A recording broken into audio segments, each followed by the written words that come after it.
lots of smaller names here. PDYN I'm seeing moving around here as well. So if you're looking for small caps, it's been a great day for those moves. Make sure to like and subscribe. Oh boy, yeah, some of those small caps really, really moving around on the day today. Yeah, this is gonna be good. But this Palantir holding this 82 decently for now, but that was some aggressive selling that did come into the name. So we've got to keep an eye on it. The market as well, kind of pulling back off of that 22,000 as well. So yeah, some of these beta names, I'm pretty sure Palantir has a decent beta as well. With the market pulling back off of that 22,000, let's see how well this 82 holds as of right now. But that VWAP kind of rejected strong selling that came in off of that VWAP, right? So maybe distinctly different from prior day's action, but the hold of this just underneath this 460 on Tesla is interesting as well. Tesla consolidating above 455, 456s. Underneath VWAP at that 460 mark as well. So a lot of stuff to kind of keep an eye on there. GME giving back its opening range lows as well. So what are you guys trading? Let us know in the chat as well. Are you guys dabbling into Palantir? Are you dabbling into some of the market as well? The market's giving us a little bit of a move here underneath some prior levels as well. 460, bit of a rejection there on Tesla. See if you can print a little bit lower here. 82's holding for now, day low 81.70, and that consolidation high from that VWAP test just now, it was at 82.70. Like I said, 82.50s was VWAP, and we got to 82.70s, aggressive selling kind of coming in, pulling us back down, or pulling the ticker back down to 82s here currently on Palantir. So yeah, let us know in the chat what you guys are trading. I'm more than willing to look at some few other names as well. As this market tries to find a base here. Let's see. That 22 could be interesting if we reclaim above it. I like it. Apple, not really doing too much anymore. Well, now it's right back. Now it's right back in. So there's another out for us on Apple. It's right back into the 50-period moving average. I mean, the market's now fallen down in. Like, this is one of those situations where you got to look back over and see, like, how many shares do you have, and like, what is that risk right now of breaking lower? I mean, I don't really want to hold this too much, actually, even past this 258 level. Believe it or not, like that 257.50, it's down there on such low volume that I'm not sure that that's a hold spot or not. Like, you know, if the market gives it up, it could give it up. We talked about pretty weak volumes there into today. So, all right, we'll still hold a little bit back. We still have about 20%, maybe a little bit less than that on Apple. So GameStop was kind of interesting. It did blast back up into the 20s. So we took about a 10 cent, not even. We got it basically out of 10% or so, 20%, sorry. We got 2 10s here. Let me zoom in a little bit there for you to see what just happened on GameStop. So there's the fall back in. The reason why I didn't really like it is we were now under the 200 period. When I was bidding this, it was the 200. We don't like it when it keeps on bouncing up here. So we take a very small hit here in and around 32 because we're long at 32.12.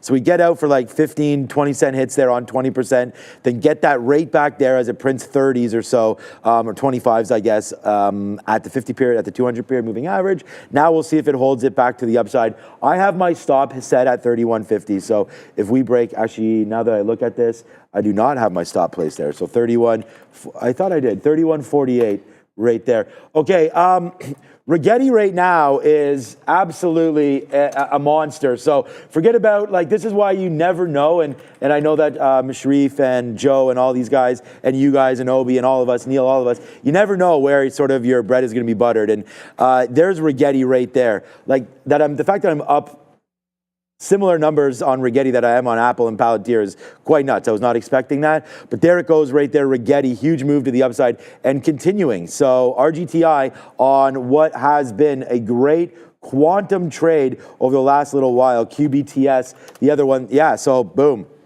let's go.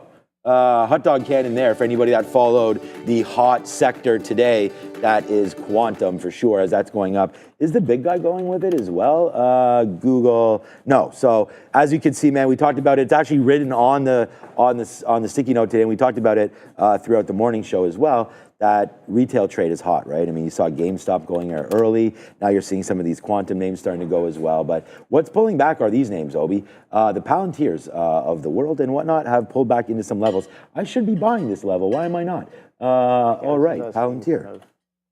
Yeah, I missed kind of the same level from yesterday there. But yeah, no, I'm kind of trying a couple of longs there, getting stopped out. So I did kind of stop out through that day low. But Palantir seems like it's going to continue to make some fresh lows here. 81.60s trading as of right now on Palantir. So Yeah, that's the one I have on watch. Look at the market flush there, Yes, Sean. sir. Absolutely crazy. So yeah, a little bit of that market tailwind There goes giving us Rigetti more as oomph to well. the downside here. So okay, I'm gonna switch over to a couple other names here and wait for Palantir to see if it can catch a bid somewhere around those 81 halves. But it seems like the short was definitely a better idea there as that selling comes in through that VWAP and we get that continuation to the downside. So again, had to respect it just that broke. VWAP, aggressive selling in and around that VWAP here. So Nvidia to the downside as well. Bitcoin on top of Market red, 95. boy. So I guess Spider also rejected 600 as of right now. So yeah, you can see that 6,085-ish level here. Wow, we're kind of pushing aggressively to the downside right now, Sean. So Tesla as well, 452s on Tesla. I gotta watch this one. 450s. Yeah, 452s incoming on Tesla. So pulling back into some prior levels here as well. So got to keep an eye on that one alongside a lot of these other names as well. Yeah, Bears versus Bulls. Saying SPY taking a hit, definitely taking a little bit of a hit here to the downside on the Spider. So see if we can get with the trend here. Trend seems to be to the downside. Wow, AMD with a white back down. I'm just looking at some of my baskets here to look for the next trade, and it seems like we gave up some of those highs here. So yeah, gonna like Sharif likes to say, gonna pack my patience and wait to see for the next trade here. But haven't taken my eyes off of Palantir. Sellers at VWAP currently trading a little bit lower. Now the day low is 81.30s here on Palantir. We've now broken below everything. I'm almost thinking that we need to look just completely short. So we had bought some more Apple down here at 258, sorry, flat. All right, so Tesla might be the trade just because of that level that you mentioned. The fact that it's at 450. I mean, I really like 450 levels just because of the even dollar aspect of it. The last time we were sort of here, we had danced around a little bit. We had broken below. I mean, that very bottom, I know you just talked about this, but 446 and change, 448. So watch out there for Tesla. It's not quite there. I thought it was wanted to look at a little bit closer to that area. Let's just go back over to something that we actually have on. So Palantir there holds. We're going to try it one more time. So we'll punch in a little bit here. That bottom, we'll just try to see if there is that hold. 81.30 right now for the bottom. So 81.24 or so for Palantir. If we blast down through that, then we will get out. We'll try to buy maybe another dip in Palantir. I know, look, we got stopped out. We have to have OB&I trade firm capital, right? So we have to have the risk in place that if there is a problem for us to get stopped out, that we can't turn our accounts back on if we hit our sort of our daily loss limits and or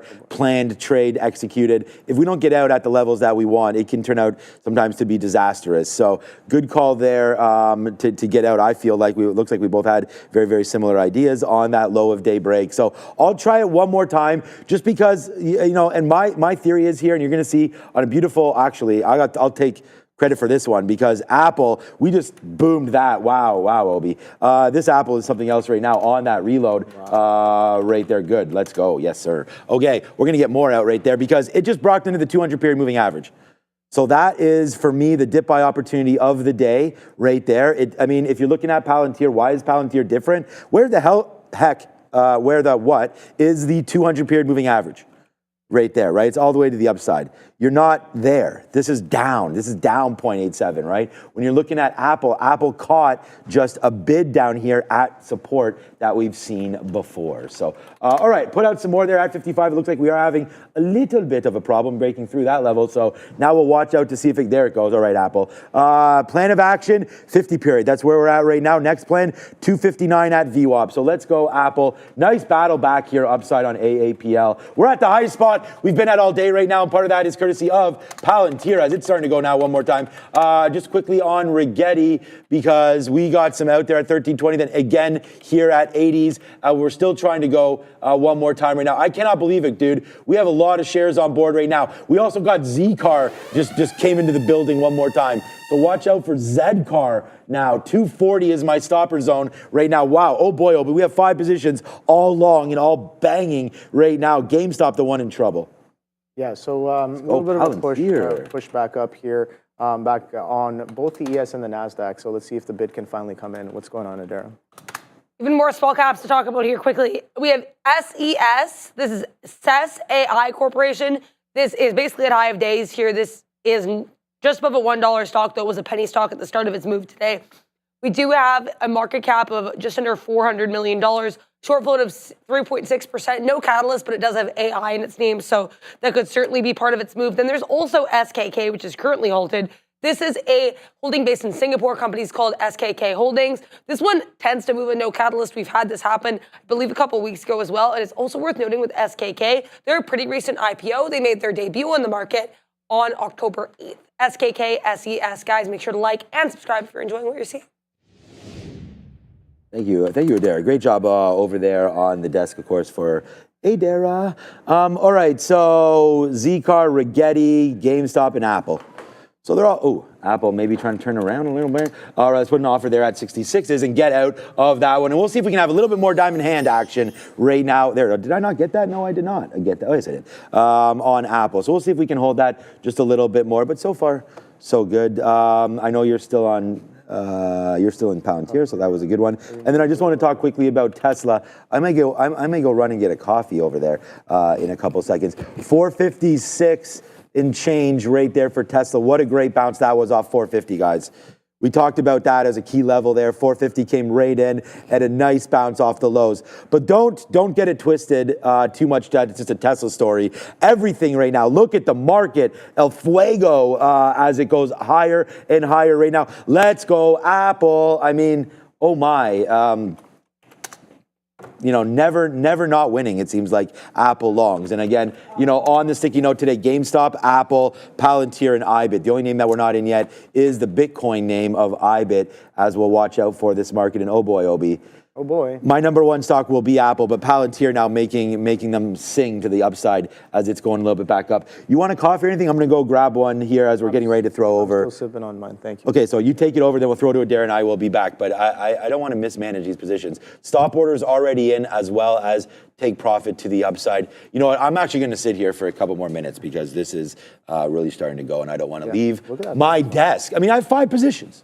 Yeah. Is that responsible to leave your desk? Probably not. Oh, but wait a minute. Mom Spaghetti going right back up to the upside. It is Rigetti right now going upside. Oh boy, man, we had that great lasagna for Christmas dinner. That was really nice. Thank you to my lovely wife for that one. Real G's move in silence.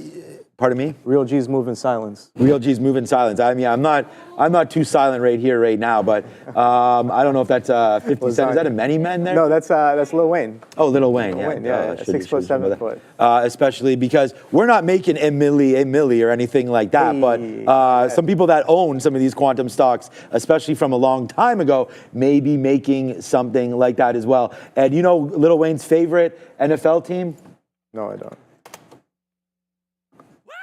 It is your Green Bay Packers right there. The story is that he grew up literally on the streets, and his father, they were gifted Green Bay Packers merchandise to be there. It just, they didn't have much clothes, so he was kept on rocking even in deep New Orleans, right? Yeah. Where they're from. So, and that was really strange that he's not a Saints fan. It's because he was their family was gifted some Packer clothing, and it just became that, and that's what he wore apparently as a youngin' there. Some Lil Wayne action.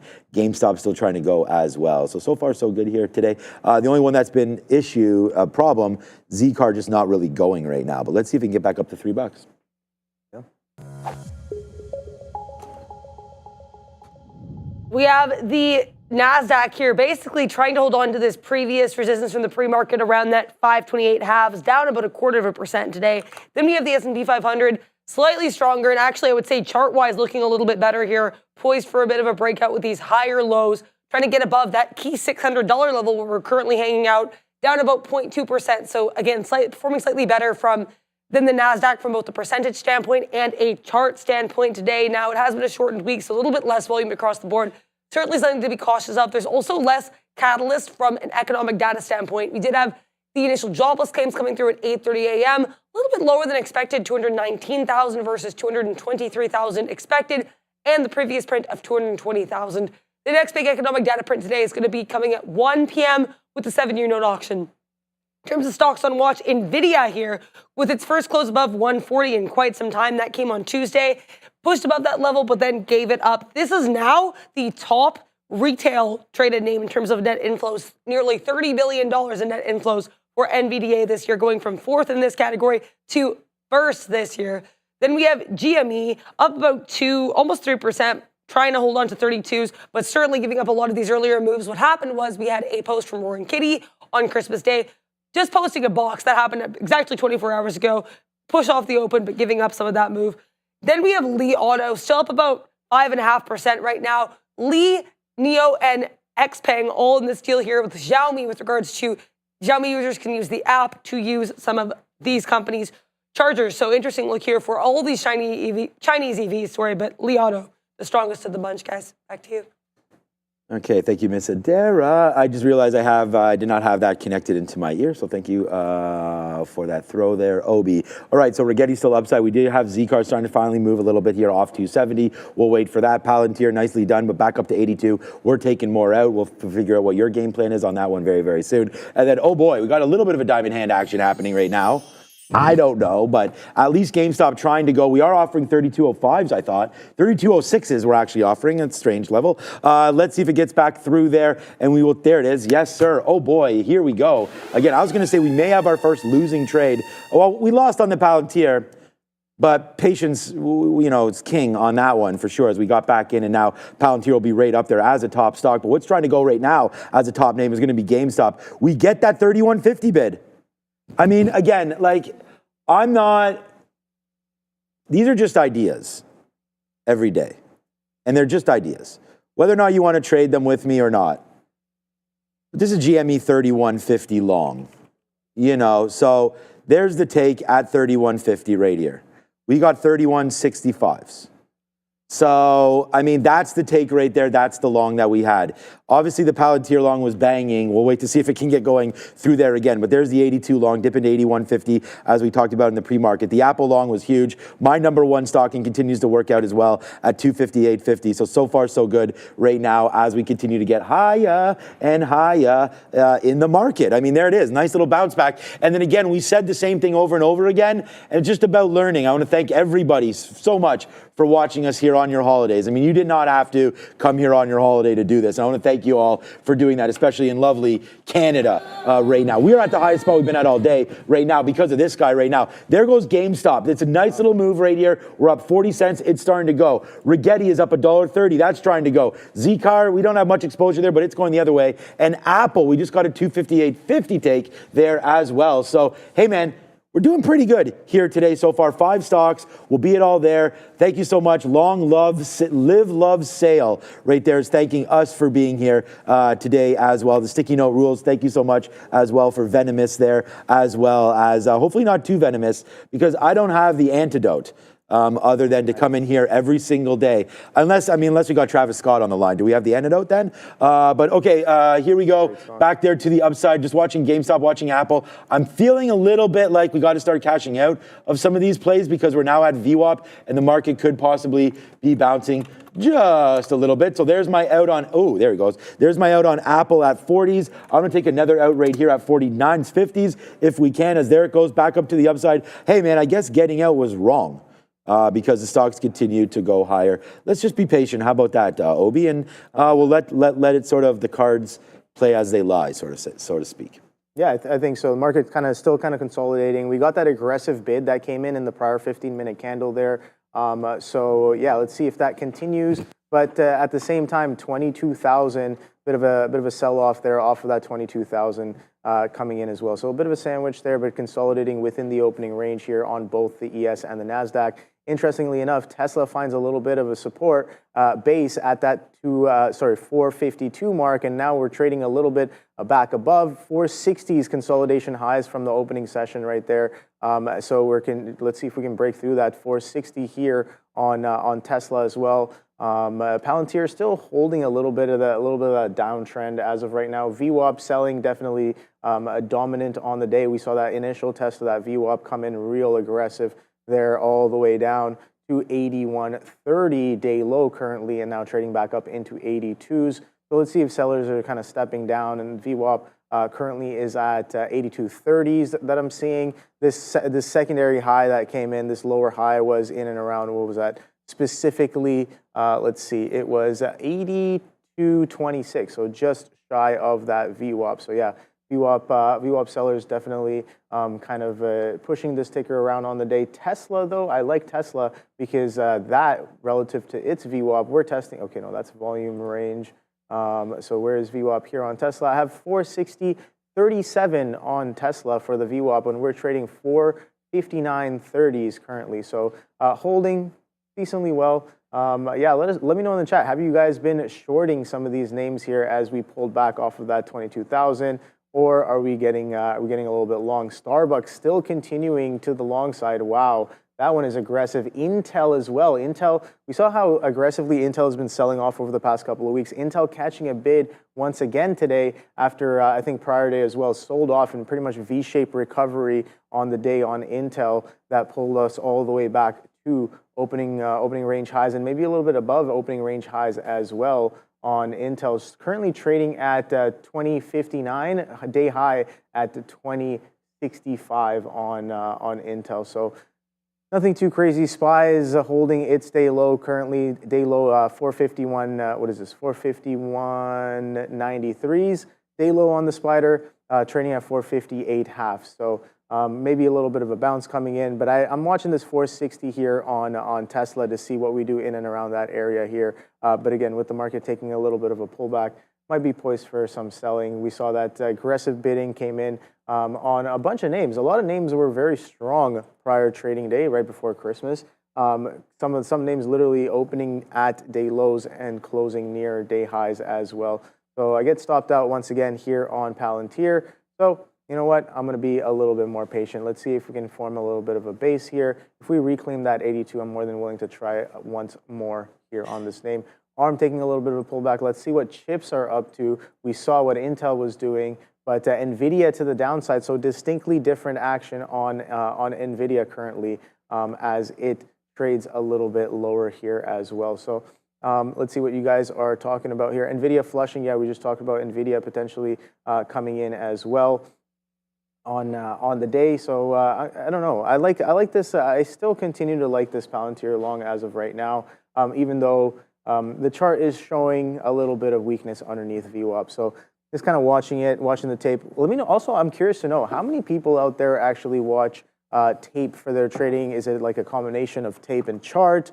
Charlie Taff saying, I like the 460 short on Tesla. Yeah, I mean, it's been showing a little bit of resistance at 460, so you want to risk against that for the pullback in. I think that makes a lot of sense here, but if we reclaim that 60, oh boy, that consolidation high could be a little bit interesting area here through that 460. And we got some breaking news with Adara, so let's see what's going on. And Microsoft, the information reporting that Microsoft and OpenAI have been in talks here about changes in their partnership terms. This is reported by The Information, and we know we've had some reports leading up to this that have suggested there's a little bit of trouble in paradise when it comes to the Microsoft-OpenAI relationship. OpenAI reportedly moving into the humanoid robot space, and also we've heard some talks, I guess, that the companies are not exactly aligned in terms of their views or what they're trying to do here, despite the fact that Microsoft has invested a hefty amount into OpenAI. So keep an eye on this catalyst. Specifically, I'm seeing more news here. Apparently, these changes have to do with some friction over a cloud computing deal, Microsoft's equity stake, 20% revenue share, and overall partnership terms. So the more I see, I will let you guys know. Back to you. The more you know. Thanks, Adara, for that one. I heard the same story. I actually just punched short there on Microsoft. I mean, it's going to be our first trade of the day to the short side. So I don't know. I mean, on that news there, we did get out, nothing to do with that news, but I just noticed that Rigetti's barcoding right there, so we'll take another piece out right here. We have less than 10% left of RGTI. I just don't want to mess with it. We always talk about zooming out, again, on this stock, and I mean, there's not too much here. We can call up maybe another charting platform to go back weeks and months and years and all that kind of stuff, but right now, Rigetti is off, and we'll just continue to watch it. Very, very happy with it. Pretty top stock. Right there. GameStop coming back in as well. Pretty good coffee there. I threw some almond milk in there. That was pretty good. All right, I'm going to get another piece of GME here at 32.13. We just got another piece out right there. The best it ever went to was 32.25s or so. That's actually where we were sitting, which is pretty lucky. It's also the 200 period moving average. We talk about if you're going to trade for reasons, trade on lines, trade on something, and we're using the 200 period moving average right there. I may just punch a little bit more out. I don't like this action. There we go. So we just wipe out a couple shares there at 06s and get some out. So we'll take some more out there on GameStop as it's not really, progressing to the upside as much as I thought it would. All right, so right back in here. Do we reload Apple or not? The market's underneath VWAP here. I don't really like that Microsoft news, but that could be negative for Apple.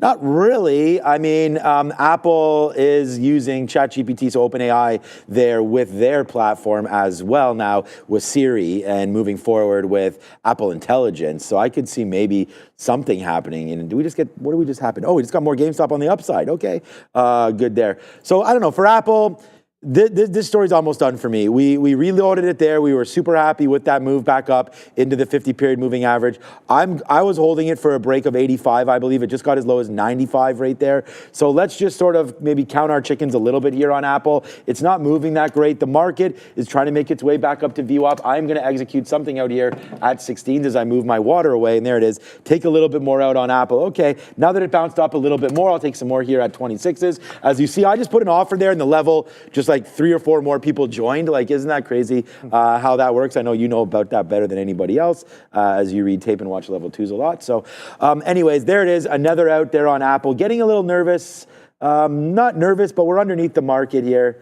Remember we said earlier, like, you're probably going to make some trades here today where you're going to look back and maybe I should have held a little bit longer. The volume's going to be a little bit lighter today, which it probably is. We can look up the average daily volume and what we're at right now, even on the NASDAQ. It might give us a tell on that. But, Apple, we already picked it. Let's not give everything back by loading up here and just believing in this. So we'll just keep trading what we see. I always feel like that's the best solution. Where's my out on Microsoft? Basically 200 period. If we break 438.50, which is where the 50 period moving average will be, then we'll get out. Let's just hold this. The story is now out. It's out in the ether right now. It doesn't seem to be doing anything to Microsoft right now, as complications possibly with their deal and sort of the way forward, the path forward with OpenAI, as Adara just brought that story. If there's any updates on that, Adara will be right there with it. GameStop, okay. I mean, let's go. Money. We're happy with it, right? This is a little bit, thank you, Roaring One. This is a little bit of a birthday present. So although he does tweet that present, right there it is. There goes GameStop. Oh, by the way, Fabian asked me this the other day, and you've already talked about it. So my son, now we can talk a little bit more about Christmas. We got him a Steam gift card, Steam. Nice. Yeah. So there you go. So I was just going to say, there's another... I mean, I'm trading long GameStop. Maybe we should have gone in there and purchased some of these games there. But he's a computing guy. He plays Sea of Thieves. I don't know what else he got. He got something else yesterday. I'll find out. He said there was a Black Friday deal on Steam. So he got something there. He got some skin, I think, for Sea of Thieves. I hate when they spend the money on the skin, but it's their choice if they do want it. They play it long enough. I don't know what your thought on that. I mean, you want your character to look cooler. I don't know what it is. I think it's cool. I think if you're spending a lot of time in a game, then yeah, why not? If it's something that you love, then why not spend a little bit of cash moolah on those things? But I think what was it? Last time I bought a skin in game was I think for League of Legends. Okay. Those of you know. Yeah. I bought the astronaut Teemo skin. I don't know that much about it, but for League of Legends, and I think I had a bunch of Jack skins as well. But that was a time where I was grinding the game out a little bit, a lot bit more than I play it now. So I barely play any of it right now. But there goes Microsoft finally. 81.5 still holding on this Palantir, Sean. So I just got another piece out at 95.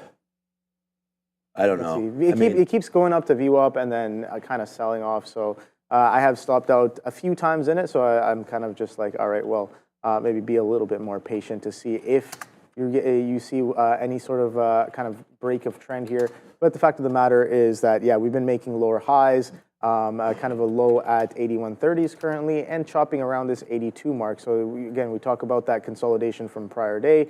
We're still kind of holding within that consolidation range here. So that range was in and around 82 halves all the way down to 81 halves. So about a point worth of a range there. And we pretty much kind of hit both those ends there. You can see 82.70s come in and test, but then 81.30s come in and test on the flush. So a little bit of a shake and bake there currently. And yeah, look at that, 82s, sellers coming right back in, 81.80s testing right now. So I do want to be a little bit more patient for that one here. So yeah, a lot of people in the chat talking about the Timos. Yeah, Timo can be pretty annoying. Yeah, annoying in the jungle with all the mushrooms. But yeah, a fed Timo is an OP Timo. Let's say that. I like OP things, that is for sure. I learned that one from my kid as well. He's like, Dad, that car is OP, or that weapon is OP. What the hell is that? You know, so it's not like the OPP that I know, you know? Naughty by nature. You down with OPP? The OPP? Like the... Not the Ontario Provincial Police. Okay, I was gonna say. You don't know Naughty by Nature, my guy? All right. Oh, by the way, we did miss... okay, so down goes Microsoft. Nah, not much. We're in the money now, 60 cents on Softy. So I am bidding here some more lows. We did get out of some Apple. We did get out of all of that. Yeah, just 1 second here, just quickly. We did miss some fan funding earlier. I realized that, and I am so sorry for this. Michelle Hebert, thank you so much here. Hi, Sean, it's me again. This was earlier in the day, and I completely missed this. Oh, I can't even respond to it anymore. Okay, well, I liked it. Michelle, thank you so much. Hi, Sean, it's me again, the GME guy. I finally joined you, my guy, right here. And I gave you that advice over on Friday. Remember, on Friday. On Tuesday, again, have yourself a Merry Christmas and make sure you capture some profits. But here we go. I haven't sold any of my Jan 17th $35 calls. So shout out to it's Mike Biebert or whatever, but I'm pretty sure this is Michelle Hebert from Old Times. I think that we see 80 to 120 in the next few weeks. What? And get those on board right now. What's up, Mike and AKA Michelle? Thank you, Adrian, as well. Thank you to Marty for becoming a member and Gary Peck as well earlier. Adrian becoming a member. And then here's a super chat that just came in right now. MVIS. Okay, well, we know that's Microvision, right? Nice little move there. Yeah, so Microvision can squeeze. Can you take a look? All right, so we are running a little bit behind on our throws. So I think we're... Okay, no, so we are not yet. So, okay, so let's have a quick look there. Thank you so much for WCM Good Tunes right now. WCM Good Tunes, yes, sir. All right, just real quickly here.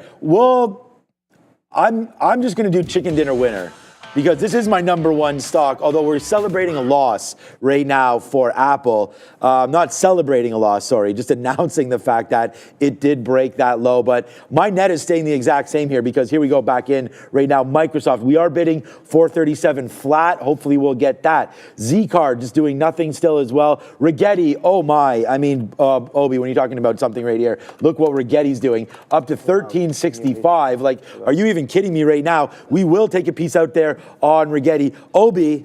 Yes, sir. Over to you. Thank you very much. Yeah, so trade the pool. This Christmas, Trade the Pool has the ultimate gift for traders. Here's the deal. Buy an 80K, 160K, or 260K buying power evaluation, and we'll give you a free 20K buying power evaluation. Yes, free, but that's not all. Both plans have 7 extra days to hit your targets. That's more time, more buying power, and more opportunities to trade. This exclusive offer ends on January 1st. It's the perfect way to kickstart your trading journey into the new year. Scan the QR code in the description below. All right, thank you for that. Yeah, take advantage of that. I mean, Obi and I both trade here on prop floors. And I mean, this Rigetti is like, you always feel silly when you're out of some of these stocks. But yeah, we are pretty much now out of Rigetti, and this is probably part of the problem. Sometimes it's better to close like your blotter and maybe open it back up an hour later, but it saved us so many times getting out of these names before they sort of make that move back in. But right now it's Rigetti. It's going absolutely nuts right here today. Okay, Adara, thank you so much for your patience. IWM here trying to break above that 224 level, currently up about 0.2% today, making a nice base. We can see here a little bit of a rounded bottom. We have that hard support at that 220 level. That'd be going back to Monday. Then we bounce. So let's see if we can hold that whole $10 support for the Russell 2000. Then we have KULR Cooler. This name has been really strong here. We're at high of days, up about 40%. With a Bitcoin-related catalyst, announced that it's invested $21 million buying just over 217 Bitcoin as part of its Bitcoin treasury strategy. They also have a plan here to invest about 90% of their ongoing cash here into this Bitcoin strategy.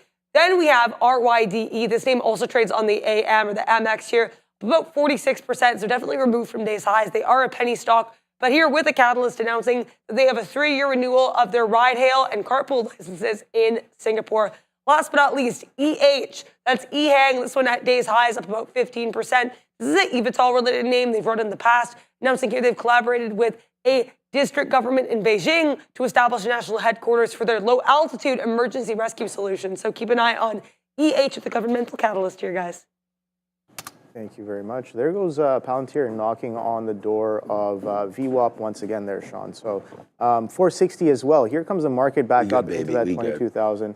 Let's see how far we can get on this one. Maybe the bid finally coming in here. But like we said, kind of consolidative, pretty strong action both ways, but flat action nonetheless here on both the ES and the NASDAQ. Again, the distinct action here I'm seeing on both futures is that aggressive bid that we got in coming in at that 9:45 15-minute candle, and that bid we're holding above that. Let's see if we can get that continuation above opening range highs here on the NASDAQ. It's just I guess what is this, about roughly 10 points above that 22,000 here on the NASDAQ, and I'm looking for that VWAP hold here on Palantir as well. 82.26 is where that is. But yeah, let's see if that can potentially come in here for a continuation through those 82 halves. We talked about how those 82 halves might be interesting. This opening range kind of initial test at that VWAP was 82. Let's see, we're 82.70. So we're coming right back into 82 halves. So if we can print like 20 pennies above, definitely some shorts getting a little bit blasted above that 82.70 mark. Let's see if we can get that for that continuation confirmation of said bid potentially coming in. Market tailwind is definitely on our side here a little bit. So going to continue watching that one. Only about 20 pennies away, but if Palantir makes lower highs, that's perfectly fine as well. 200 period moving average as well I'm seeing. So that could always be a little bit of a concern for potential pivot. But then again, if the market's hella strong, then I don't know if that indicator really means too much as of right now. But let's see if we knock on the door here on that 22,000. ES there as well. Let's see if ES kind of breaks through those highs as well. It's something that I write on my, I don't really have a sticky note, but I have a bit of a piece of paper that I write down every day. And the first thing that I kind of don't forget to write down is the SPY is my compass at the end of the day. These futures are definitely a little bit telling. They kind of, one could argue, you know, which moves what around the constituents or the futures. And I think it's I don't know, it's situational at best, but the ES pushing up a little bit higher, and the strong beta name like Palantir potentially catching a little bit of a bid. I'm looking for that 83 to potentially come in if those 70s break, but if not, perfectly fine. Let's see if VWAP holds, though. That's what I'm also looking for, that VWAP hold in and around 82.20s. We're still holding on these 82.50s. That bid came in aggressively through, and there that 460 break, we talked about that 460, Sean. 460 goes straight to 462, dude, so huge. Absolutely aggressive here on Tesla. See if that can break through its opening range high as well, just shy of 466s. And that, again, if the market breaks through its opening range highs, I think that's more than within range for Tesla here. So let's just slow down just a little bit here. Great call on Palantir. We are cashing that, you know what, out of PLTR right now, boy. Nice move to the upside. Well, I mean, we'll just see, because all the levels that Obi just talked about, we're running into the 200 period, so we'll take some more out there. We thought VWAP was good. We're doing pretty good to VWAP, so we are getting out. Zcar. Finally, catching a little bit of monies right now as we'll get some more out there at 93 as Zcar battling with $3, up just 102% right now. Hey guys, everyone, make sure you do hit the like and the subscribe here one more time today. We've gone over this a couple times with you. Wow, okay, we'll take that, man. 1.2K. Hey, over 8,000, you know, round up, you know, 7,900. Over 8,000. Close to 8,000 watching right now, 1.2K likes. Wow. So let's go, man. Over 10%. We like it a lot. But keep on hitting it, man, and let's go higher and higher and higher. Because if you hit the like button, then oh boy, you'll get some of this as well. As there goes GameStop. Let's take an opportunity to get some more out here on GME as it goes up to 32.40, right into the level that we like. We like it a lot. Nice move there for GameStop as that keeps on going higher. Oh boy, we're into another name right here. Let's go. Let's hit the sirens a lot. I don't know if you're getting on your bike at some point today, but Peloton sure is. Peloton right now up 7%, taking down $10. So we're going to go Apple, Victory, GameStop, Victory, big time victory on GameStop. Microsoft, and we had 50 cents. We almost had $1 in the money. We should have taken that, but Microsoft right now just chilling out. We're probably close to getting out of this one. I was still going to give it to 438.50. We'll see if that works. Palantir is P&L number 1 for me today, as that keeps on going out. Despite getting stopped out right there, we bought her back, and it's been all good there. Peloton, new trade entering the building now. I'm only going to use this back here to VWAP. It's pretty nicely joined now with the 50-period moving average. So dip buys, but basically a stop out in and around 970 is the take right there for us on Piton. There goes Zedcar again, now trying to, it did break through 3. Okay, well, what is that, 314? I don't have any offers out. So let's go out, put some offers here now on Zcar to the upside. Because we just got out. So we're out of half already of Zcar, but let's go up and get something out again if it goes up into just over $3. Just where we touched out again. I'm at 05 right now. 06 on Zcar. We're at that top. We'll see if it gets back up to there. But Peloton, I guess that's the latest trade entry right into there. So, the market, I mean, someone there in the side chat saying, will the market go green today? I mean, Obi was just sort of talking about the market here. But, I think if Apple can get back on its horse a little bit, Apple did lose that 258. We talked about that right there. Once it lost it, we got out right there for 20 cents hit. About 85 out. Now you're rebounding. So now that the market can go, that would be nice. We haven't, one thing that we haven't looked at all. So I'm going to be at the highest spot today, and we're going to go. We used to have a thing that was perfect, was Street Fighter. I don't know where that thing went. But so far, so good today, as the only one that's in question will be this Peloton trade for us. And we have till 980 to figure that out. So we'll buy a little bit more on the dip. We got a little excited there. Got on that bike limit, maybe a little bit too quick there. Didn't stretch properly. But right there, breaking through $10. Not a lot of risk on board as it's 1030. Good one there, Pathik. We did talk about that as well earlier and then forgot to go back to it. Rumble right now, as we'll say, Canada, right there, up 22% on the investment from Tether, right? I mean, huge move up, 7, up to 11, up to 12, up to 13, up to 15. So what does this sort of tell you? Is there something coming here, possibly with Rumble and President Trump? We've talked about sort of the conservative side there for Rumble, but I don't know. Nice move upside there. Looks like it just wants to keep going as the shorts getting squeezed out of their positions, it seems like. But that's what I'm doing right now. Palantir, again, great trade, great reload there, Obi, as I know you have that on, man. It's good. Took a few tries, good to trade with you for sure. And then Rigetti, we just have on like less than 5% left. So Rigetti's been an absolute monster. Wow, what a good day here today so far. I'm glad everyone's joining us. I hope you're glad as well. Hit the like, hit the subscribe. Now over 1.4K. All right, one thing that we haven't looked at too much today because we've just been hot on everything else. I have seven positions. It's been crypto. So let's go get an update from Adara. We're going to take a look at Time to take a look at BTC here. Bitcoin at, hold on right now to that 96. Oh. Sorry about that, guys. We're going to take a look here at BTC, holding on as of right now to that 96,000 level. As we mentioned this morning, rejecting that 100,000 level earlier this morning, and we have not actually been above 100,000 since last Thursday, December 19th. So that would be the day after the FOMC. Let's see if we can break that FOMC curse and break back above that 100,000 potentially during today's session. It's also interesting here, Citibank issuing a bit of an analyst note saying they have 6 factors they believe will make or break crypto in 2025. And a lot of these actually indirectly related to President-elect Donald Trump and any policies he may introduce. Here are the 6 factors Citi mentioned: the supportive macro backdrop, continued inflows to spot ETFs, which we know just started this year, crypto taking a spot in multi-asset portfolios, the issuance of more stable coins, more widespread adoption of crypto, and less regulation. So the last 2 of those are especially interesting. We know incoming President Donald Trump has called himself the crypto president, so that could be a really interesting look here. And he's really embraced crypto. There also likely to be less regulation, as we have Gary Gensler stepping down from the SEC on January 20th. His replacement, Paul Atkins, is slated to be a lot more pro-crypto. We'll have to see if that's actually the case, but interesting look either way. Now we're going to take a look here at some of these other crypto names. Ethereum, much like Bitcoin, down in the day right now, down about 3%, holding on to that 33.5 area. Ripple down, XRP down about 4.5%, Solana down about 4%, Dogecoin down about 4%, Cardano down about, you guessed it, 4%. So a lot of these names pretty weak today in that 3 to 4% range, guys. Back to you. All right. Thank you very much. Yeah, so crypto moving around there. Yeah, the market came right back to 22,000, man. Yeah, I love that number. We're knocking on the door of that 22,000 as of right now. So let's see if this level holds. Again, I'm looking for 8270s. If that 22,000 breaks out, I think we're poised for a little bit higher here on Palantir as well. But let's see. It is holding above that VWAP currently, but still underneath that 8270 prior high from here. So let's see if we continue to make lower highs.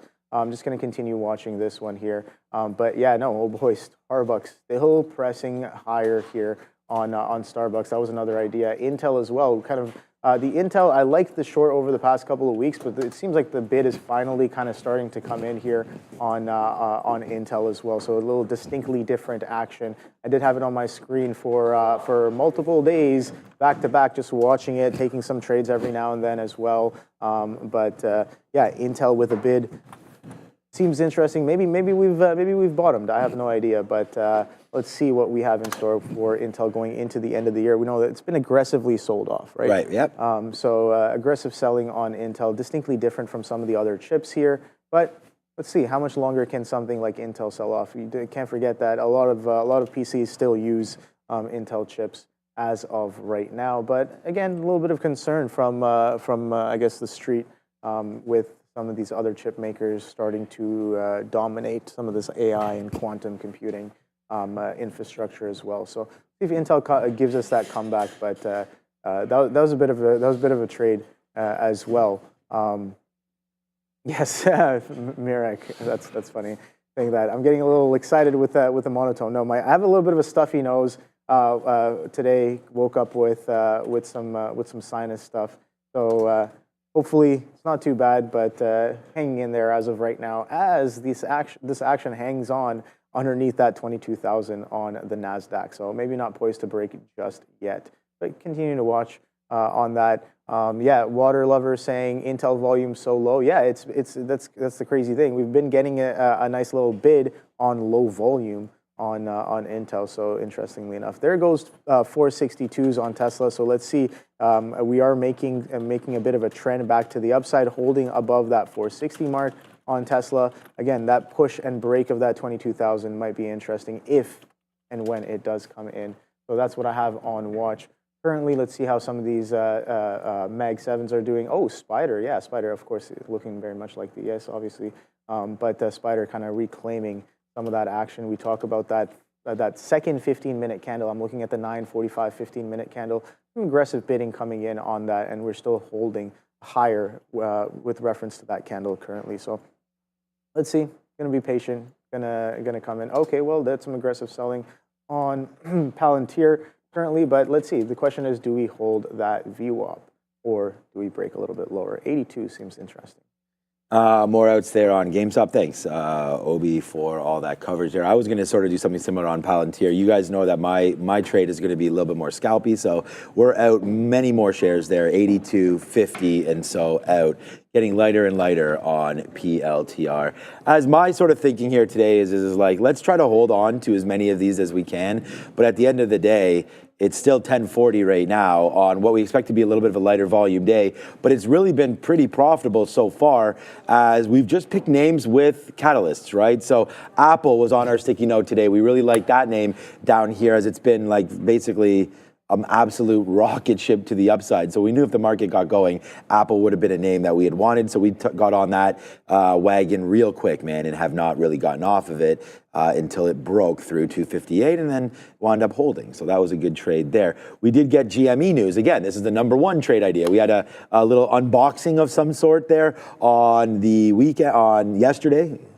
Keep thinking the weekend, on Wednesday, on Christmas, when he tweeted out, Roaring Kitty tweeted out a gift box there, and everyone sort of thought that maybe something might be happening today on GME. It wasn't really, but nice little move to the upside there. It got going on some early volume, some nice volume candles there.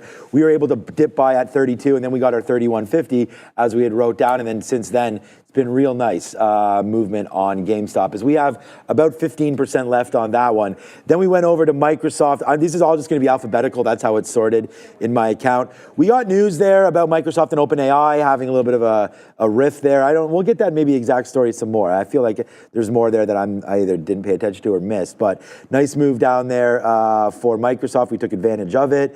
And then all of a sudden it popped back up. So we need another move like this to happen in the market for Microsoft to do something, I feel like. So we'll just play it technically now off the 200 period with some negative catalyst. As you can see, Microsoft right now down against the market. The only short that we've had on all day. And oh boy, for this trade, this is my P&L number one today. While we're holding it as a P&L number one, our closed best trade is Apple. Palantir, we're still holding on. And we still have about, from here, 40, 30, about 20, low 20s percentage left on this trade.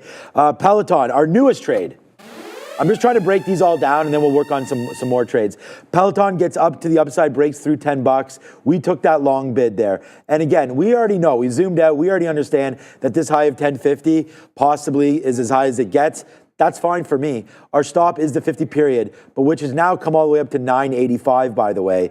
So I'll keep it down here still, but easy to get out of this trade if you wanted to for not a very big hit there on Peloton. Rigetti.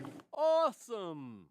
We'll make more money on Palantir, but no better of a trade than Rigetti for me, right? Breaking that 1150 all the way to the upside. I mean, when you have $2 on an $11 stock, we'll take that. I mean, Trade the Pool is only asking for 4% profit. We had about 30% on this one right there. So do I get an account at Trade the Pool? Or all right, there's Zcar right now, 280. Holding as well. So that was a nice move, and that just bounced off the 200 period. So that basically wraps it all up. So now let's go over and have a look at maybe another idea of what we've been talking about. We talked about Reddit. Reddit breaking through 180. I really like it, but that ultimate top there for Reddit on the daily is just like 180, basically 181. So I feel like I want to wait for that. The highest it gets to, and we talked about this earlier, the highest it got to today was 179.50. I really like Reddit, and the reason why I got into that, now it's on my mind, is I told you, I talked to my eldest, and he was like, man, I use Reddit pretty much for everything. And, you know, to get it, excuse me there, chug that water, to get the news, to get how-to videos, whatever. Like, you want to know something about different crypto, different whatever. He was like, I'm going to Reddit, man. And so ever since then, and obviously they had a great quarter as well, it's an old story now because Reddit came out and IPO'd down at $45, Obi, and it's now 4x where it IPO'd almost. I mean, 180. So you're almost up to that level right now, up 300 and something percent from its IPO is Reddit and continuously working. So, man, I like that stock. All right, Peloton, my trade to go right now on Peloton. We'll buy some more here at 85 if it comes in, and then we're out of it if it breaks 75. That's my trade there on Peloton, but I really like Reddit. Yeah, I don't know. That's what I thought. Adam there in the chat is like, oh, you're getting your news from Reddit. Yikes. But, I mean, what are you getting your news from where? X? Like, where else are you getting it from? You getting it from CNN? I mean, I'd almost say yikes for that as well. Fox News, is that another yikes? Like, I don't know where to get things from. The only good thing about Reddit is you're going to have some subreddits, I guess, that have moderators and things like that. And it's all about, like, filtering out news, I feel like these days, right? Like, figure out who's posting it, what it means, and where you're getting it from. That's probably the most successful way to look at news, because X is also really good for news. By the way, oh my God, Microsoft coming back in here as well. We just reloaded this thing at the, okay, now you're breaking below. Where's my bids, man, on Microsoft? How am I not getting hit here? Oh, I'm at 75. I'm literally on that bid right now. So there it is. Let's see if we can have some diamond hands. If we get back from Madeira and this is any lower, then oh boy, we'll be celebrating even more. This is a very muted sector board. Before we get to this, I do want to quickly address the Microsoft story that Sean mentioned, just to clarify what happened there. We don't have a ton of details. We do have the information reporting that OpenAI and Microsoft have been negotiating since October to, quote, change their relationship. Unsure what changes these would be, but apparently some of the issues have to do with their cloud computing deal, a revenue share here. So some of those issues could be discussed. Also, I guess Microsoft's equity of OpenAI is also up, apparently, for discussion. So we don't know what these changes will be, but it's likely they could have to do with some of the things being discussed in these negotiations. With that in mind, let's take a look at a very dead and quiet sector board. Utilities a little bit red here. Then you've got producer manufacturing a bit red. We have some strength in health services and also some strength in retail trade. Not too surprising because it is Boxing Day, a bit of a shopping holiday here in Canada. So keep an eye on some of these retail names, though. The big ones here, Amazon, Costco, Walmart, all pretty quiet today. Then we have, of course, our technology sectors. Broadcom, which is continuing to be the winner over the last few weeks, pushing higher here, up about 1.5%. NVIDIA down about 1%. Then in technology services, Meta to the downside, Netflix to the downside, Salesforce to the downside. The rest of the sector, pretty quiet. Not a lot to talk about here on the sector board. Back to you. All right, thank you very much. But I'm watching this 22 again. We broke above, we broke back below. Bit of a chop fest. And I see that you're adjusting the cash cow as you cash out of that GME. Yeah, I was adjusting the hat there. A bit of a churn there. Yeah, a little bit of a... Nice. Like if I wear it too low, I get in trouble. All right. Yeah. Okay, back to, I don't know if there's any, you're back into Palantir. Okay, so, and you know what, that's the one thing I appreciate about this guy. It's not about being stubborn or anything. It's about looking at the names and trying to get back in and trying to get that next trade, right? So, yeah. Fine. Just a different style here today for us, which is kind of weird because I've traded 7 names. And you're only on the one name. Normally it's like Neil will trade a little bit more names, but again, it's opportunity based. And if you see something, I feel like you should probably go for it. All right, so Zcar, just a quick update. Its low rate here of just this recent move has been this 70. There is a level rate here. It's just 8,000 shares or so. Not that many shares considering how much we've done, 41 million shares, but so many of that done off the open and even some in the pre-market here with this. Quote, a couple 100,000 shares right there, which doesn't really matter. But 41 million volume. I'm not looking at this and saying, oh my God, there's a wall here by any stretch of the imagination. But this is the one name where we're still up on it, and I want to stay green on the name. So we haven't got too many moves, right? We got a little drip in there to 280 on Zcar. It has held that 260. And if we zoom out, I may be making a mistake here because that was the level that we liked, 250. I could get out if it breaks 250, but I'm going to get out if it breaks 270. But just giving everybody a heads up right now, it's not working out the way I thought it would. Zcar, it's gone real quiet right now. It was on our watch list. We took it, and oh boy, it was great until it wasn't, and now she's sleeping on that one. There it goes. All right, I'll just flush it down. We're done the trade. We got rid of it, flushed the toilet. Zcar is what it is. Did not move. Don't give good money back on a bad trade. Like if you don't want it, then stay away. Oh boy. Oh boy, Microsoft right now creating some oh boy moments for us, Obi. There goes Microsoft. We just get a nice bid down there, boy. We just got we got a 52. I thought I got the lower one. We did not. We're at 437.05 right there. So we bounced off 20s before. Maybe we got to put something in the 20s again, or just for the first time there. See if we get a fill in the 20s on Softy. It's a dollar. Off that 200 period. So a nice move downside. And oh boy, we are getting elevated now with our net because I see Palantir's coming right back up. Yeah, look at that 400 lots on the ask. You see that? Gone. Book? Yeah, they quickly. got taken out. Yeah, I mean. I was going to say 21 million shares on the day, 400. That was only 40,000. Wasn't it 400, right? 400 lots on. Yeah, so times 100 there. So not a huge offer there, but it did get taken out in one fell swoop. We didn't see that before. Yep, 100%. Relatively big. And we have an opportunity. If you come over to our level 2, I'm going to throw it back to Obi, just to show you guys what we're talking about. We have level depth of feed. So right now, we can sort of scroll down and see only about 10 to 20 levels, depending on what book you have highlighted there and what your entitlements are. But like if we zoom down here, that's why I wanted to show you. I don't see anything at 50s right now. So there's nothing like significant. So that 400 lot, as Obi had just mentioned there, someone did sit there and sell 40,000 shares, which is not a light amount by any stretch of the imagination. But I kind of look at it the other way, like, wow, someone just bought that up as fast as possible. But again, if you didn't want your intentions known, why would you be sitting there selling them? Because you could choose dark pool. The answer to that is maybe fees, because on 40,000, if you're going to get paid $2 per 1,000 shares, that's not a horrible fill there at all to take that. So, okay, here we go. Palantir on my mind, Microsoft on my mind, GameStop upside. We don't have much going on, man. Peloton's been sleeping since we took it. So put it in the chat. This is our last chance. Topic today. Yeah, what's the lesson? Ooh, straddles and strangles. Oh boy. I know, sounds a little violent there. We were talking, actually, speak about that. All right, just talk about a little bit of pop culture there. Yes. The last, I can't believe I thought about this right now, but O.J. Simpson. Okay, so straddles and strangles. What am I even doing right now? So my kid there, the young one, does this new trial with, unfortunately, United Healthcare. He's like, oh man, this is going to be a huge trial, like maybe the biggest trial ever, like on TV and everything. Yeah. I'm like, dude, Yeah. like, In his lifetime, maybe. OJ in his lifetime, but like OJ, like, and again, I don't know if you were around there, but I remember like basically running home from high school and things like that. It was like all on the news. Everybody was talking about it. Did that glove fit? Did it not? What's up with those? Like they went through like 2 or 3 district attorneys, I feel like there, and there was like all this drama back and forth. The introduction of Kardashian before she released her own video. We had Robert Kardashian on there, right? So it was like star-studded, filled up there, and then I don't think that the upcoming case is going to be anything like this. But anyways, just a little bit of news on that one. So, all right, 10:48. Do you remember that? Were you too interested? No, oh, there it is. I don't really remember that too much. I just, yeah, no, I definitely don't. What year was that? Oh, I don't. 98.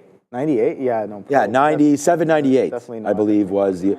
That's probably the trial of like the century. Like I don't know if we'll ever get anything I've seen the video of the car chase. Yeah. That was. It wasn't even. I mean, and what? Do you remember what vehicle he was in? Was it a Range? Close. A Ford Bucking Bronco. Okay. Yes, the Ford Bronco, driven by. No. Al Cowlings, Okay, good so friend he had of a it. driver. You know, anyways, we can go back and forth about the case and about all that. And that's the other thing. Like, you know, forget about the case. Like just that drive through LA there, you know, like was like wowzers, man. Like that was wild, absolutely wild. Oh man, bringing back the blast from the past. We are at the highest spot we've been at all day now. It's courtesy of Microsoft, courtesy of GME as that continue to go higher, and courtesy of Palantir as that's holding the bid as well. It's Adara at the big desk with Money Talks. Here we are looking at a bit of a bull flag maybe on the daily chart for the DXY. We had that nice support there, a bit of a double bottom at that 105.70 level, just going back to late November, early December. Then we have this breakout on Wednesday, December 18th. That would be the final FOMC meeting of the year, where the Fed had a little bit more of a hawkish tone than we'd really seen the rest of this year.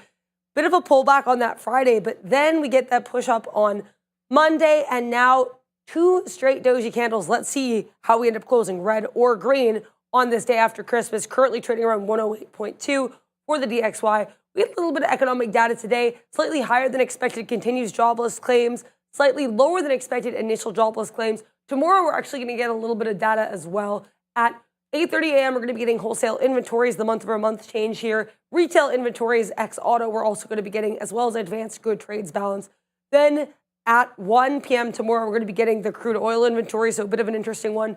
The only other data point to keep an eye on today is going to be at 1 p.m. It's going to be the 7-year note auction. We know these 10 years have been pretty high. Sharif was talking about strength in the yield space this morning, so keep an eye on that auction. I will be delivering that info for you at 1 p.m. Back to you guys.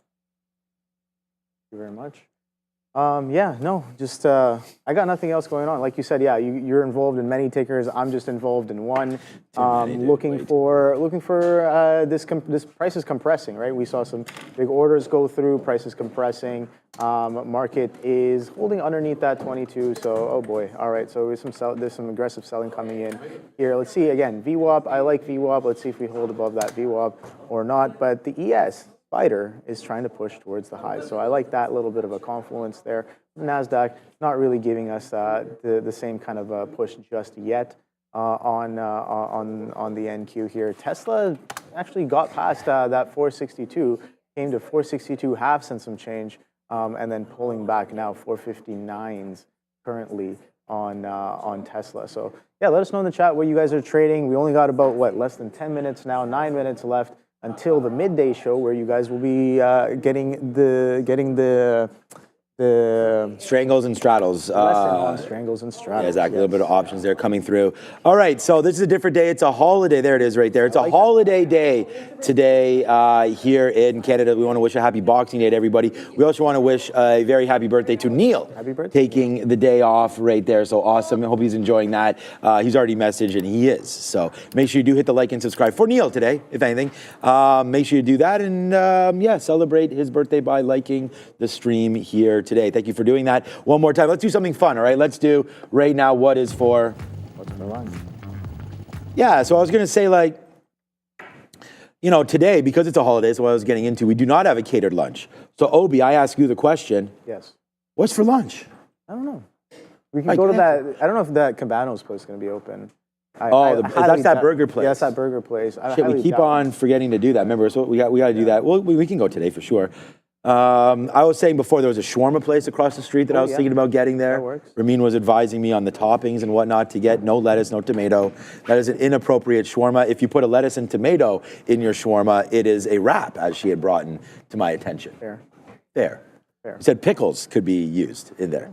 I think that's because she has an affinity for pickles. I think she's kind of like lying about the whole like traditional shawarma having pickles in there. But I love pickles and shawarmas. So I don't know. And we go pure like Osmow's, like not authentic really at all. Just like that's my daughter really likes that. So, but the place across the road I actually really like. And then of course Joe and Ramin are like, oh my God, the French fries there are like to die for. I'm not trying to get French fries, but we'll see there. We'll check that out as well. Shawarma, I mean, that would be convenient. It's right there. Maybe we'll. If we're in too many positions, or like if I want to stare at this Palantir a little bit longer, definitely. Steak for lunch. Yeah, no, thank you. We had, last night we actually did sort of a tradition I'm trying to. It was not a tradition, but again, it was a very, very busy couple days. We had the parents over there for Christmas Eve, and we just wanted to relax. And we went out, visited my grandmother on Christmas Day there yesterday, and then came back. And of course, it was like, what are we going to do for dinner? Well, we just ordered in Chinese food. So I think hopefully that's what my kids are going to be enjoying there.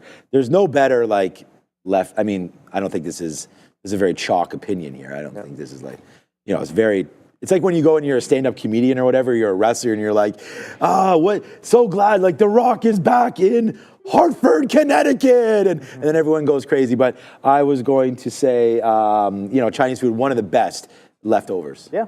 Pizza as well. Yeah, pizza. Pizza's the classic one. Yeah. But I just wonder if Chinese food is almost better leftover. I wonder. Maybe. Yeah. I don't know. Maybe. I don't know. You don't even have to reheat some Chinese food. Yeah. We got, what's your favorite dish? Like Chinese dish. Like if maybe not like authentic, but like if you're just getting like, I don't want to say like dirty cheat, like just takeout Chinese, like. I like General Chow's. Yeah, General Chow's chicken. Yeah, that's not too bad. Yeah. The beef with broccoli is popular in our house. Okay. So we got that. And you know what? I like egg foo young. But I don't know. It's something different. And then, the Cantonese lo mein is also a popular choice.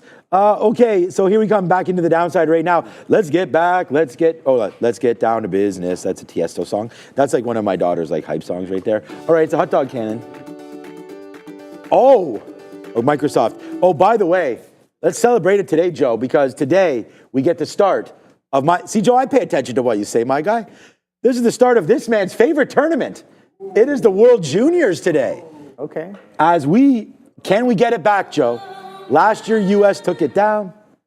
We'll see. We got Gavin. This guy, Gavin McKenna, man, this guy's like 15 or 16 years old, and he's leading, hopefully going to be on top. And then our boy, too, Joe, Easton Cowan, for the Maple Leafs. The 18-year-old led the way there in the pre-games to the tournament. So we'll see if Mr. Easton Cowan can hit it. So you like our chances there, Joe?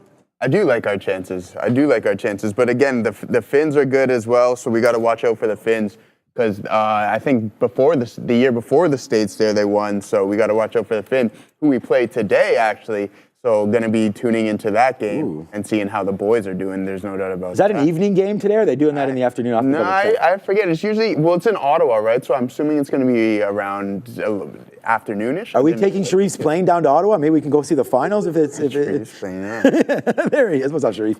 Okay, good little talk there. I could have that talk with you, but I don't know. I probably wouldn't be able to reciprocate as well. We did have that is, discussion about like where Michael Jordan had played before in the past and all that. I mean, yeah. I mean, wow, what is, that's Google. Google pushing up to some fresh highs. What is the market doing right now? Market's coming back to that 22, man. All right. So we're holding. Yeah, we got hits on some more lows there of Microsoft. Honestly, I could just review what the plan of action is here. We don't have many shares left on Rigetti. Breakthrough VWAP, we're out. So 1280, we're out of Rigetti. GameStop just continues to try to work higher, but still bouncing off 3250. We have a small piece left of GameStop, like literally like 5% left. Our biggest position left is still Palantir, just because we're holding VWAP, and I don't really have a plan of action on this one. I was thinking about just getting out if we break the low. I really like the stock. We have about 20% left of the reload, maybe in and around there. The math is, I've just been in and out of so many times. That's that one.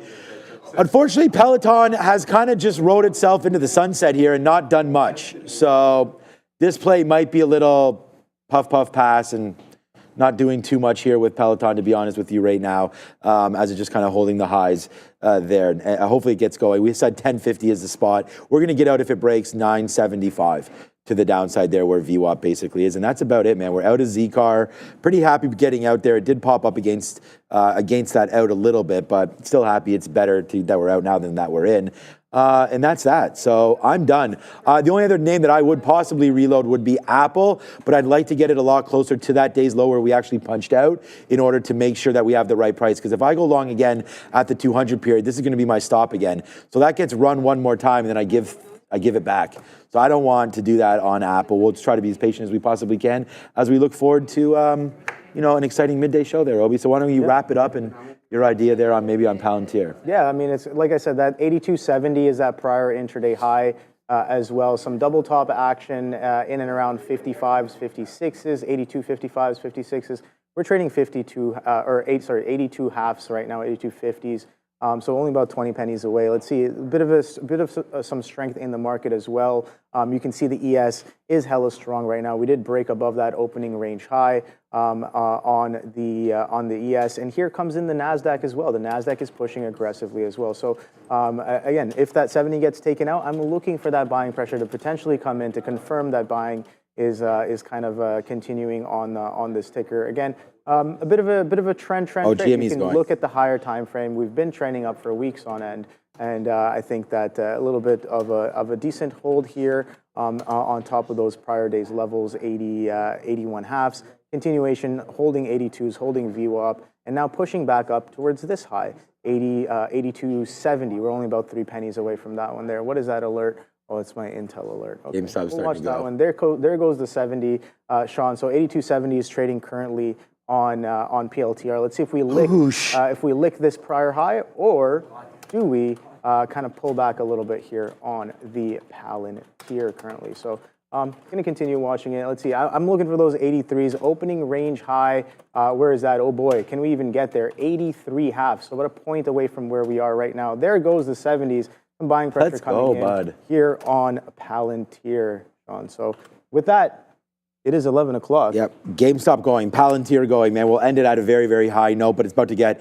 leveled up. So good game there, Obi. Thank you. GG. GG's. Is that better? I like that. Yeah, okay. Like that. All right. Thank you so much to everybody for watching. We're going to go over to the midday show right now. We're back at 2 p.m. All right. It's Sharif and Joe. Thank you, Bears vs. Bulls, and everybody for watching. We'll see you soon. Yeah.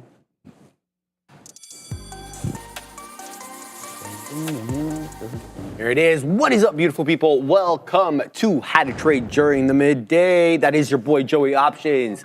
And I'm Sharif. And we're going to wait for everyone to come on over from the other stream. Hopefully, it doesn't take too long today. Last time it took a little hot minute. Shout out to a proper dang Paradox. Is one of the best Christmas gifts. Yes, it is. Shout out to you, my man. We got officially unburdened. What up? I'm officially unburdened by what has been.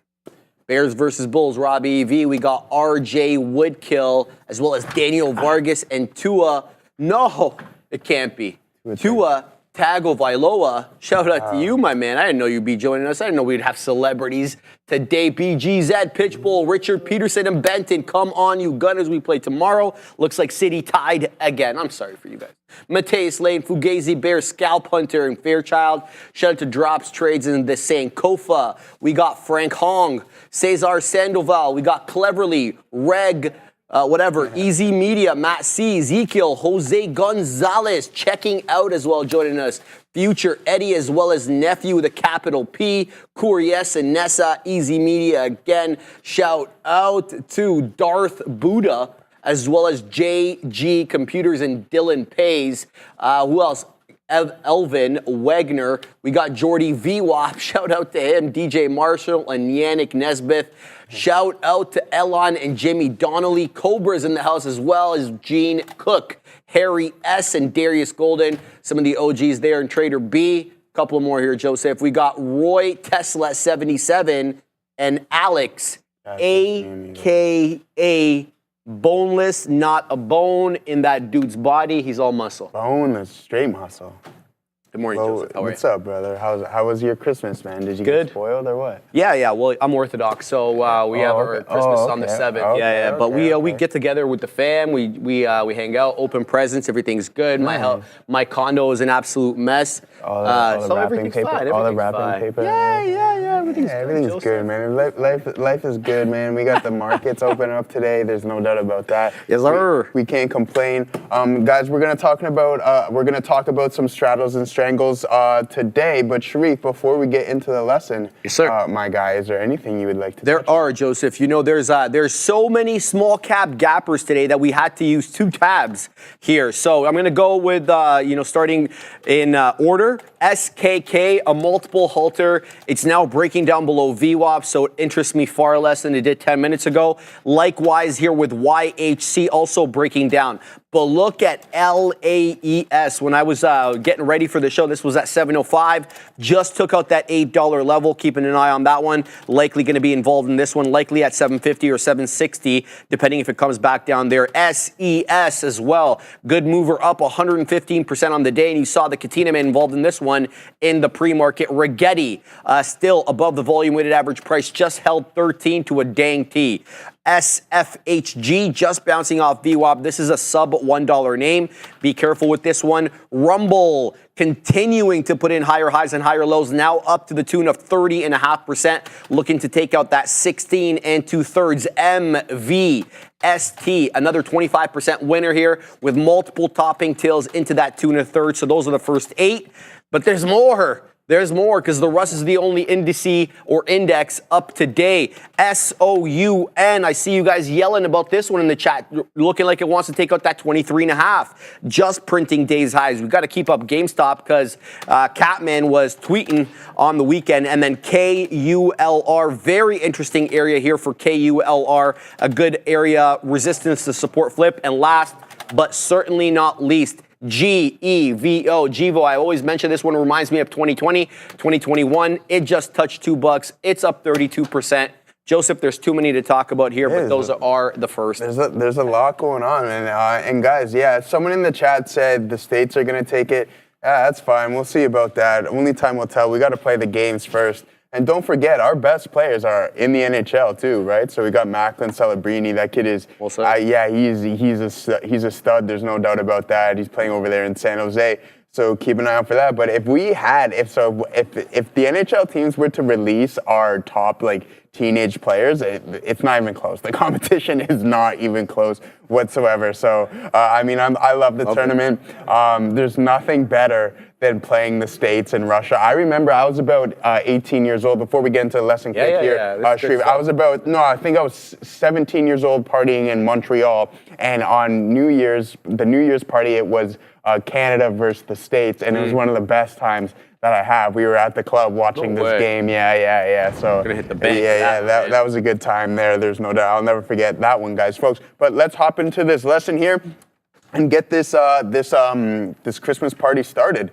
And exactly. So guys, we're gonna go over some straddles and strangles. I know now is not necessarily time to implement this type of strategy, but we're gonna go over it anyways. And maybe you can just add this to your arsenal of trading and into your playbook. All right, folks. So let's get the ball rolling. So straddles and strangles, folks, just what we're going to be going over. Expected move and open interest, because that's important when implying these types of strategies, okay? So straddles can be classified as an intermediate level option strategy.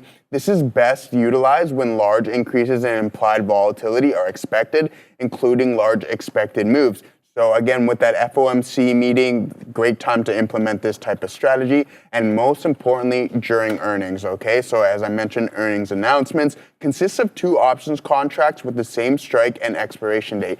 So it's very simplistic. You only need 2 legs of this trade when constructing the straddle, and that's just one of each strike there, all right? We're gonna get more into that. So stock XYZ is trading at $50. You buy 1 at the money call, and then you buy 1 at the money put. It's literally that simple. So what the goal of this strategy is that implied volatility is going to vastly increase, and one contract is going to vastly outweigh the other, all right? So that is kind of the goal of what the straddle is. So trade is most profitable when a significant move is made in either direction or a large increase in implied volatility.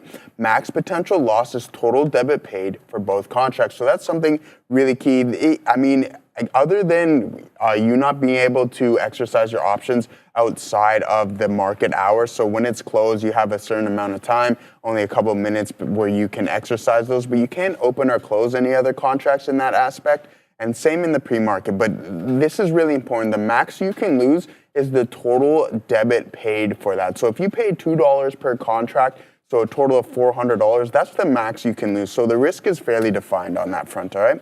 So let's keep that in mind. This is how you would construct a straddle, an at-the-money straddle right here, folks. So as you can see, we're just buying both of these calls. So on NVDA, we buy it about a week out. Let's pretend that the earnings call was the following day or that day of. So we're buying this just before the close here, and this is the premium that we pay for this contract, okay? So just keep that in mind, and the max loss is, so it's about a 42% probability, but again, you just add these 2 up, and sure enough, that will be your max loss, but you have to pay that debit, and the goal of this strategy is that one contract will vastly increase and then outweigh the value of the other contract. So you also need this to beat the expected move in order for this strategy to work, all right? So again, strangles, let's move on to strangles. Strangles is an option strategy that consists of buying out the money calls and puts in the same expiration cycle. So stock XYZ is trading at $50. You buy the 55 call and buy the 45 put. The strangle also requires a significant move in the stock price or IV in order to be profitable. So now, another quick example. If you're a little bit more bullish on one side of the chain, like say you're a little bit more bullish on the call side, you can play the strangle with the anticipation that, hey, we're going to exceed the expected move and then some, right? So there you're going to collect the extrinsic value of the contract, and then when it becomes intrinsically valued, that's when you can really exceed those gains, especially when you beat the expected move, all right? So the strangle also we just got to pay a bill. Oh, pay a bill. Yeah, let's pay a bill. Yeah, quick absolutely, one. bro. So I didn't hear it in the air. Yeah. Yeah, no worries. All right, guys, trade ideas this Christmas. Well, it's past. Give yourself the gift of smarter trading with trade ideas. Don't miss out on their 25% on all subscriptions, including upgrades to premium. You'll unlock powerful trading tools and insights to take your strategies to the next level. But hurry. This special offer ends today, December 26th. Use code TRADERTV25 at the checkout to save big. So go on right now, visit trade-ideas.com today and make this holiday season your most profitable yet. Shout out to the good folks at Trade Ideas. There you are. All right, so hopping right back into things here. So the strangle also requires a significant move in the stock price or the implied volatility in order to be profitable.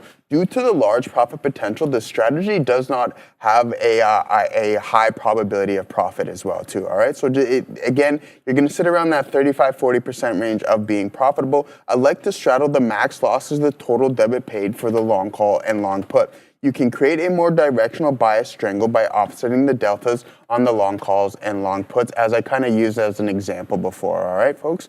So here is just an example of the strangle and what you would be paying for that one. So the max loss for this strangle is about $1,135 with an infinite return. And then you can see that probability of profit hovering around that 41%. Same kind of as that straddle as well too. But it's really important. You need that implied volatility to step in significantly and then exceed the expected move in order to be profitable on these strategies. So here's just a couple examples of what you want to be playing. And these are earnings announcements of Tesla and AMD. And if they, I can't recall if they beat the expected move, but I'm pretty sure Tesla did on this call. So again, that's a scenario where you can be profitable. And the same thing with the AMD short. All right, so you need one contract to significantly outweigh the other, right, in order to become profitable, because you're going to pay a debit, and as one side starts to appreciate, whether it be up or down, the other side of that trade, that contract is going to lose its value. So you need that to move significantly in order to be profitable, okay?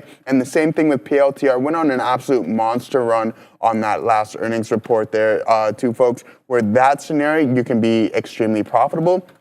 And then there's a scenario like this where it doesn't necessarily may not work in your favor. The price action isn't as clean. And if you stay within that range, so if you stay within that kind of range of your long put and your long call, then that's where you're going to get hurt. And especially with the increased implied volatility, the options market's going to have that priced in, right? So if you don't exceed those moves, then potentially you're just going to be sitting on a trade that may not be profitable, especially day after day when that implied volatility starts to cool off. Now, here's another example of where it may not work as well, too. We didn't exceed the expected move in either direction, so you're kind of just stuck holding onto these two contracts with the implied volatility also cooling off day by day. So you want to get rid of these contracts as much as possible, all right? So we'll stop there. We'll send it off to Sharif, and then we're going to come back and touch on the expected move and implied volatility. All right, we're in a few positions over here. The first one I really I messed up on. Rigetti, we took some good size, but took it out far too quickly as a bit of a fat finger there. I had to take it out at 14 because there was a chance it would have rejected. I would have let this last little bit run. I've got a dip trade set up at 13 2/3. If it wants to come back in there, I actually have to move that up because I was trying to shadow the 10 exponential moving average, and the 10 exponential is now at 13 1/4. 3/4. So we'll keep an eye out on that one. KULR as well. In at the $0.50, a little bit below the $0.50. We got some out there at 48, or got in at 48, out at 62, waiting here in front of this area crest at 65s. I'm waiting at 64s. I do have a dip trade to add on KULR at around the volume weighted average price at a 4 1/3. So we'll keep an eye on that one. GEVO, GEVO. I'm involved in this one as well. Perfect dip trade. There we go. We'll take out some there as this one dips super quick into 92s. I did layer my orders to account for this area trough over here at around 10:30 that we dipped into. It got into 186, so I was thinking, all right, well, if it comes and tests at least that previous area low, I want to have some orders waiting around there so that I could wet my beak. So now we're going to sit at $2, a bit of a bigger position with this one, and then we can take out more if it does take out that 2.5. So involved in a couple of small cap gappers right now, trying to extract some profitability from them, but already disappointed with myself with how I traded RGTI. Should have been a way bigger move, but a bit of a fat finger on my part there. We'll look to do a little bit better. So keeping my eye on KUL. Now this one, this is the big boy right here. This is the one that I missed. And I was actually sitting down looking at this one at 7 1/4, 7 1/3, and then it just took off. I didn't want to get into the position before I got onto the show, but that was a mistake. So let me show you exactly what I'm seeing here on the 5-minute on LAES. This is looking like the best of the bunch, despite the fact that it's only up 55% on the day, not even a triple-digit winner. But beautiful entry right here, right at the 10 exponential moving average. And then what you saw, not just that it touched the 10 exponential moving average, but it foreshadowed the move higher vis-a-vis a doji candle. Then look at the subsequent candle after that, a higher low and a higher high. Then you got the explosion on the third candle when everybody and their mother noticed exactly what it was doing and then and you haven't looked back since. So I'm gonna set up exactly where I said I would set up at the 10 exponential. I'm gonna have an order in the mid 80s, and I'm also gonna have an order at around the low 70s, high 60s. Reason being, because this area crest over here could act as an area of support, previously resistance, of course. So if that 10 exponential means bupkis to LAES, well, maybe this price action resistance means something to it. So keeping an eye on the two that I'm in, but very interested in weaseling into some more here on LAES. Rumble's also giving you about, 45 pennies off the high, just touch 1670. It's also coming into the 10 exponential, and when it has on this way up touched the 10 exponential, it's been awfully brief, awfully fleeting. Look at this hammer candle over here that just quickly glanced at the 10 exponential and then rocketed up about 25 pennies. So Rumble coming down in now could be a great entry opportunity for here. We're going to give this one the old college try and keep an eye on it. So currently in GVO, currently in KULR, looking for some more entries. Joseph. Yeah, good stuff there, Sharif. We just punched into some NVDA as well too, brother. So we're down about just under 0.5% on NVDA, slowly starting to climb back. I'm curious to what's dragging the Qs in the SPY up. So you know what I'm going to do, folks? It's time to see the top sector performing sectors of the day, because I want to know what is driving the SPY up. And sure enough, healthcare, we're up only about 0.22% there on the session thus far, and then real estate about 0.18%. And consumer staples about 0.18% as well too. So I mean, this can maybe determine why the SPY is slightly stronger than the Qs, but not by much. So I want to take a look at XLF, even though it is still slightly red on the session, negative 0.02%. I want to see why is the market moving, but some of these mega caps aren't necessarily moving with it. We have Tesla pulling back and going to test those lows of days possibly as well too. But Amazon is just hovering around the volume weighted average price. So I'm curious to take a gander at some of these mega caps and really see what is driving the market. And if you guys want to let me know in the chat, that'd be fantastic as well too. But we're in here on some NVDA. We punched through VWAP really nice, and then we kind of formed this ABCD pattern. I'm getting in on the trend slightly late. Totally fine. If we breach 139, I'm getting out of dodge here. So we'll see what's going on with NVDA. We're going to continue to monitor this. I seen Sharif was in KULR. I want to watch that as well too, because Dara put some news on it that this company is going to add some Bitcoin, around $21 million of Bitcoin, I'm pretty sure, onto their balance sheet, and then going to look to add some more or something along those lines. So let's see if we can get involved on that front, because we have Bitcoin trading around 96,400 right now on the daily. And I was telling Sharif, I'm looking at the options chain when I was talking to him about it. I said, I think it might be time for me to start selling some calls against this position, especially if we decide that we want to breach the support level that we have on Bitcoin. And I'll pull it up for you guys real quick and just tell you kind of what my game plan for this is going to be. So as we are hovering and holding that 92K level really, really well, what I don't like is that we didn't have too much continuation after that Tuesday session, right? I was looking for some more continuation in the strength, but we didn't get that. And now we're kind of pulling back. Sharif mentioned, hey, I watched it reject that 100K level overnight, and then now we're starting to pull back to that $95,000 level. If we get an open below this candle close, then I am going to build a thesis stating that, hey, I think there's going to be some more potential downside. Are we creating somewhat of a head and shoulders pattern on Bitcoin?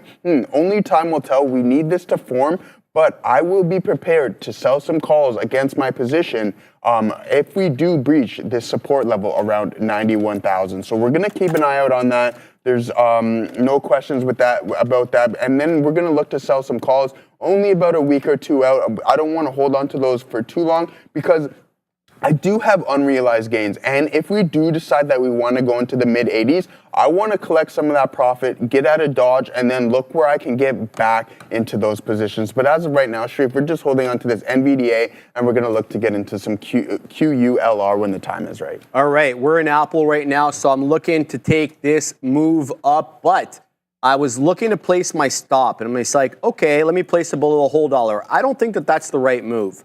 I think that the right move is to at least add into the volume weighted average price. Currently, the volume weighted average price on my side chart, 258.80. So we've set up a couple of beak wetters through the break of 20, but I'm going to add dip trades, in fact, on Apple into the whole dollar. So we're going to set up at 01s, and I'm also going to set up into the 80s, 258.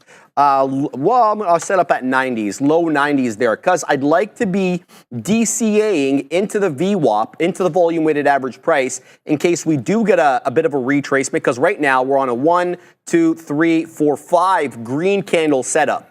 So it stands to reason we get a retracement, especially with the future. Coming into that 22,000 point area, we could find resistance at that area. So I'm putting in a couple of dip trades here on AAPL. There we go. We get filled on the way down. So we'll see now what Apple wants to do with the volume weighted average price. Currently, it's around 82s. We're printing 95s. So keeping my eye on Apple here as it gets a bit of a pullback. We're long 10s. So we'll keep an eye out on that. Rigetti coming into the area that I'd like to pick it up on. Somebody in the chat was asking me, Sharif, where would you get into Rigetti? Well, I'm like, it looks like possibly that, what's it called over here? The 10 exponential was 13.77, but the price action support was between the $0.25 and the third of a dollar. So that's what I'm keeping my eye on right now. I'd like to be able to pick up some around there on RGTI. I realize that it's kind of setting up in a bit of a double top, but that's what higher highs and higher lows look like. So what we're going to do, we're going to get into some Rigetti over here, very small position, and I'll be looking at dollar cost average into the half dollar and then into the third of a dollar, because that is where I see price action support on RGTI. Let's manage the positions we're currently in. KULR, still whiffling and waffling in a consolidation range. LAES, we haven't gotten any prints because it hasn't come back down into that 7 3/4. Apple or Rigetti there, we got the app, that's fine. Apple right back up, so on the ad on that 259, fine. Gevo, we're printing on that. We took out the $2, now I'm waiting at 205s. So we're in 4 positions right now, trying to manage all of them as best as I can at the same time. We'll keep an eye out on this one. Use stops, guys, especially if you're going to be crazy like me and looking to trade 4 different names, Joseph. So that's what I'm looking at right now. Only big cap I'm in is AAPL. AAPL, yeah. I mean, going to all-time highs again today, Sharif, is Apple. And you know what? We're not going to complain about that one at all. We like Apple for the foreseeable future. And I mentioned this multiple times. Again, like with inflows coming into the market and Apple being in so many different ETFs, sure enough, they're going to get they're going to get a piece of that pie as well too. So look at this run that Apple's been on, Sharif, since the break of 238. It essentially hasn't looked back. These pullbacks have been micro pullbacks in my opinion, and then we just continue on this amazing trajectory to the top side. So again, beautiful trading from Apple. I don't know about you, Sharif, but I'm going to be looking to get the new iPhone, especially when the Apple Intelligence comes out and we get that going full throttle. So I'm looking forward to that. I mean, I'm sitting on an iPhone 10 here, and it's funny. I was joking with my friends the other day. It's like that thing's been to Mexico, there's been to so many places, and it's fell in almost every pool that you can imagine. And so we're gonna have to upgrade that one. And my girlfriend's giving me a hard time too, saying she can't send me pictures because the thing's too full.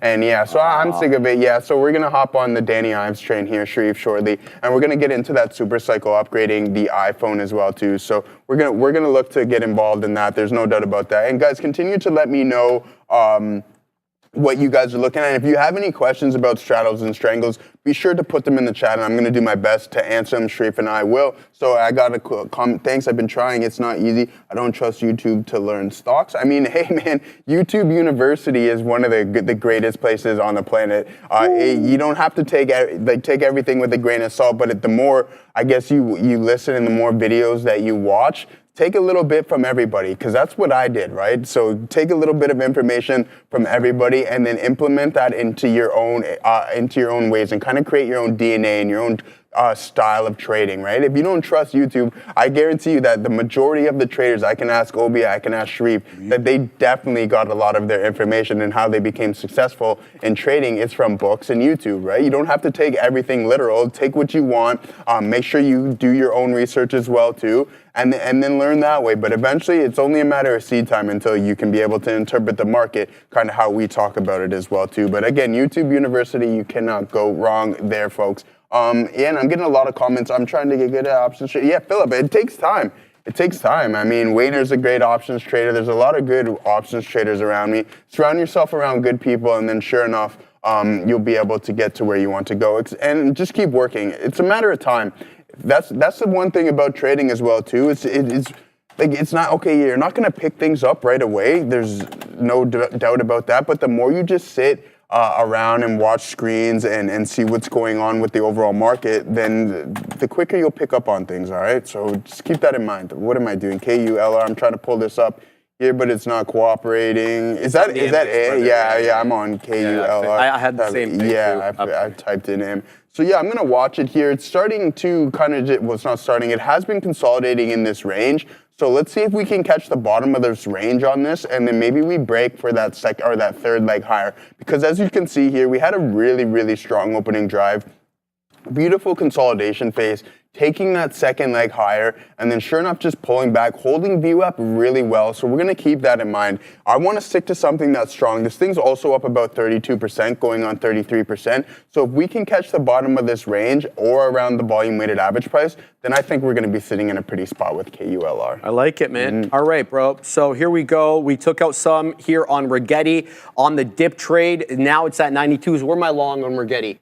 We're long at 67, so it's going to need to clear 14, and by extension, obviously, I want to take a new high, so it's going to need to clear 14 in the fifth. So last time, we fat-fingered. Hopefully, we won't fat-finger again, but we may have trouble with 14. We had trouble with it over here. We didn't spend too long on top of 14 over here, and then quick as you like, we made a break below 14, but here we go with 14 again on our GTI. Can we get a decisive break? It's not going to happen, looks like immediately. Again, I'm going to be looking for a beak wetter, likely at the fifth of $1 to the $0.25. I'm talking about 14 $0.25. So we'll see how this one wants to continue to run up.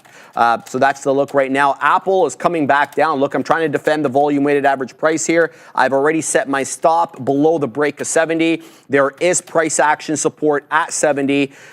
So that's the case. It's going to have to hold VWAP or we're going to get out of Apple. Now, GEVO, G-E-V-O, we wet the beak at 2. It's whiffling and waffling at 97s. Not much to report at there, or report on, excuse me. Let's go all the way back to LAES. This was a mistake. So I insisted on having my order at 7 3/4 to account for this area crest, an area rejection, so an area of previous resistance. I thought that it would give way at 8, come back into that area and hold up. I was wrong. It held 8, and now it's back at 8 1/3. I likely should have had a small position waiting at 8 with the larger position waiting at 7 3/4 just so that I could get involved. If this one didn't come down, which it didn't, at least not yet, into my area. What the hell is going on over here, bro? All right, we're going to have to put this bad boy on silent because someone's spamming my phone, you know, like. All right, so that's the look right now on LAES. Let's go back to KULR. It's boring me to death, but look at Rigetti go, and there is the fifth of $1, and that's going to be the end of the trade. As I said, I would take it out there. Bang on Rigetti. We get in on the dip trade, right back into that 14 $0.25. I'm not letting Rigetti off the hook, though, quite frankly, so we're out of it now, but that's it for now. Underline that for now. We'll look to get back in on every successive trough, because it's what this one is doing is a series of higher lows and higher highs. If that's the case, I'm going to ride the trend till it gives me the finger and tells me to get out. Yes, sir. I'm reading this really interesting statement by Jimmy Donnelly. So he has 10 RGTI calls expiring January 31st with a strike price of $70. I want to exercise rights to buy 100 shares. One call, but I don't know if it's worth losing the premium besides the fact I'm bullish. You know? Thoughts? I'd love experience point of view. Well, I mean, you have 10 calls and you want to exercise the rights, RGTI. Let me pull it up here first and foremost. Oh, okay. When did you buy these calls? Because I'm looking at RGTI around $14.16. There's no need to exercise those contracts if you're that in the money, and you are, and they don't expire until the end of next month. You can just close one of those contracts if you really want to lock in those gains, because you have a $7 strike at a $7 strike. So you should have gained a significant amount on those contracts. But if you just want to own the outright shares, you can do an early exercise if you really want to. But again, that options contract will equal the value of what the shares are trading at now. So there's no need to exercise that contract. But if you want to own the shares at $7, you could. But I mean, there's no necessarily reason for you to. You can just close it and lock in those gains if that's what you want to do, and then hold on to those remainder of those contracts. But I mean, if you want to own 100 shares at $7, by all means, you can do an early exercise and collect those shares. But again, you're sitting pretty as of right now, so congratulations to you. But those are just my opinion on that front. So hopefully that helped you a little bit out there, Jimmy, because there's no need. You're really in the money. You should be over 100% on the value of those contracts. I don't know if you bought them at the money or out the money. Even so, you're sitting pretty good right now, and I don't think you need to do an early exercise at this point, because again, the options contract will just equal the value of what the shares are trading at right now. So, I mean, hopefully that helped. It was around $8. Hopefully that helped. But if you want to, then and experiment it, if you have the cash in your account to do so, then by all means, then it's not going to change too much. You'll still have 9 contracts that expire the 31st, and then you'll just have 100 shares of stock if you really want to go down that route. But again, nice trade, and that's just my sense on that front. But Sharif, we got into KULR. We caught the bottom of that range, so let's see if we can break this 459 level here, and then maybe continue and test the high a day, because that's what I'm going to try to aim for if we do decide that we want to break this key resistance level sitting around that $4.61. And sure enough, the volume is starting to step in here, folks, and we are pushing a little bit higher. So nice little grab there. I think we can break this and then go potentially test the high a day. If we hit 480, then we're going to look to take the majority of the position off. But as of right now, let's let this trade work out. Let's let it cook up a little bit here and potentially see where we can go. Because adding Bitcoin to their balance sheet or whatever they're doing, looking to buy $21 million worth, then hey, let's get involved here. Even though Bitcoin isn't doing too much today, and I already kind of gave you my thesis on that thing for the near future, then yeah, let's go. I mean. Oh, we got to go to Adara, but do we? I don't. Okay, yeah. No, that's all right. Yeah, that's all right. No, okay, yeah. We're gonna send it to Adara here real quick. Hi guys, usually in the mornings here during the midday from about 11 to 12, we'll do a segment where we'll look at the larger movers to the upside and the downside in the S&P 500, and we'll take a look at earnings, but we don't really have any earnings this week, and there aren't any significant movers in the S&P 500, so I wanted to do a little bit something different and take a look at the significant movers to the upside in the S&P 500 this year. So here's the S&P 500. This is the SPY. We have made 57 new all-time highs in the SPY this year. This is as of close on December 23rd. So great look here. Definitely a little bit of resistance for the S&P 500 around that 608 level, but generally pretty strong. Now let's take a look at our largest mover to the upside on the S&P 500 this year. And this is a relatively new S&P 500 entrant. It's Palantir. PLTR is up 386.67%. Year to date, as of December 23rd. Then we get VST, which is another name, much like Palantir, that was added to the S&P 500 only earlier this year. So both of these new entries are number 1 and 2 on the list of top gainers. Vistar Corporation up 269.82% year to date. Last but not least is a name we know very well, NVDA here up 189.95%, almost 200% year to date. That is as of the close of December 23rd. So we'll take a look here at the other names on the top 10 really quickly. GE Vernova, GEV up about 162.8%. Then we have Axon, AXON Enterprises, much like Palantir, they're just added to the NASDAQ. They're up 148% year over year. UAL here up about 144.3% year over year. Broadcom, AVGO up 114% year over year. TPL, Texas Pacific Land Corp up 113%. Targa Resources, TRGP, is up 106%. And then last but not least, Howmet Aerospace, HWM, up 105.73%. Those are the top 10 gainers, and they're all up over 100%. So great year for the S&P 500 and for many of its constituents. Guys, back to you. To Matt C. Good call out, sir. EOSE. Good look over here. Moving higher highs and higher lows. Guys, chart, please. As we move up into that 518 area, good. I mean, it hasn't even touched the 10 exponential moving average on the 5. My only complaint about this one is it's a $5 name with about 6 million shares. I guess shouldn't complain too much on Boxing Day. Obviously, the day after Christmas, maybe some of these ones don't end up manifesting as much volume as they typically would on a regular day. But hey, Matt C, man. I like anything off the 10 exponential. You got to assume that if we get a pullback, maybe we pull back into the whole dollar. I'd be shadowing the 10 exponential with a dip trade as well as the whole dollar at 5. So, because sometimes you don't just get the touch at the 10 exponential. It's a bit of a deeper retracement as these algos look to take profits. So, I don't know if you're a newer viewer or whatever, but the green solid line on my chart's always the 10 exponential, so I'd probably put a dip trade around there. You obviously know that these moving averages are dynamic levels. They change, so your order will have to change as this one continues to ascend. But it's a good look. It took 5. It didn't even look back at 5 like it didn't even matter.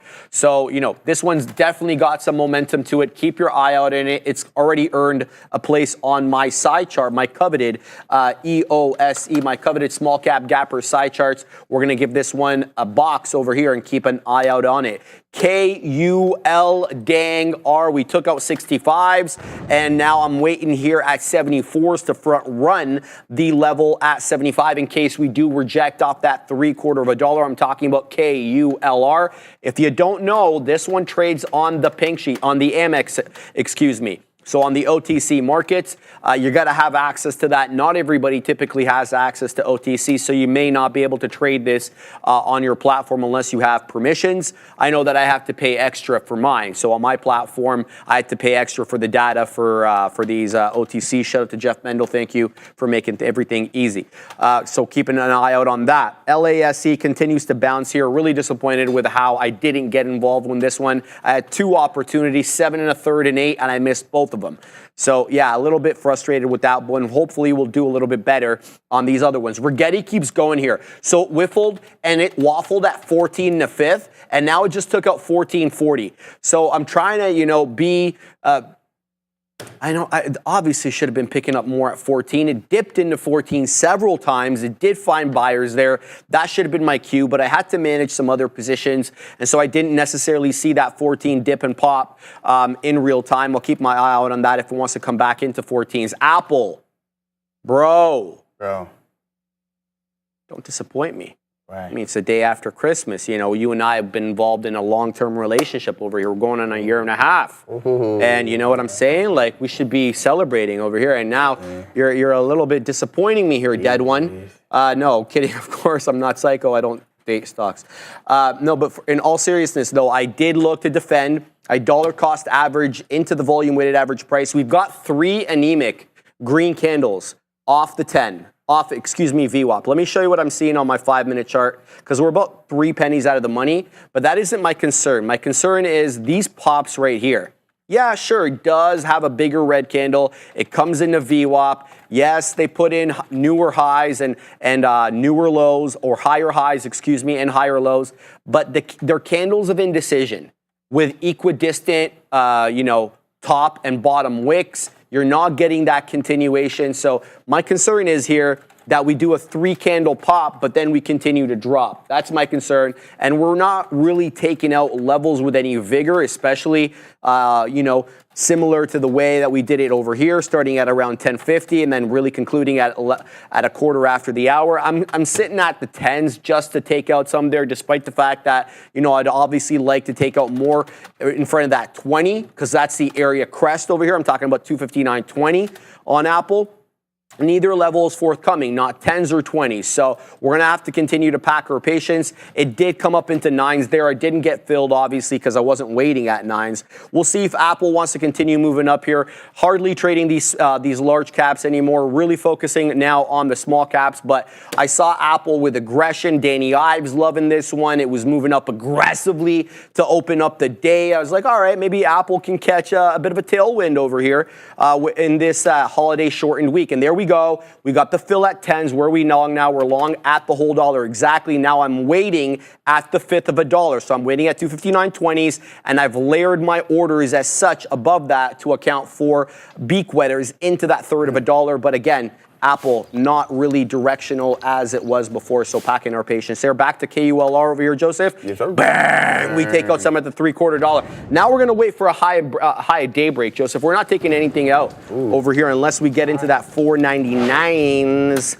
We'll throw that out there. What are you looking at? Yeah, you know what? I like that thesis, my guy, so I'm going to stick to you. I'm going to stick with you on that one. We took about 40% of the position off here now, so I'm going to hold for that higher day break. But I will be watching just in case that higher day break does fail. But one thing I do want to point out, guys, is that volume on the lower time frame is starting to pick up. And as we start to stair step, that dwindling volume on these pullbacks is a really good look on that front. But again, that volume on the lower time frames starting to pick up. This can confirm our breakout to the top side. Let's see if we can go and test that high day and then potentially break it. We're up a whopping 38.5% on the session this far, and I like kind of what Shrieve's getting at today, just especially from avoiding some of the mega caps and going to some of these stocks that are moving. So that's one thing that I really need to hyper focus on more. And I'll be frank, is like me, and I said this for a while now, NVIDIA and I are not in sync. I go back and I look at the statistics. If I didn't trade NVDA, and I'm just going to leave it at that. If I didn't trade NVDA on most days, then I'm going to be looking at nice profitable sessions, all right? So it's up to me now to just realize, hey, NVDA is not necessarily in play like it was. And as you can tell, guys, we've been consolidating in a specific range. Let me see if I can pull it up here. Was it? Oh, no, it's not going to do that for me. So I'll pull it up anyways. NVDA, yeah, even though we're in it right now, but let's take a look at this from a daily perspective, right? And just why, even though we are trending in the right direction, okay, thank you. I don't know why you're doing that. Here we go. Want me to talk to it? Yeah, please. And just be like, hey, man, come on, Joe, cooperate with us. Yo, Jensen, bro. Jensen, bro. I'll take away your jacket. Yeah, I would take away. Don't take. Hey, he built a success on the leather jacket, so you can't take that away from him. There's no way, there's no doubt about that. Okay, hold on. I'm gonna pull it up on something else here. Sorry for the delays. Embarrassing. But yeah, guys, let's take a look at NVDA from a daily perspective and just see kind of what I've been trading within. And it's like, hey, I don't necessarily want to be trading. This is not where my edge lays. You're going to get your setup showing up, but that continuation and strength isn't there. It's just like one green day, one red day, couple red days, one green day, couple green days, etc. And just moving, but we're trading within this range, and I'm not statistically good at trading within these range. I need these nice steady trends in order for my system to work with me. So it's my goal, even if the setups do show up, it's just avoid this thing at all costs. You can dabble in it a little bit, that's totally fine. But for me, again, I'm just avoiding this ticker for the most part. Sharif, what do you got going on, brother? Just keeping an eye on Apple, man. Still whiffling and waffling at these levels, so not doing much there. Keeping an eye on as well. KULR, it got into 80s, so now you know the lofty goal of $5 doesn't seem so lot. Well, maybe it does, but we'll see. KULR continuing to put higher highs and higher lows. Real pleased with this one, as I am real dang pleased with dang VO. There it goes, Joseph. I appreciate you. Here comes 205. We're just going to take it out here at 04s because I don't want to be missing that. We're going to now put it a little bit higher here on GEVO. We're going to set up a little bit higher. Hello, cancel my order. Thank you. So I'm going to let this one go now. Now that we've taken out the majority of the position into 05s, let this one cook. Let's see where it can get into higher day. Probably behooves us to do a little bit of charting over here to figure out where we could encounter some resistance, at least maybe on the daily. Flip into the daily here on GEVO, but true to form, this platform has to annoy me. because it's taken a long time. So I'm gonna let that cook. Apple, bang! Here comes the $1/4 on Apple. I'm waiting at the $1/4, Joseph. We're gonna have to wait a little bit longer. No fill yet on AAPL, but at least it's holding up and not breaking down below VWAP. Maybe I shouldn't have jinxed it, but I'll let that one cook for a sec over here. So GEVO, back to GVO. Sorry to jump, guys. Looks like into that 2 1/5. So 220 to 225. It looks like we kind of consolidated there back on November 1st and November 4th. Yeah, maybe even 2 1/3 with the opening print on November 6th being that 2 1/3, and then we obviously finished at the lows there. So GEVO, realistically, we could get into 220, 2 1/4, 2 1/3. That will be where I set up for the next peak weather on GEVO. It's up 34%. Good look, and it took $2. I'd like to see it ideally, obviously, stay ahead of $2. That is the psychological level of support now that you've cleared it. So I'll be packing my patience to keep an eye out on that. True to form, Apple right back down after touching that $1/4, right back down into tens. But it is on the more positive side of things, at least from where I got it in at 258.80s, it is incrementally putting in higher lows, higher highs after using the volume weighted average price as its foundation, as its level of price action support. So Apple, you know, despite the fact that it's been a bit more volatile lately, especially on the opening prints and the closing prints, I'm sure you guys have been watching this into the open, into the close. There's been a lot of market on open orders and a lot of market on close orders. And rightfully so. We know that that's how larger institutions accumulate their positions. You know, usually they tip their hand a little bit when they have these buy programs on during the day because it's so directional and it looks as if, you know, constantly higher highs, higher lows. But when you have that opening print, you're being paired with like-minded individuals who want to sell. You're being paired, obviously, or if you're selling, you're being paired with people who want to buy. So that is kind of what I've been noticing on Apple. Aggressive openings, aggressive closes. We'll have to see if the midday here gives us some decent positions on AAPL. Nothing forthcoming so far yet. Joseph. Hey, my guy, my glizzy. Yo, so guess how much Boeing is up off the bottoms there, Sharif? Oh, you've seen it already. 45.72%. No, that's how much, that's a dollar. That's a good It's up 33.5% and continuing to put in this absolute monster run. I don't know what you think about Boeing, Sharif, but I've stated multiple times there's not too much competition in the commercial airspace realm. They got Airbus and Boeing, right? So it's just like, again, why can't you just get your act together, do what you need to do from a safety standpoint? I know it's expensive, but you have next to no competition. So come on, you got to do a little bit better than this. Everybody flies on Boeings. Everybody travels on them. They're probably, again, going to commercial to private. They're in the military aspect as well, too. So it's just like, come on, it's time, get your act together. They got all these astronauts stuck in space is what you're saying as well, too. So it's like, come on, guys. Like I know they have the new CEO. So I'm excited to see some quarters coming out, some reports coming out from Boeing in the near future. And if those reports start to turn positive, they're beating deliveries, all right, they're getting new inflows as well too. I'm going to look to participate in Boeing for the foreseeable future because I really like this company and I hope that they can get their act together on that front, all right, guys? So we'll continue to look at Boeing and monitor it. I know a lot of people in the chat talk about it as well too, so that's why I want to kind of point that out. Really like Boeing. Let's take a look at, whoa, Walmart, okay. I really like this here on Walmart. We did get that pullback off the top there, folks, which is really nice. Let's see what the, thank you. So again, it was about a 8% pullback, just a little under there.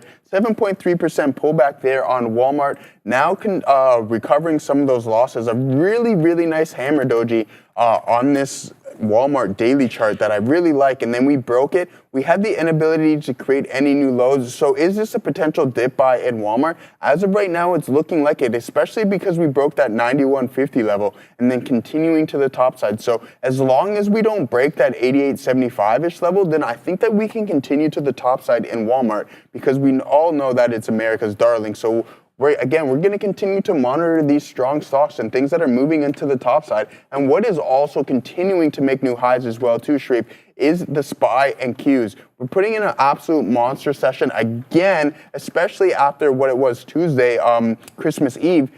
Didn't even really pull back. We gave back a little bit of that move, but again, just a nice engulfing candle here on the 5-minute, and then just not looking back, continuing to trade above 600. So let's see how far we are off of those all-time highs on the SPY, and it's going to be just fractions of a percent at this point, even maybe 1% or 2%, folks. So again, I mentioned this too as well with these spikes on the VIX being over 60%, and then the following day, or not the following day, within a month, the market makes new all-time highs. So we're down about just 1% or so, we'll call it here, off the all-time highs on SPY. Let's see if this market is going to continue to recover, because I think that we're on that path where we can go and push for all-time highs again. Sharif, what do you think, Yes, brother? sir. I agree. All right, let's have a look at some of the other small cap gappers that we haven't mentioned too much about. Guys, SOU1 is a dang rocket ship. I mean, I haven't been able to get into this one because it hasn't been coming in to any predictable levels. It hasn't touched the 10 exponential moving average since 10:20 this morning. It's just been a series of higher lows and higher highs. I guess an ex post facto analysis over here, I could look at the umpteen amount of bottoming tail candles. Well, why would I be looking at bottoming tail candles? Well, I'll submit to you that bottoming tail candles are just another way of seeing how aggressive buyers are becoming. Every time it dips in there, it's being met with aggressive buying. So moving up each candle towards the body of the candle towards the higher end of the wick there. So case in point, every one of these has bottoming tails or bottoming tails, that are longer than the topping tails. So that just shows you buyer exuberance. So SOUN, not the biggest percentage mover up on the day, 17 3/4 or almost 17 4/5 right now. I'd like it off a predictable area. It's going to have to come back into 23, something deeper, maybe into the 20 exponential moving average, which is the yellow line on my charts. Otherwise, I'm really going to have to pack my patience. I don't want to be chasing this. KULR coming in aggressively here into my entry right at the $0.50. So we took out a lot of it into $0.75, and we were leaving the remaining piece at the half or at the whole dollar. But as I see this is the right opportunity to add here on KULR. And that's exactly what I'm going to do. The $0.50 has been money as a level of support. Have a look how many times we've been dipping into that $0.50 only to be met with buyers. So I'm going to keep my eye out on this one. I've just added at the $0.50, changes my cost average by 1 penny because I literally got in 1 penny higher than I did prior. And I'll look to do more on this one. We'll set up some beak wetters. Let's set up some at 61, whatever, kind of a random area, but maybe the top end of the consolidation. We get a print there. Fantastic. So that's what I'm looking at right now. Let's see what the dead one is doing. Yeah, we still haven't taken any more out here on Apple. I apologize for the wicks, the dark pool wicks there, but we're still whiffling. We're still waffling in the 259 mid-teens. I'm hanging out at the $0.25, and now I think I've been waiting for maybe 15 minutes or something now. I still haven't gotten the print of the $0.25, nor has it given up VWAP or 259. That may happen soon. Let's have a look at what AAPL is doing here on the 5. Are we still putting in higher lows and higher highs? That's kind of the question over here. So yeah, kind of. I mean, it's not the best looking pattern I've ever seen. We're above the 10 exponential moving average. I'd like to see this one at least hold the 10, if not on a wick basis, certainly on a closing basis. But again, my stop is already in place. It wants to break down below 80s. That's the end of it, because 80s, in my estimation, was a consolidation area top before we took VWAP at 1110. Have a look how many candles over here on the 5-minute from 10:30 till 11:05. We kept getting into 258, kind of mid 70s, low 80s, and then bouncing up off there. So Apple just touched the 10 exponential, a 2-candle red setup, looking for this one to move back to the top side over here. The future still above 22,000, and it continues to make higher highs and higher lows. And I don't know what's lifting up the future. Well, the NASDAQ specifically, it certainly is not these MEG. It's not the MEG, that's for certain. I mean, look at Meta. Meta's dead. Microsoft is flat. Google's breaking down below VWAP now. Amazon is dead, down on the day. Apple, we finished talking about that. Tesla's down 1 1/3. Nvidia's down 2/3. What's keeping the NASDAQ putting in higher highs and higher lows? It certainly ain't the MEG. It's got to be something else. So maybe we should be looking at some of these mid-cap stocks to see how they're affecting the MEG, because it's definitely, or the NQ, excuse me, because it certainly ain't the MEG right now. So that's what I'm looking at right now, looking at Apple and looking at KULR, as well as obviously GEVO. Where's my GEVO trade at? All right, so we're back above 2 here on GEVO, but yeah, we'll have to take 2 again. I don't mind adding into GEVO if we're able to get above 2, because we got into about 205. That's where we took it out. Dipped below 2. So if we can reclaim 2 without issue, without shorts reinstituting their positions at 2 or people profit taking at 2 again, then I know that there's a better likelihood of us actually using 2 second time around to support. Otherwise, we'll use it as resistance, and I'll take it out through the bottom break there at 192. So keep an eye out on that, Joseph. Let's see what comes. Yeah, for sure.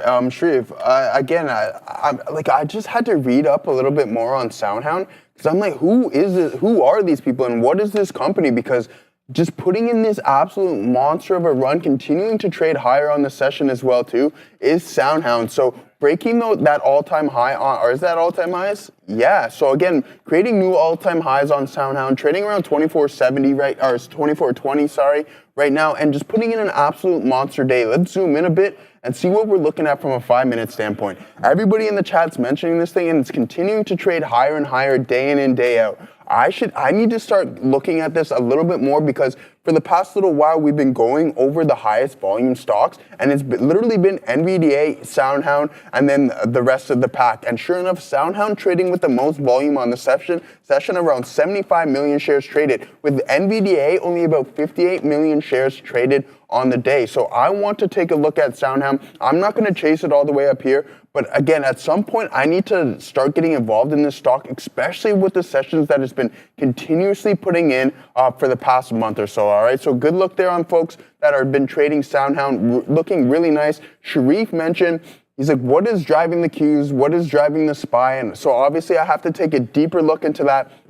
So like AVGO. Yeah, it's like 3%. AVG. Is that what it is? 3%. Like, yeah, I mean, it's the trillion. It's the trillion. Yeah. So when you get into the T club, as Brando likes to say, and you start putting in these sessions like that, you're gonna start moving the market, right? And sure enough, we're getting that in the Qs and in SPY as well too. Especially with kind of all these sectors being flat. Financial sector being the second largest sector within the SPY is flat and red it's up about 0.15% on the session. So just keep that in mind. AVGO putting in a monster, but obviously I wanted to take a look at some of my other favorite stocks as well too. So I was looking at Salesforce and CrowdStrike, but they're flat, and I don't think they can justify what the Qs in the SPY have been up to on this session. So yeah, really good look from Sharif there, looking at AVGO, part of the 10 companies that have $1 trillion market cap, looking really nice on AVGO's front. Guys, continue to let us know what you're looking at in the chat. AI drive-thrus, yeah, I mean, that's SoundHound, I think, because that's what they've been, they do that artificial voice stuff and looking for telehelp and all everything along those lines, all right? So we've been holding on to this NVDA trade for quite some time now, consolidating in this range. We had the inability to break 139, which is positive for this stock thus far. Let's see if we can go and make that second leg higher. I don't know if we're going to go and test the high of day as of right now, but anything can happen. We do know that it's going to be a little bit lower of a volume, so I think one party will be able to take control of the session. It did look essentially bearish at the beginning, but we had a really deep pullback, and that 5-minute opening drive was extremely strong, so I thought there was going to be some continuation in NVDA, but that wasn't the case. Sure enough, we broke some key support levels and then are now bouncing off them around 138, 137.75 was the low of the day, and we haven't looked back since. So continuing to trade within that range, but I do think at some point we either break this consolidation phase to the top side or to the downside. As obvious as that may sound, but that is a good kind of benchmark that you can somewhat base a trade off of. And sure enough, I'm in it. If we do decide that we want to break 139, I'm going to get out. I punched out of KULR. Are you still in KULR? I'm still in, You're still in KULR? It's still above VWAP. Oh, okay. All right, nice. So yeah, Sharif's still in KULR. It's holding VWAP really nice right now as I look at it. But again, let's see which direction this stock decides it wants to break in this consolidation phase, because I do think if we do break the top side of this resistance, 140 is the next price target for NVDA, Sharif. Yes, sir. Just throwing out my stop. Yeah, Right I there. can There we continue. go. Oh. Good to go on that. Yeah, I did add into KULR on that dip. If it breaks that third of a dollar, we're gone on that. I'm keeping my eye on GIVO here as it breaks into new highs again. Very disappointed I did not add on this one. I missed it. Again, I said if it got above 2 and held above 2, I'd be adding. I didn't have an order,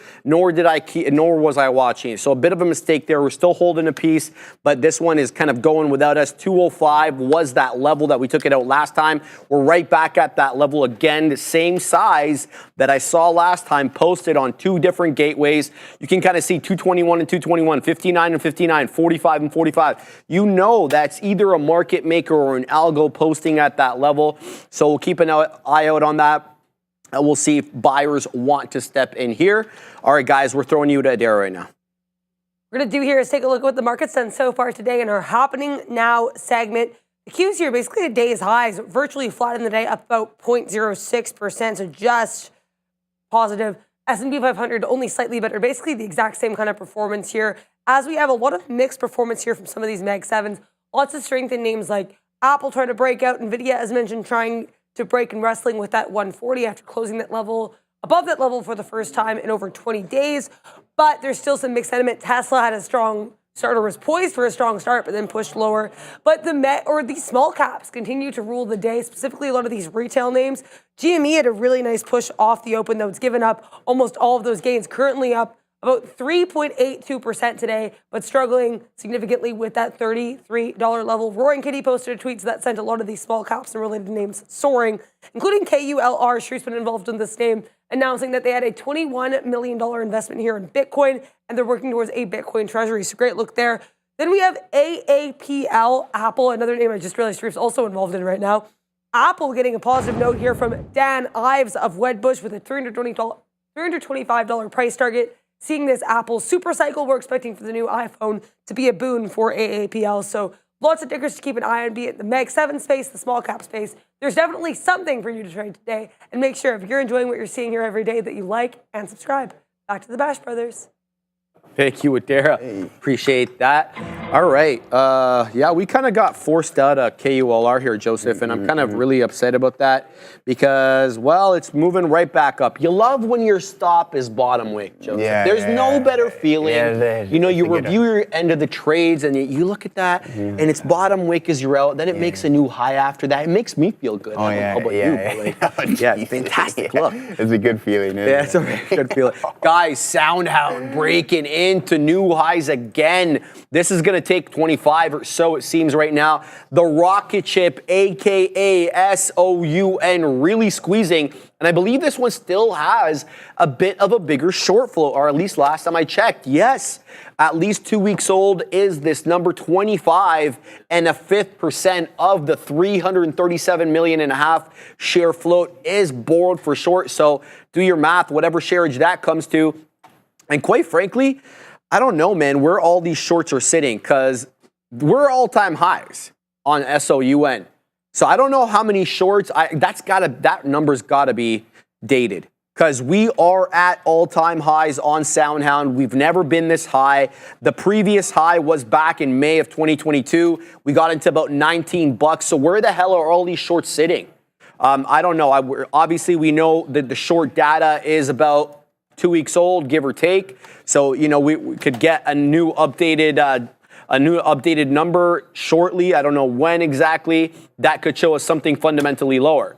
But Soundhound is on the way up. Every new tick now on Soundhound is a new all-time high. And I didn't know that. I hadn't charted it on the daily. In any event, right now it's moving up. It's moving up aggressively, and it behooves us to keep an eye on this one, given the larger short flow. So I'm all eyes here on SOUN. Even though I should have said I'm all ears. You're all ears. On the sound. That would have been right on the nose there, brother. So that's the look there. We're still involved in GEVO. Where did GEVO do? I think it popped in. It did. It got into a new high. 206 is continuing to put higher highs and higher lows on GEVO. So I'll see if I want to add over here at $2. I lamented not having added last time. The current candle higher than the previous candle, so the trend is still intact, or that's kind of the way I see it there. So let's weasel on over to GEVO. and get the old ad over here. So we'll take a bit of an ad on that one, keeping an eye on it. Apple still dilly-dallying here above the volume-weighted average price, not giving me an out and not, forcing me out either. No profit takers quite yet, since the ones we took out last time at 10s and 15s, but not pushing me out either. And it's also holding VWAP. Now, Apple's holding VWAP all the while the NQ continues to make newer highs and newer lows. So it's got us all guessing. I mean, I don't know if the Katina man is guessing or not, but what the hell is keeping this market up? And every time it seems to be the same answer, AVGO. It's a good look over here. AVGO just printed the high of the day at 247.09. What's going on over there? So got Palantir long 81.70. Katina man just took out Palantir long 81.70. That one continues to move up and have a fantastic time there. PLTR always keeping an eye on new high. Shout out to Matt C. STEM. Are you talking about a ticker or actual STEM? The science and math and stuff like that. STEM, no, 5%, 34 pennies. I don't typically trade these, Matt. M-Sense, Rigetti, dead or about to bounce again? Great question. Let's have a look at RGTI. So RGTI is coming into 14. This could be an interesting ad, my man. On Rigetti right here, because it's been putting in higher highs and higher lows. As you see, the deeper retracements have gone into the 20 exponential, and that is where we're at right now. $14 level, as well as a 20 exponential moving average on the 5-minute chart intersecting at this level. This could be a good ad on Rigetti. And in addition to that whole spiel about 14 and the 20, look at this price action resistance from 1030. It goes into 14 and rejects. So keep your eye out on it. It's breaking down now below 14. So you'll have to keep an eye out on this one. Don't be jumping in too quickly. Let the price bounce. Get it on the back end, as Neil likes to say, which is essentially what it means is to prove to you, yes, I'm going to hold that level. The way that I do that is by getting in on the first 5-minute candle to make a new high on the 5-minute, okay? That's how I kind of use that. Do whatever you want, however your trading strategy allows. Apple back into 259.10s, but as I see it, the last little bit, 10s has been a resistance level. This is the 1 minute on Apple, but it helps see, localized areas of support and resistance. Reject at 10, reject at 10, reject at 10. So we need to take 10 here, obviously, to break into the $0.25. Keeping my eye, Joseph, on Apple. Nice, good stuff there, my brother. So I posted up here, no Joe Malone or whoever is a big poster guy there on NVDA to see if we can catch something just below 140. That momentum is starting to kick in a little bit. I do like to see this from a volume by time profile, that big volume signature kicking in as we break those key resistance levels. So that can be a little confirmation on my front to see, are we going to continue on that northeast path that we are currently on? Are we going to go and test the high day eventually today? I don't know. Only time will tell. As of right now, NVDA is trading half decently, breaking through those key resistance levels. So let's continue to focus and monitor things that are strong. And something that is absolutely strong today is PLTR. This thing is on an absolute monster run. There's no questioning that. We broke through some key resistance levels, but a really weak opening 5-minute drive. I'll always monitor these 5-minute drives. So for the 5-minute oil traders, sure enough, you got a little bit of a move, but then it kind of just chopped around in this area and then decided that, hey, we want to continue to move higher. And sure enough, PLTR being on this monster run, Alex Karp and company just absolutely killing it day in and day out. And there's only insider selling, as Sharif was telling me. No one's really buying just yet because that stock has appreciated significantly over the past couple of months. There's no questioning what it's been doing. And sure enough, we're breaking some of these highs. A really big engulfing candle here. I mentioned before, wow, look at this tweezer. I don't think I've ever seen this. So this was Friday session, and then that was just that big engulfing candle that we had when it felt like it was an extreme. And sure enough, we broke it to the downside, but we had the inability to hold that. So I'm always going to keep an eye on the correlation between volume and price. And at this point right now, we're blown through that. So I think there's going to be some more topside to PLTR in the coming days. One thing I will keep an eye on here, though, Sharif, is this little inverted hammer candle right now. I'm not going to put hold too much context on this one here, right, as of right now, just because of the strength that we've seen in this thing. But if we break this to the top side, then sure enough, I think there's going to be more northeast trajectory on this thing here. So PLTR, just an absolute monster. I remember I was looking at this thing at $17 and being like, should I buy this thing? And then trading it from an intraday perspective was just an absolute nightmare as well too. Sometimes when it was trading around in this consolidation zone around these teens, and then it breaks and then doesn't even look back. So unfortunate ride. I know Katina Man's in this thing for the long term. Congratulations to him, because the appreciation in this stock over the past couple of months has been absolutely phenomenal. One of the best performing stocks in the market overall thus far, I think, this year, Sharif. Oh, yeah. Well, it's insane. Yeah, it's insane. It's insane. Up like 300, almost 400% at that point. So. And they're doing a bunch of stuff right now. They're not sitting on their laurels. They're not, counting their dollars. They're doing big things right now. So I read a really interesting article. Everybody knows Joe Lonsdale. If you don't, he's a character you should know if you're involved in the market. He's a partner in these companies right here. So Palantir, he's obviously one of the founders, but he's also involved in this company, Anduril, another defense name, and they're in talks with SpaceX and OpenAI to form a consortium targeting U.S. government contracts. Essentially, this consortium wants to be the new gen of defense contractors, right?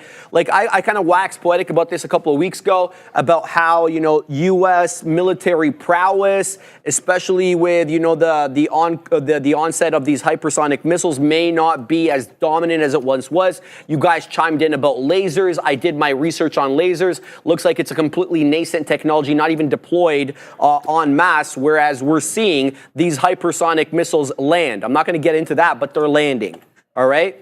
Now, the point is to get the U.S., I don't want to say this, obviously they're in the 21st century, but figuratively, to get them really advanced, it looks like these companies want to create a new consortium, taking out some of the old players, some of the old defense contractors that we already know about, that we've been knowing about for years. So Palantir, man, they could still be going higher. And you may be like, well, valuations don't jive. I mean, forward PE's wild, PE's wild. Sure, currently.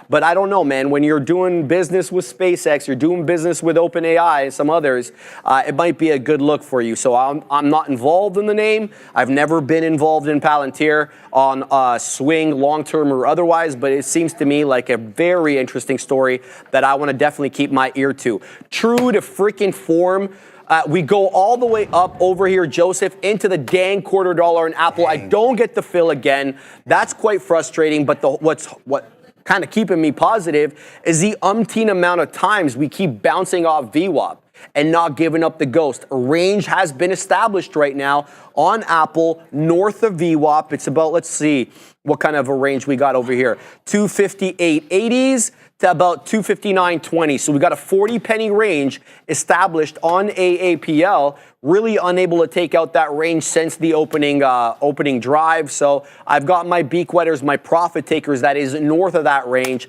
I will not be taking any out there. The futures continues to print new highs. We're above now 22,000. We're positive on the day on the NQ. So good look. You're not getting much participation from the MAG. Maybe Apple, Nvidia now looking to go green. Great move off the bottom for NVDA. It's back above 140. It can go green if it breaks through that fifth of a dollar, $0.25. That's Greensville. That's where we closed it on Tuesday on the shortened day. So that's what I'm looking at right now. I'm keeping my eye on these small cap gappers that I got involved with. I'm keeping my eye on Apple. GameStop just broke out. Here we go. GME. It just took out the middle there, Fabian. 32.90 on GME. Got a nice bid there, supported by volume, Joseph. Oh, about almost 400,000 shares on this 1 5-minute candle, taking out 33s. Wow. We know that the high of the day is 34 1/3. That was a quick bump and drop right in the opening range there. So GameStop above VWAP and also above this area crest. which was a breach of VWAP and a failed breach of VWAP, might I add. We're above it right now. Let's see if we can stay above 33. Yeah, really good look there on GME, Sharif. I love that you pointed that out because I like that volume stepping in on the 5 minute and as well on the 1 minute. Well, obviously on the 1 minute. So really nice engulfing candle. Am I frozen or did it? Yeah, I'm frozen. I thought we halted. Yeah, I can take over, brother. No worries. You. All right, guys, here's AAPL. Back into that $0.25 again. I'm waiting at 25s, but I don't think we're going to get the break of 25 unless we get a volume squeeze. This is a bit of an established range. We have the bid still hanging out at 21s, so we'll see if we can cross. Last time we got into 24s, we did not cross, so a bit of a tougher look there. Soundhound. All right, so for everyone worried they had missed their opportunity on Sound, we are about $1 off the top right now at the 10 exponential moving average. It's been a 3-candle hold up at the 10, no breaching it, nor really kind of holding it, somewhere in between. We are, though, below the whole dollar at 24s. Now, I think Soundhound's been so directional, it behooves us to actually wait for a level to come in and then to print new highs, because I don't want to guess where the bottom is here on SOU, because it was just so strong. You got to assume it gets a bit of a deeper pullback. At least that's my assumption. $23.78 right now with a couple of bottoming tail candles there, so we'll keep an eye out on that. Good look for Sound. I'm back. I added into Givo, as I said I would. Oh, baby, there we go. Now we got the top break on Apple. So we're doing here real well on AAPL as we got that range break between 25s. We weaseled all the way up to 33s. Have resting orders, people, because sometimes the price action doesn't hang out in that level for all that long. So quite happy that I did exercise good patience here on the dead one Apple. Let's see if we can get some more out through the break of 33s, but true to form, it's such a rangy day. It prints 33s and then right back down into the teens we go. So I'm going to wait at 42s for the next out over here on AAPL. Wow, look how aggressively it just came down. Crazy. Anyway, leave that one to cook. Still didn't get the print, though, sadly, on Givo. Now we get the print. Bang! So we added to this one on the break and hold of 2. So originally in Givo at 192, scalp some more. It dips below 2, reclaims 2. I added to the position again. So GEVO up 37%, consistently higher highs and higher lows. Not the biggest mover on the day, but a predictable name to be able to enter. So keeping my eye out on there. Elon, Sharif, Joe, just longed KULR at 4 1/5, 4 1/4. Let's have a look. That was one I was involved in with my man. Look, you know my rules, Elon, for these small cap gappers, and I promise you I won't be breaching them today. The price action has to be above the volume weighted average price. If it isn't, I'm not going to enter long. Now, I've made caveats or exceptions with that in the past, saying, you know, I can take it as a range trade below VWAP. I won't be doing that today either. Okay, so it's going to have to either get above that 4 1/3, 435, where VWAP is on my chart, or I'm not trading it. Simple as that. Let me know how it goes. I hope you print up a storm, obviously, despite the fact that I won't be joining you in on that name, at least not yet. GameStop coming back in now to VWAP. Do we hold VWAP this time? We didn't hold it over here at the 10:55, 11 o'clock break of the volume weighted average price. We made, though, a higher low. So we didn't go all the way back down into that 31.60, which was the low. No, we ended up having a bit of a higher trough. In fact, we actually defended $32 there on GameStop. So maybe we're just doing a higher low, higher high situation, kind of like an upward channel right here. And if that is the case, then the money prints, in my humble estimation, will be around 32.40, 32.30. Right? Because then if you're going to shadow this lower end of the trend line, that's the money fill. We're rejecting off 33s. Let's see, number one, does it hold at the $0.75? That's VWAP. If it doesn't, then I'm probably going to have an order waiting at around 32 1/3. I want to participate in GameStop today. We participated several times this week. So GME in focus as the Catman was taken to X yesterday, and he was tweeting a picture of a present. Don't know what the hell that means. Don't really care. It's in play, and that's all I care about, Joseph. Let me know if you're ready. Yeah, give me one second there, brother. Okay. Shout out to Ahmad Alwala. There we go.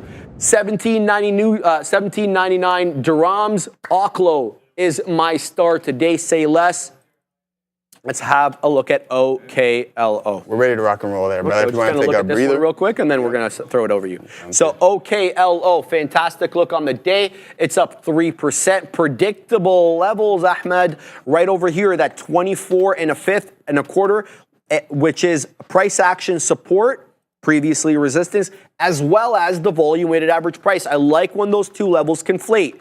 When you have the price action resistance and you have a VWAP or whatever other moving average you're using at the same level, it's a good look right now. I personally would be entering in here and then putting my stop below the volume weighted average price. It would have to hold VWAP for me to stay interested. So let's look at Apple over here. We still didn't get any prints north of that 40 penny area. I'm waiting. We're whiffling. We're waffling at the $0.05. Let's see if we can get something a little bit higher, Joseph. AAPL. Moving to the high side. Beautiful, good stuff there, brother. Thank you. Well, I had to restart the systems there real quick. But guys, hey, listen, we got those. Oh, okay, so we're done. I think it's time. We're about 20 minutes late to put up the Playmaker poll of the day. So if we can get that done, long, short, SPY, maybe we'll throw that up here because we know at 1 o'clock we're going to look to enter that trade there, folks. So we'll get that poll up there momentarily. There's no doubt about that. And guys, I go over religiously how many times how well we're doing on this this idea that we've generated as a collective unit. So I like this a lot. We're positive on it. The equity curve looks really good. And yeah, I'm having fun with this. And hopefully you guys are as well too.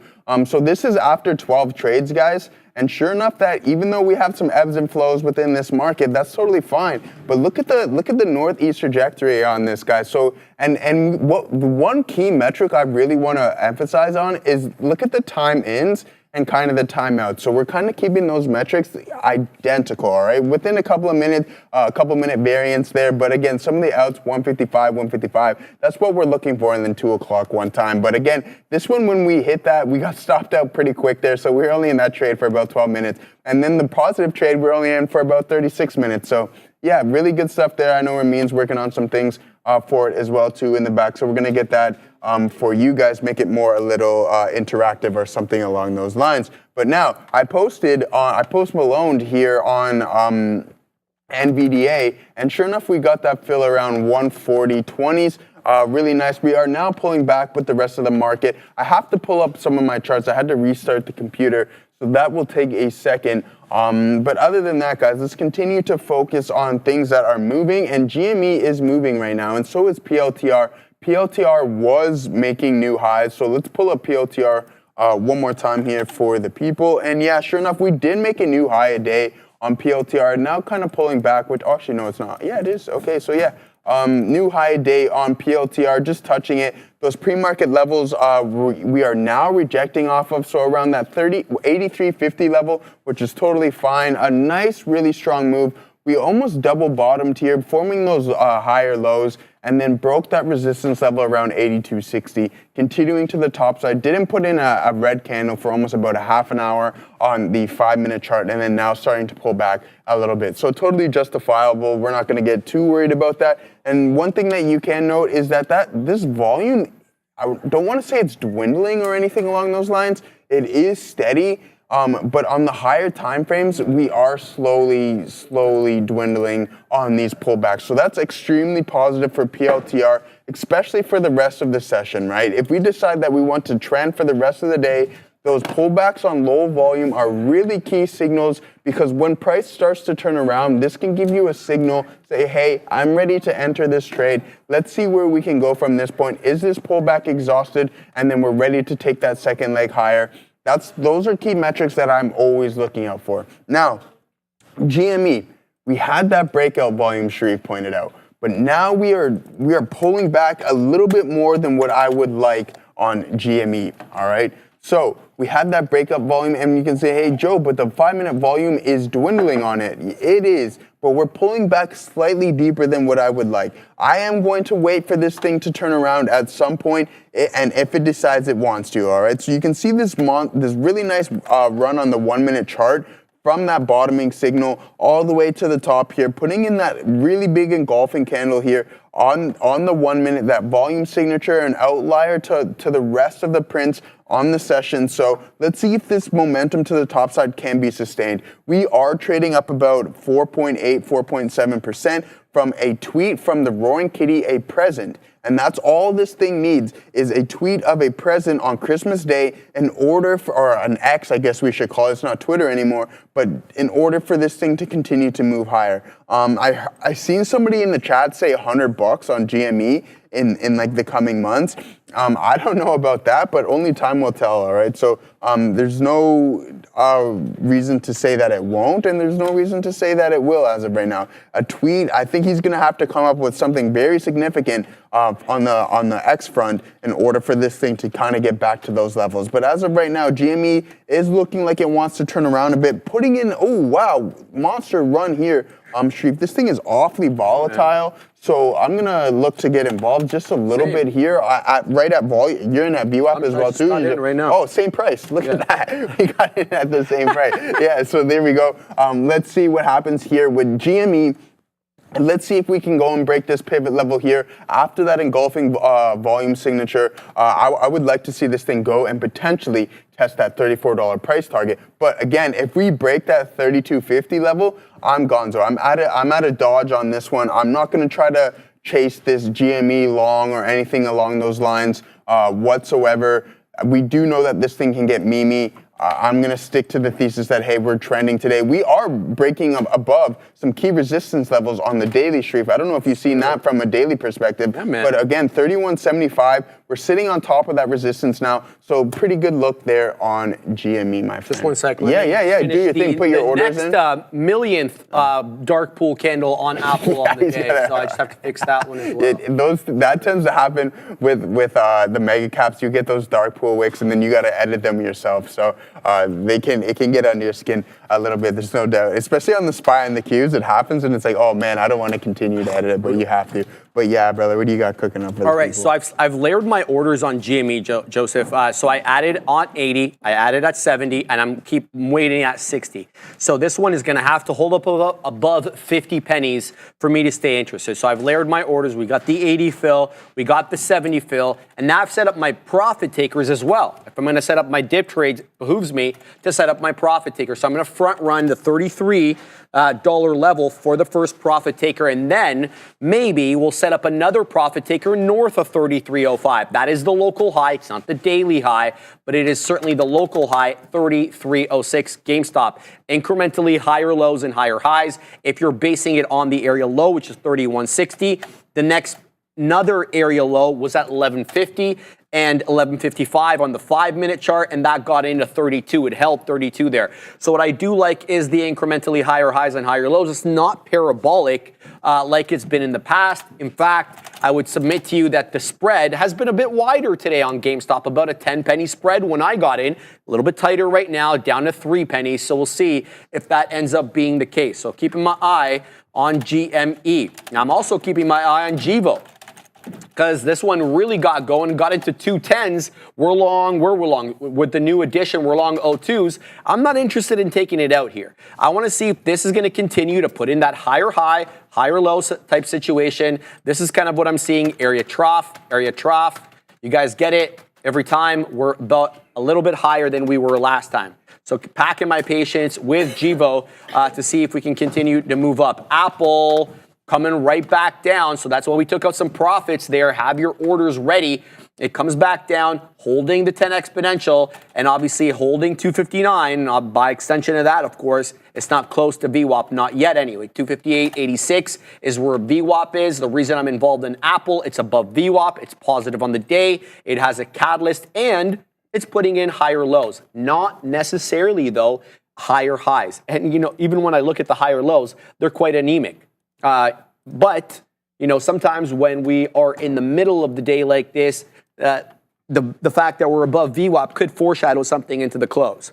And, based upon how the market on open orders acted today at 9:30 and how they acted on Tuesday into the close, maybe we get an aggressive market on close order in the same fashion. Let me just show you what I'm talking about. This is the market on close order on the shortened Tuesday. It was aggressive. It was quite aggressive. We were trading at 257.06, and by the time the mock orders were closed, it was 258.37. Kind of the same look this morning. Waffling at 257.72. We made all-time highs at 260.10. So the market on open, the market on close orders have been money for Apple as of late.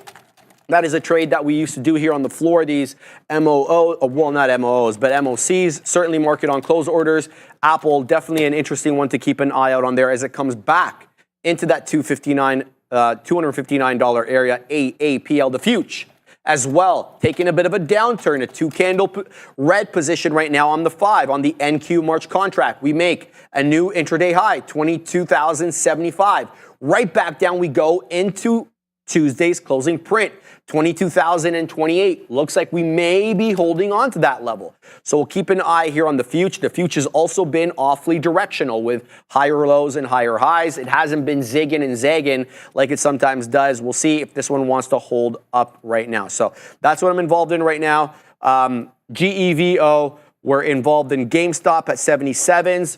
And we're involved in AAPL. GameStop still above the volume weighted average price, but we did not get any fills yet in the mid-90s. We'll have to see if that one is forthcoming or not, Joseph. So we'll pack our patience. GameStop. Yeah, that's all you can do with GameStop, I think, at this point. Let's see if we can hold volume weighted average price. Streef and I are in it at essentially the same price.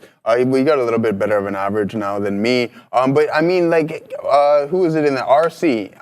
It's not that I don't want to, I just want people to know is that the scenario that happened with the first GameStop is that I'm pretty sure what people were telling me is that it had a short flow. There's essentially more shares short than being able to be issued. So that when you have a short float so high and then you get that squeeze action, that's why GME went to those like insanely high levels for essentially, I don't want to say no reason, but that short squeeze is what caused it to get to those levels. We just don't have the same short flow. And then also ask yourself, do you think that institutions are going to allow themselves to lose that type of money again?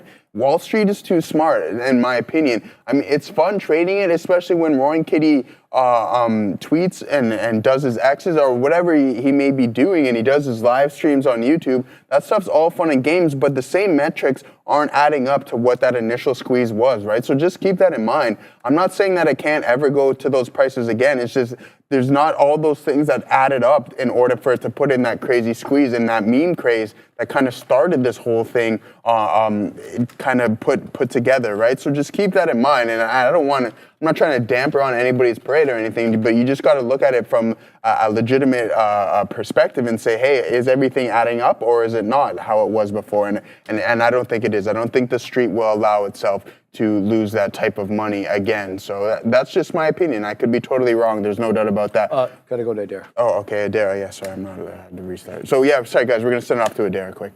Take a look here at these small caps. There are so many to talk about, so I could not mention everyone, but I'll mention some of the ones that I'm seeing moving on my scanners here. Russell 2000 to start with the IWM. We mentioned this one earlier, bouncing just below that 220 level going back to Monday.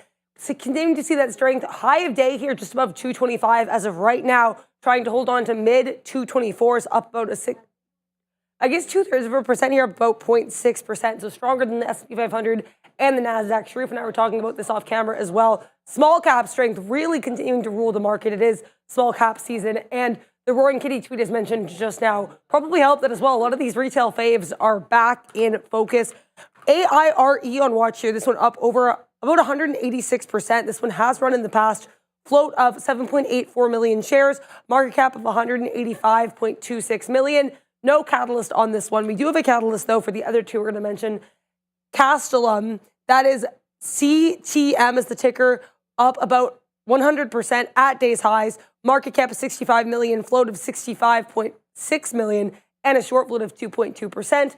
Actually, this looks like a bit of a rebound. We traded lower on Monday. The company announced a $3.6 million direct offering. So that ends. We push to the upside. Last but not least, we have OMEX. This one just got a catalyst coming in, as you can see here, looks like about 10 minutes ago, I believe. OMEX up about 24%, giving up a lot of that initial move here. Market cap of 10 million, float of 15.5 million, and a short float of 8.12 million. Announcing this joint venture with Caplat with regards to advancing strategic fertilizer projects in Mexico. So OMEX, the newest addition here, Odyssey Marine Exploration, to the small cap runners, guys. Back to you. Thank you very much, Adara. All right, guys, I got into Rumble because it's at the volume weighted average price. So I took a bit of a dip trade. I'm long 98s. I'm 3 pennies out of the money right now. It's going to have to hold above 80s. I've already set my stop. So if it breaches VWAP decisively, I'm gone. Now, if it wants to reset up, breaches VWAP, and then sets up properly by reclaiming it, I'm all ears to get back in with Rumble. So we'll see if it wants to hold up at this level or what the situation is. But it was a 1, 2, 3, almost a 6 candle. There was one doji candle in there. So 6 candle drop on the 5-minute chart on RUM. So in a bit of an aggressive retracement off that 1738 high of the day, and now we're in the high 80s, low 90s. Let's keep an eye out on this one. GameStop, I mean, it goes all the way up in the 90s. I'm waiting at 92s and it doesn't fill. So it's a little frustrating there. Now coming down into mid 70s, but it doesn't change my plan at all. The plan is the same. The plan is to look for the higher lows and higher highs, whether that's forthcoming or not. But let's set up a trade at 60s because I did take that one off by accident. So we're going to sit at 61s. No, there we go. So we'll go 32, 61, and then we'll sit there to front run that size. That was the area trough earlier. So if it wants to hold up there, all the better. Yes, okay, so RUM coming back into 16 right now. And let's see if 16, since we broke down below 16, whether it acts as resistance here. It certainly didn't look like it acted as much support, to be quite honest with you. So let's see if it acts as resistance at this level. And I'm still waiting in the mid-teens here, 16 mid-teens to get the print there. Rigetti. This was a miss by me. Wow, I tried. I really did try. I tried to get it on 14. For it to hold 14, it broke down all the way into 13 3/4. That wasn't the move that I was looking for. I was looking for it to hold the whole dollar. Sucks to be me because it's right back up and it wants to take $15 up over 30%, looking to go 31% here on RGTI. Fantastic look today. And then Apple, right back into that third of a dollar, but I'm not going to take out any here. I already took some out here. Now we're waiting north of 40s. And if I don't get the print north of 40s, fine. Then I don't get the print. Quite simple. So we're going to continue to wait here on the dead one Apple, see if this one wants to ascend to the high side. Very pleased with how things have been going today. Despite the fact that the continuity has been lacking a little bit. So I've been really trying to time my entries. A lot easier said than done, believe me. So keeping an eye on that. There we go with Rumble. We take it out there, Joseph. Now we're going to set up a little bit higher over here. So we took it out mid-teens on RUM. I'm going to set up, let's see. We're going to set up at the third of a dollar over here on RUM. So we're at printed 22s right now. If we can cross 33s, we'll get the print. But, it's about a 2 penny spread. So it's going to have to cross 33s, the north side. Back to GameStop over here. What's this one doing? Dillying. It's dallying right at that 32.70. But it's okay because it's still technically putting in some higher highs and higher lows. We're in the middle of the range right now. Here's what I'm seeing on the 5. GameStop. This is kind of an upward channel, and if you extend out these lines, we're kind of in the middle. We're in no man's land, in the middle of the range, which is fine with me. That's why we set up a dip trade on 6. If it breaks 5, though, that's got 50, I'm gone. And then if it wants to hold up again, then we'll get back into it at that time. But I will be managing risk into the half dollar, assuming, we definitely get the fill there. KULR, shout out to Elon. Elon was looking at KULR at 410s, and I said I wouldn't touch this unless it took VWAP on a decisive basis. Well, guess what, Elon? It's back above the volume-weighted average dang price, but I need to see it on a closing basis. One measly candle above VWAP ain't going to get me into this trade. I need to see a little bit more. If it holds up above it, we will be absolutely participating in KULR. Just got to hold up. All right, we got the fill here on GameStop at 60s. Now, come what may, we break down below 50. It's going to be the end of the trade there. Let's see how everything else is doing. Apple is still dilly-dallying over here at the third of a dollar. Nothing printed in the 40s. Gevo, coming back into $2. Definitely got to keep my eye here on Gevo as we were trying to, take this one to the north side. 210 is the high of the day. How many outs do I have left on Gevo? Oh, that's fine. Yeah, so I only have one more out here, so I can let this one come against me a little bit. That's fine. How are we doing with, here comes RUM. I'm waiting for that third of a dollar print. 29's printing over here. Can we get a little bit higher? Can we get, do you know that song by Kanye? Can we get much higher? So high. Oh, oh, oh. Oh, oh. Graduation was, I think, one of the best albums, yeah. All right, Joseph, here we go. We're going to take it out there. Bang! We take it out through the third of a dollar. Guys, I took out two outs. That's why. I'm an idiot. We're going to get back in. You were too excited, man. No, because I had an order sitting there, hit the escape button, but I guess I have to hit it more than once. In any event, we're going to get right back into, what's it called? RUM. We're going to take it through the highs. Joseph, what are you looking at? Yeah, I'm just sitting here in NVD. I added on this position as price slowly started to turn around on this pullback. We came back a little bit deeper, so that's totally fine. You guys can see my average on it right now. We breached that. That's fine. We're going to get out of the position and then reassess what we're going to do from there. Now, GME is starting to trade as well. Kind of not in our favor, but we are holding these key support levels around 32.60. So let's see if we can break that, get a little more squeeze action on GME, and then maybe go and hit that price target of a 33 flat. I'm going to take the majority of the position on GME off at 33s. I don't want to be in this thing for too long unless it is going parabolic, and that is not the case today, all right? So just keep that in mind. We're going to continue to look at GME. Jam Lawson, why are your ears bleeding? Please let us know. And then, yeah, guys, we got the Playmaker poll up. 137 votes.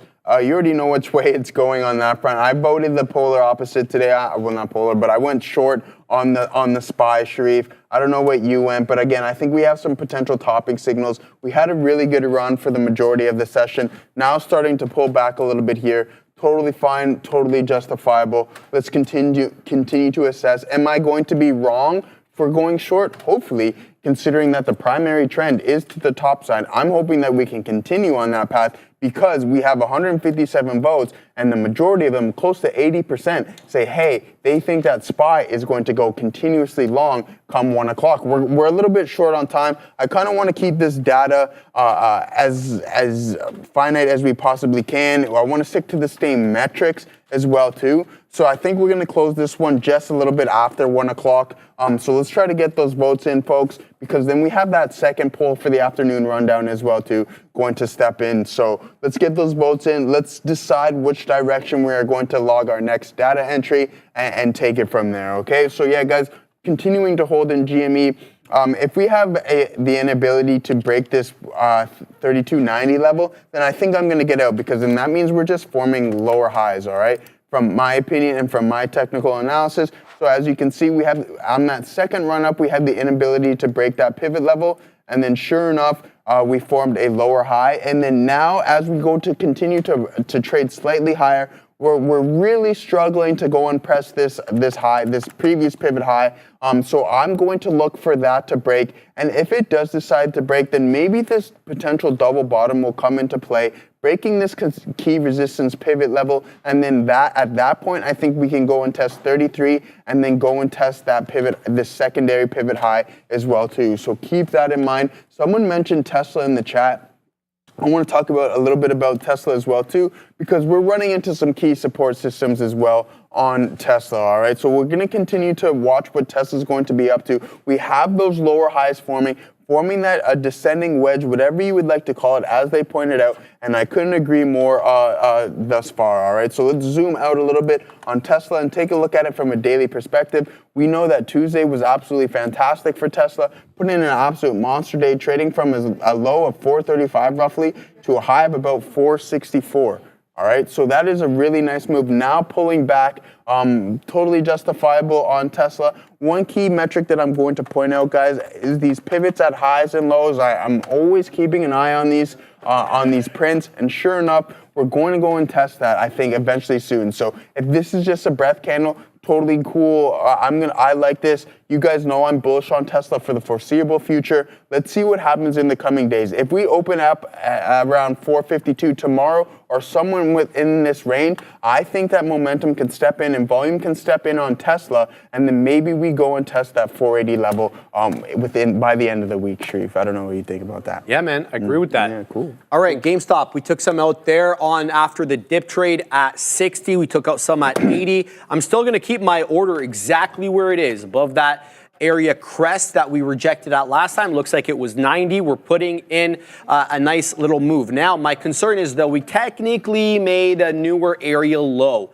if you're looking at the 1. So last time on the trough, we held up at 61. This time we dipped into 59. I don't want to put too much stock into that, but that is something that I'm observing right now on GME. So we take a bit of a beak wetter there, nicely in the money. Okay, let's see now. We're printing 85s. Let's see if we can work our way up. So keeping my eye on GME. Apple still in that range. Nothing's changed. I didn't get the print at 40, so packing my patience there.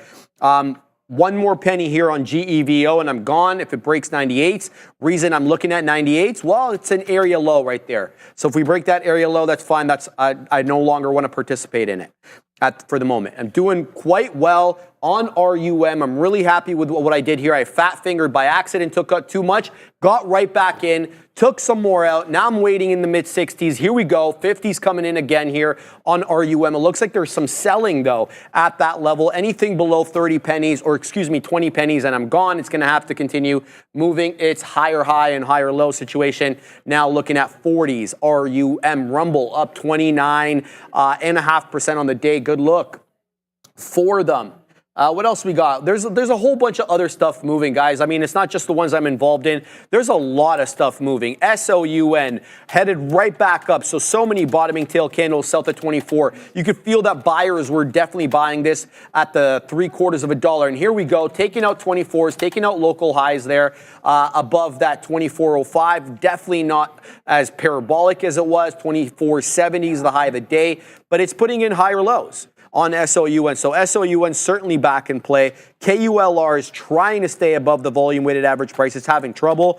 It's not as directional as it was before. We'll keep an eye out on that. QSI continues to do really well. I haven't said anything about that. It's about $1.80, $1.82. It's up, what is it up? 40.77% on the day. EOSE as well, very directional to the high side, printing highs at 5.25. Haven't been trading that one either. Doesn't mean it's not in play. Keep your eye on those two. What else? So we got GME. Yeah, we already talked about that. Apple coming back down into 259 as the future. The future is breaking down now, guys. We could definitely get a move back down here. So looks like we might be coming into 22,000. We're breaking this area low. This was a 20-minute holdup at the same level at 22,025. We just broke below that now. So the Mag 7 could be on their way down. Apple at 259. I'm waiting at 259.40s. Excuse me. So I'm going to keep my eye out on Apple. Anything below that volume-weighted average price, and I'm done. Meta's breaking down, though. The future is breaking down. Meta's breaking down. Here we go. Apple's coming down as well. I'm going to end my trade here on Apple, and if it wants to come back up afterwards, we can take it out, break even over here for the last remaining amount. AAPL and the futures coming back down aggressively. Bit of a tougher look there. Let's have a look at what GameStop's doing. GameStop, it's dropping as well into 60s. Anything below 50s, I'm done there. So we'll keep an eye out on those two, Joseph. That's what I'm involved in right now. GEVO, GameStop, and Rumble. Beautiful look there, my friend. Guys, I want to point something out, and I'm really frustrated at myself for not taking advantage of this earlier, especially because I seen that kind of topping tail candle. But I emphasize on this day after day. This is what I am looking for. Look at this inverted hammer here on the Qs. Yeah, on the Qs. And then look at the volume signature supporting that, all right? So that's an anomaly. Why are we all the way up here? We had essentially one stock dragging the whole market up, and then sure enough, you get that stopping volume in with that reversal candle. So if anybody had the ability to take advantage of that, congratulations to you. I'm kicking myself because I didn't look deeper into that signal. I seen the print, and I'm like, all right, we're strong. I'm ignoring it. I'm going to go on to something else. And sure enough, look at what is happening in the market, especially on that. It is absolutely tanking. There is no doubt. But folks, it is time to pay some bills on that front. Trade the pool. This Christmas, Trade the Pool has the ultimate gift for traders. Here's the deal, folks. buy an 80K, 100K, or 200K, 260K buying power evaluation, and we'll give you a free 20K buying power evaluation. Yes, free. But that's not all. Both plans have 7 extra days to hit your profit targets. That's more time, more buying power, and more opportunities to trade. This exclusive offer ends on January 1st. It's the perfect way to kickstart your trading journey into the new year, folks. So there you go. You get more buying power, more time, and more trade the pool there, folks. So really good luck there. And let's get back into this Q's technical talk real quick. And I just want to point this out one more time and look at the volatility start to step in here in the market, all right? So just keep that in mind. Look at that volume signature, absolutely phenomenal. I hope someone had the ability to take advantage of that. If you have, let me know in the chat. I'd be more than glad to hear about that. And also, 350 votes, guys. I'm not satisfied. We only have 10 minutes left. 3,900 people watching. Let's get those votes in. Let's see which way we can bring this trade. All right, so get those votes in. 1,000 votes in 10 minutes. That would be an absolute record. I have faith in everybody, and I'm sure Sharif does too, my guy. Yes, sir. All right, we're long Apple again. On the dip trade, just took a bit of a beak wetter. This one dipped below VWAP as the future came into 22,000, breached 22,000, and caught a bit of a bid off the volume weighted average price. So we take a bit of a scalp trade there. Let's see if this one holds. If it doesn't, I'm just going to take it out below my entry. Simple as that. That's the beautiful part of getting bottom wick. You have something off which to base the entry. So, I mean, usually I don't base my exits on my entry. I base them on price action, support, and resistance. But the future is in a full state of flush. So if it comes back down below my entry at 64s, well, then we're gonzino there. Let's see if Apple wants to hold up above 64s. Keeping my eye out on GameStop. It's awfully close to my stop out. Anything below 50, I'm done there. What else we got over here? There was this one. Wow, rum continuing to basically just hang out at my exit. I'm waiting at 64s. It came into 60. It's at 63s. It's not forthcoming to the high side. I don't know why it's not crossing. It's a bit of a 5-penny spread. Maybe that's why it's not crossing. So packing my patience into that. So look, keeping an eye here on Rumble, keeping an eye out on Apple as it dips again into that 258.70s area. We're long at 64s. Off this dip trade. Again, anything below that, I am done. The future is at VWAP and below 22,000. The future is now negative on the day, down 1/5 of a percent, 0.2. We'll have to see if it can get bounced back up off these levels. But I got to tell you, a lot of weakness right now in the Mag 7. Nobody's spared right now. Meta at lows. Amazon, well, not exactly at lows, but it's definitely negative on the day. Microsoft broke below VWAP. Google below VWAP. Tesla below VWAP.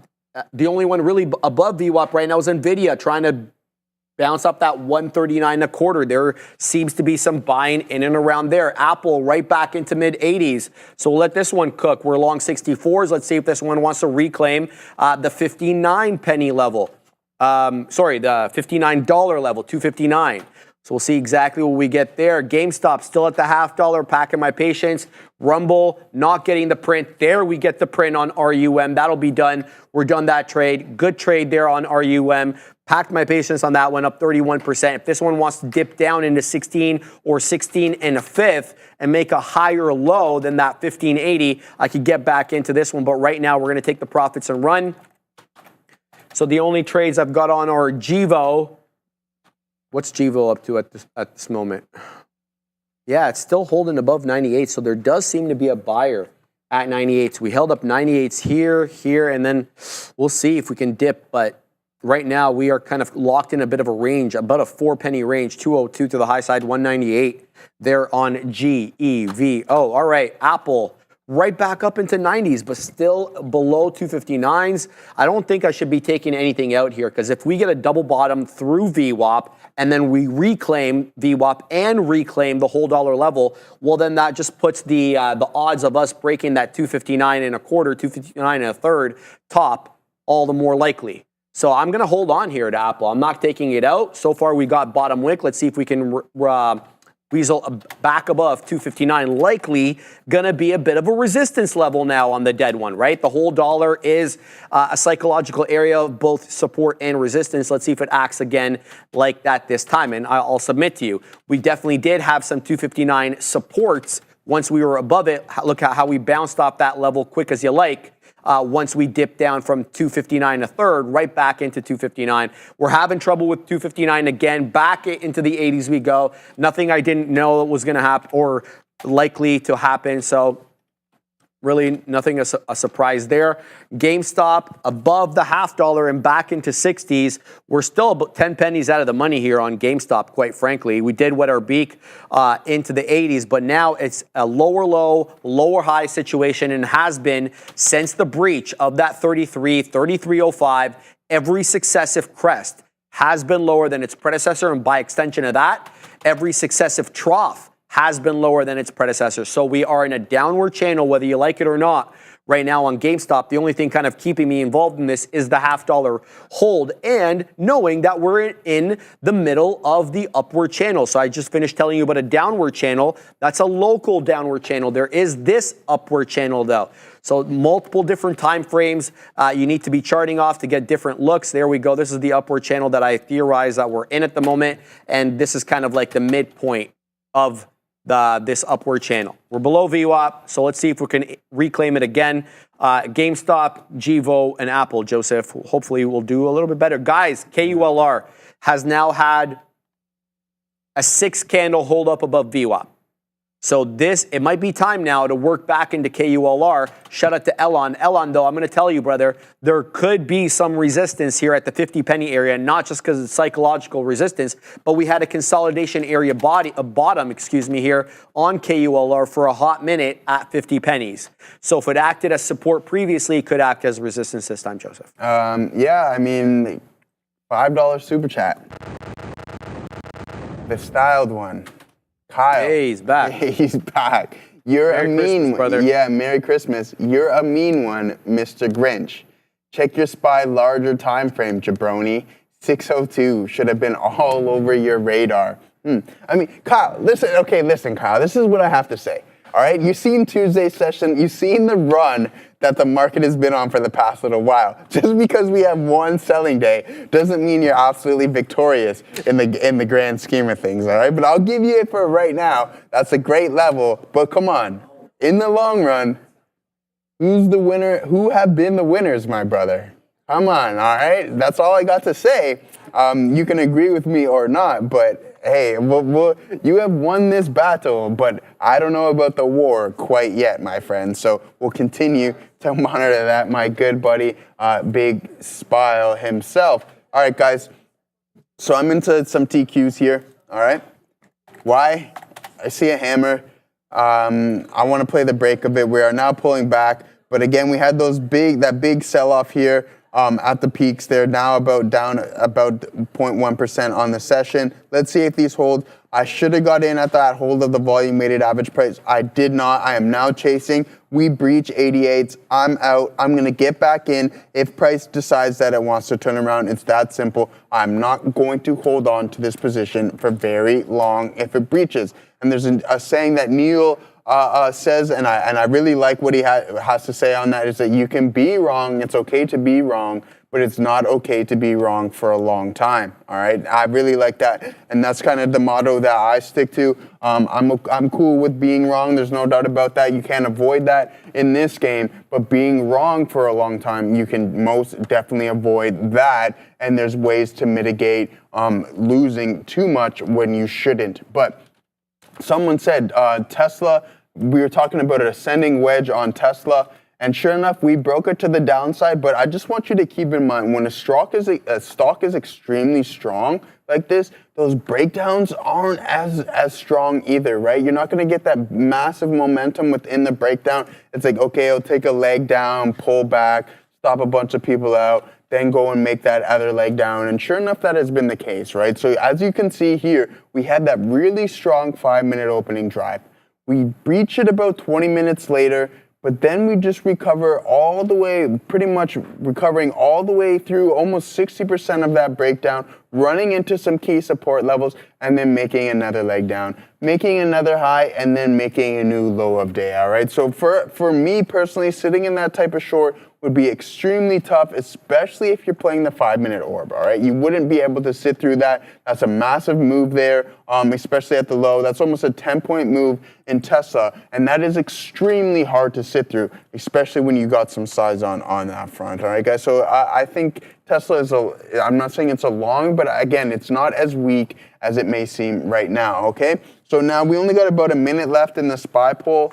Folks, 524. We didn't hit that benchmark that I was looking for, but that's okay. Yeah, exactly. That's what I just said. Pathik Sanjeevi. It's okay to be wrong, but it's not okay to stay wrong. There's no doubt about that.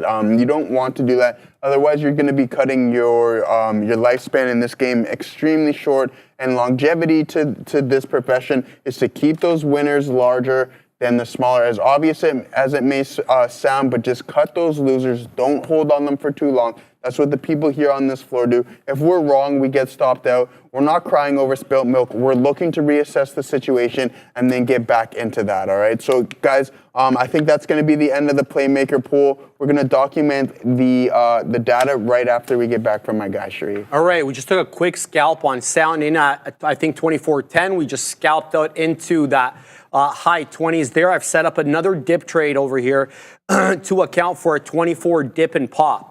So if that happens, I've got a nice little dip trade set up on SOUN. We'll see if we can get that. Here it comes into 24 again. It's been putting in decent higher highs and higher lows, kind of that curling effect with a lot of bottoming tail candles showing buyer exuberance. If we can get a bit of a better price here on SoundHound, I'll take it in that $24 area. Apple still having trouble with 259. It is now technically putting in a higher low after that dip trade that we got at 64s in the mid 80s, low 90s currently here on Apple. Jivo, happy I didn't take this one out because there was buyers at 98. My only mistake is I didn't add at 98. If I saw the buyers stepping in aggressively, which they certainly were, why wasn't I adding at 98? That was a bit of an oversight for me. So we'll look to do a little bit better this time or next time on Jivo. And keep an eye out on that. GameStop. Yeah, right back into my entry. So now we're at 73s here, 75 showing up on GameStop, but it is, again, consistently lower lows and lower highs here. We haven't changed that pattern quite yet on GameStop, but we're still in a bit of a wider uptrend right now. So I'm keeping my eye out on that. Color, KULR, above the $0.50, but not by that much. I'm keeping my eye on it on the side chart because I perceive the $0.50 to be a bit of a resistance level here. So back to SOUN, nothing printing at around that $24 area yet. Let's see if we can get something, a small amount here at 10s. No, it's going. It's going to go without me here, it looks like. SOUN is going to break out, it looks like here. It's really setting up to go. Great curling effect. It was a mistake taking it all out there. I wonder if this comes back into 10s. We're not that far from it. 18s are on the bid right now. Yeah, I don't know if I'm going to add into SOUN here, but it does look good. Yeah, here we go. $0.25 just showed up, but there is selling at this level. So even though we're making higher highs and higher lows, we're definitely not that aggressive.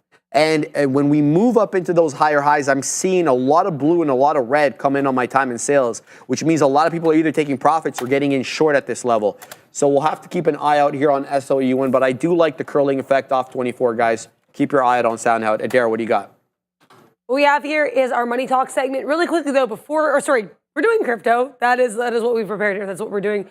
But really quickly, I want to mention the 7-year note auction, 4.532% versus 4.183% previous. So well higher than expected there for the 7-year yield. Now, we're going to take a look here. There's a lot of weakness in the crypto space right now. Bitcoin and Ethereum both down in the day. But I'm going to take a look at some of these other coins as we usually do during the afternoon version of our crypto look. We're going to take a look at XRP. XRP, much like Bitcoin, has had quite the post-election move, but XRP is a little interesting as well because it had some other catalysts as well.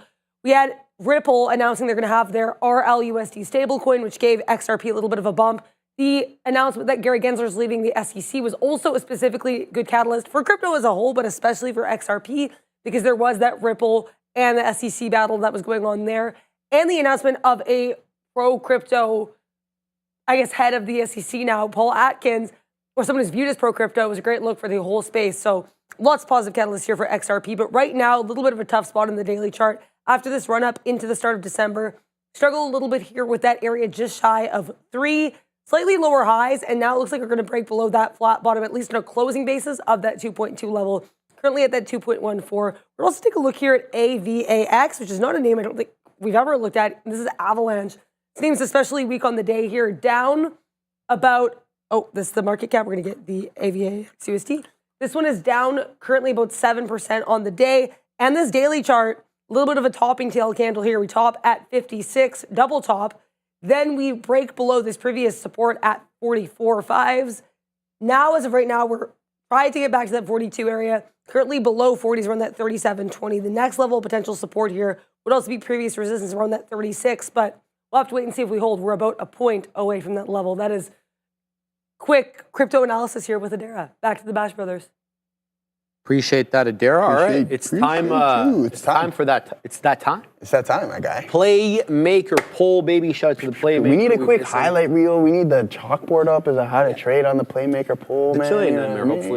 Hopefully, I know he's a busy guy. He's a busy guy, though. You know what I mean? But hey, guys, it's time to enter this 13th trade. Lucky number 13th. You know what's going to happen here from that process. My guy Sharif is going to give us our entry, our target price, exit prices, and our stop losses. And I don't even need to look at the poll to know which way we're going. But Sharif, entry price, my brother, man. 6109. 6109. So we're taking it out. The spot, yes. 60109. 601, excuse me, 60109. 601. I'm like, what in the days? I know, my bad. All right, and target price. So our target price for the beak wetter, 60309. 60309. Beautiful. Stop out, Joseph, at 609. Ooh, 609 cents there, it. folks. That is Find the out. data. Let's find out. You know, we're going to get out at 155. So what time did we get in? Around 106. Yes, sir. Beautiful stuff there. Guys, there is the data as of right now. Let's continue to monitor this and see what happens for the session. I mean, I wasn't liking where we were sitting earlier before this streak, but I kind of like where we're sitting now. I think this gives us a little bit more of a chance to become profitable on this one. I agree, man. So here we go. GameStop coming back into 75s. We did reject 80s, but now if you're looking for a bit of a pattern now, local pattern, on the one, we are putting in incrementally higher lows now. We had this lower low, lower high pattern basing out what I see to be 32.46. Let's see now if we can continue to ascend. We're having trouble with 80s. Here come 80s. 78s now on the bid. I have a beak wetter in the low 90s, excuse me. Last time we took anything out was 80s. Here we go again with 80s. We'll see if it rejects there again or whether we're able to clear it, at least on a wick basis. So I'm keeping my eye right now on GameStop. Now, I did get in again into SOUN. I'm punching it at highs. I like what I see. I see a rounded bottom. I see umpteen amount of bottoming tail candles through 24 and then a curl up above. So I'm going to keep my dip trades to defend that 24 active. I'm long, I believe, at 26s. We're printing 24s. I could have taken it out in the high 30s, but that's not the move. That's not the move at all.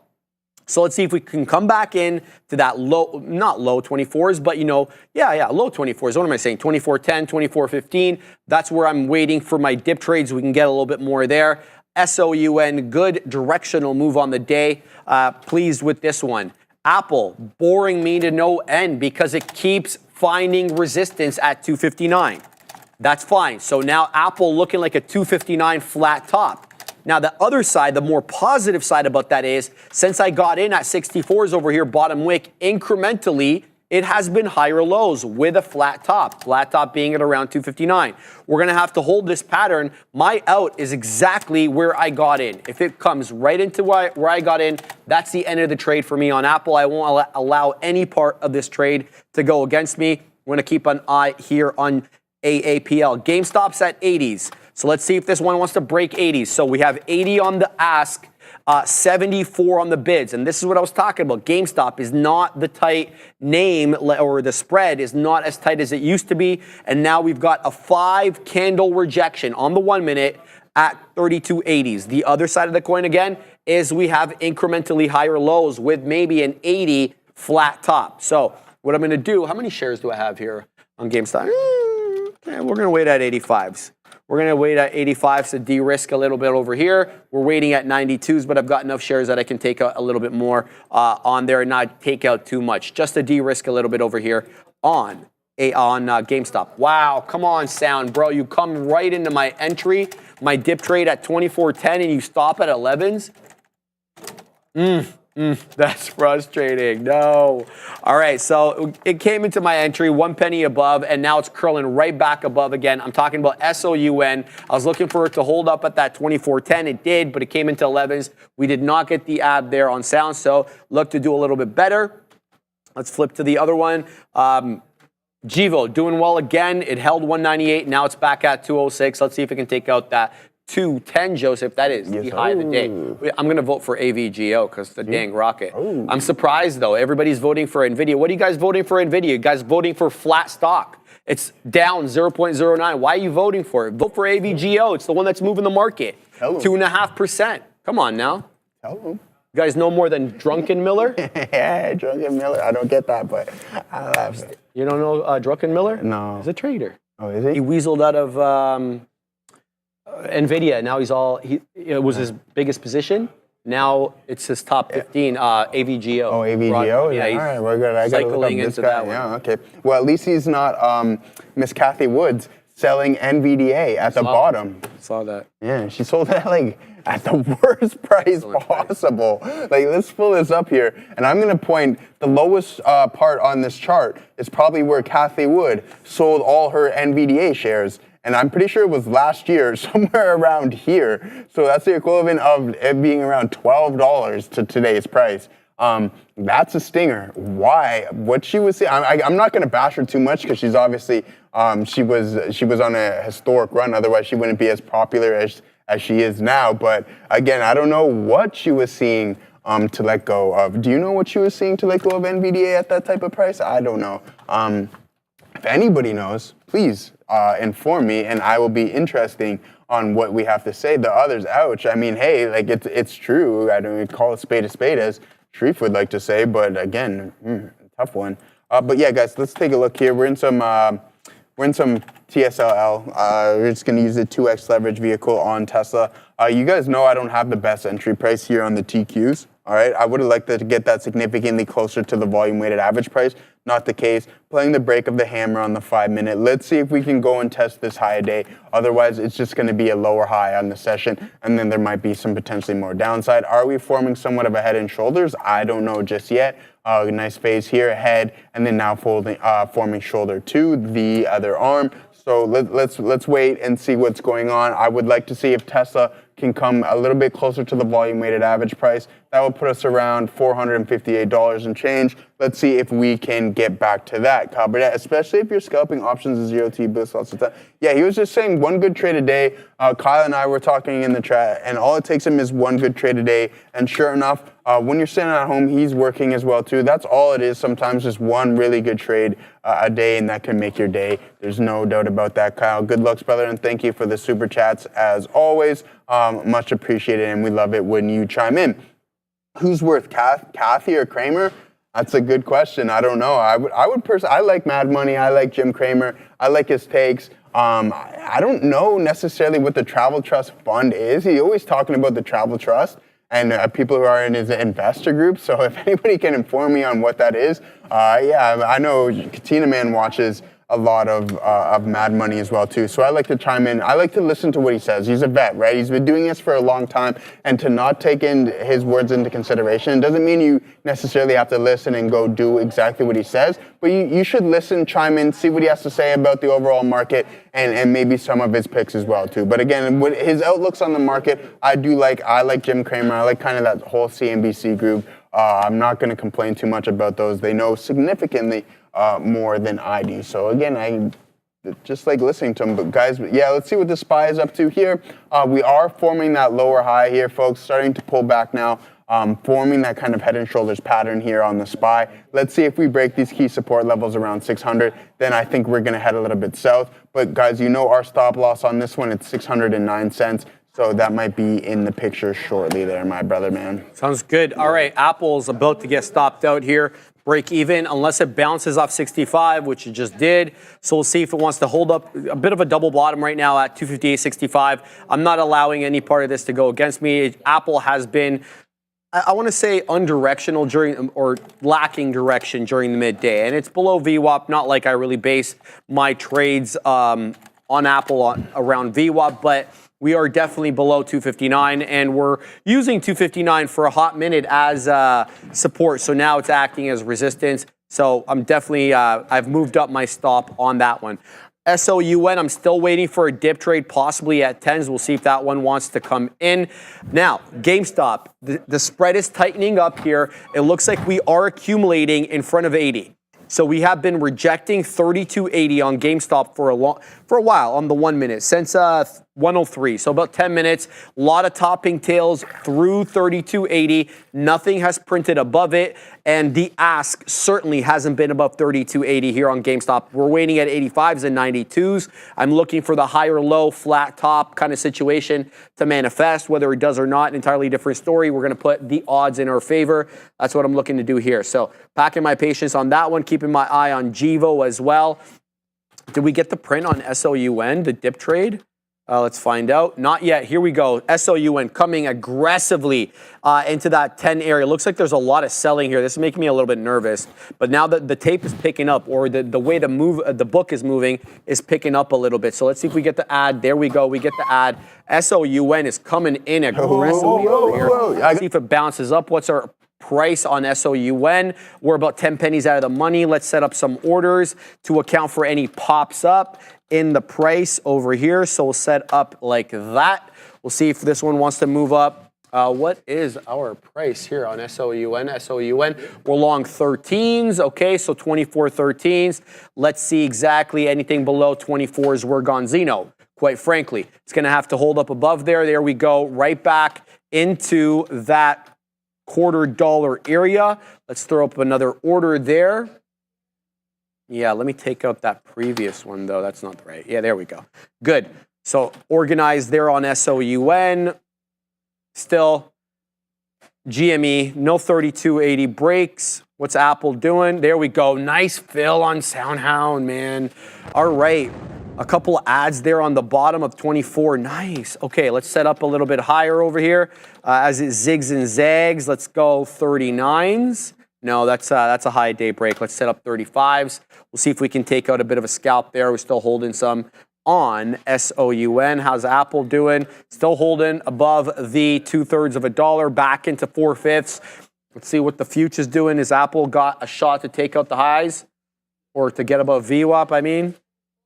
Well, the NQ did a nice kind of dip trade there into the VWAP, got bought up pretty quick above 22,000, but still below that 22,000 and a third. We are looking to take it out though and go back green here on the NQ. So we shall see. I think I got stopped out on something there. Rumble?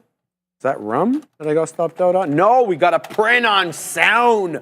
Bang! There we go. We take out the top there on SOUN. Appreciate you, Joseph. Let's set up now on the north side of the $0.50. I'm going to sit at 55s. We're printing 35s right now. SOUN. Let's see if we can get, oh, wow, right into the mid-40s. We might get printed quick over here. Let's see if we're able to continue above the mid-40s. SOUN. Violence. I had dip trades setting up into the whole dollar. That's why you kind of see the bottom wick there. I wasn't quick enough to do it live. That's why I had my resting dollar cost average orders. Let's see if we're able to take out the $0.50. Reason I'm setting up in front of the $0.50 is because we have a 70 high of the day, so I'd like to front run the high of the day in case we do reject. They're printing mid-40s right now on SoundHound. Here comes, though, the half dollar. 45 showing up here on the ask. A tight spread of 1 penny on SoundHound, so not bad. Just volatile, but it's not bad spread-wise. Here comes 50. 49s now on the ask. Can we get a move above 50? 50 pennies, you know how this works. Sometimes it is a psychological level of resistance, and as I see it now, there's size at 49 and at 50s. About 3,000 lots minimum at 50s, about 500 lots at 49. Here we go, 48s back on the level 2 on the ask. We're moving down now with lower highs. 48s now acting as a top previously. Here comes 49s again. Let's see if we're able to take out some of the size posted there. We're eating up the size at 49. It's getting cleared. Can we move up to 50? Let's see. The size on 49 getting cleared up there on the NASDAQ. But we have now even bigger size at 50. About 5,000 lots now showing up at 50 on SOUN. So we're going to have to clear that. We'll have to see if it squeezes. But then if it does, that would be a stupid level to have it at 55s. I'm taking off that order. That's not the right order. If we get the squeeze through the half dollar there, then I don't want to sit at 55s to make 5 pennies through the area of resistance. Nah, I'd rather this come all the way down, stop me out, rather than being an idiot and taking it out at 55s. Removed. Order removed. All right, back to Apple, still dilly-dallying below 59. Gevo dilly-dallying as well. What the hell else do we have? We got GameStop print. Finally, GameStop gives us 85s. Now what's our order here? What's our price? We're 70s now on GameStop. So de-risked a little bit. I'm not taking out my orders in the low 90s. We're putting in higher lows. And apparently we took out the flat top at 32.80, but we're right down below it. Kind of tough to gauge what GameStop is doing on the day.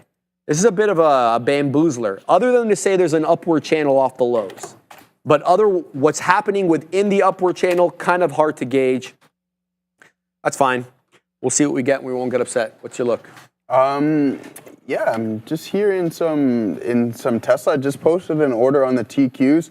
We took a little bit off of TSLL here as well too, folks. As we started to break that resistance level like that, so we'll take a little bit off here. We had that nice bottoming signal, and I mentioned it to somebody earlier in the chat, is that when a stock's sentiment overall is relatively strong, it's harder to get those breakdown unless it's really prepared to sell. And I don't think that's the case for Tesla, especially after Tuesday's session, all right? So I'm going to look for a potential bounce in that stock. We had those signals, and then we take it. Was I a little bit late to the dance? Absolutely. Am I fashionably late? Debatable, but we're here and that's all that matters, all right? So we're here at the right times, we're in at the right time, and sure enough, let's see if we can somehow take advantage of this. These guys are opening up a mass amounts of, what do you got there, my guy? Oh, all right, show the people's there. Club Sand, is that from next door there? Yeah. All right, bring it up there, Club Sandy. Club Sandy with a side salad. All right, bring it up with a side salad. It looks like, is it a garden salad or what? A quinoa, you wanted the quinoa? Okay, here we go. Nice Ooh, is that strawberries in there? Jeez, man, these guys are living good.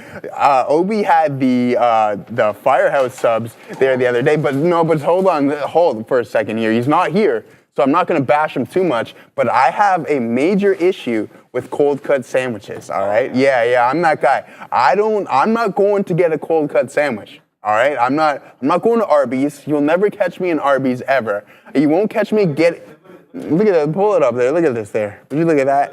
Look at that. Is there bacon on that? Oh my days, mate. Like, these guys are feasting good. I'm over here slightly starving. So I'm always intrigued. No.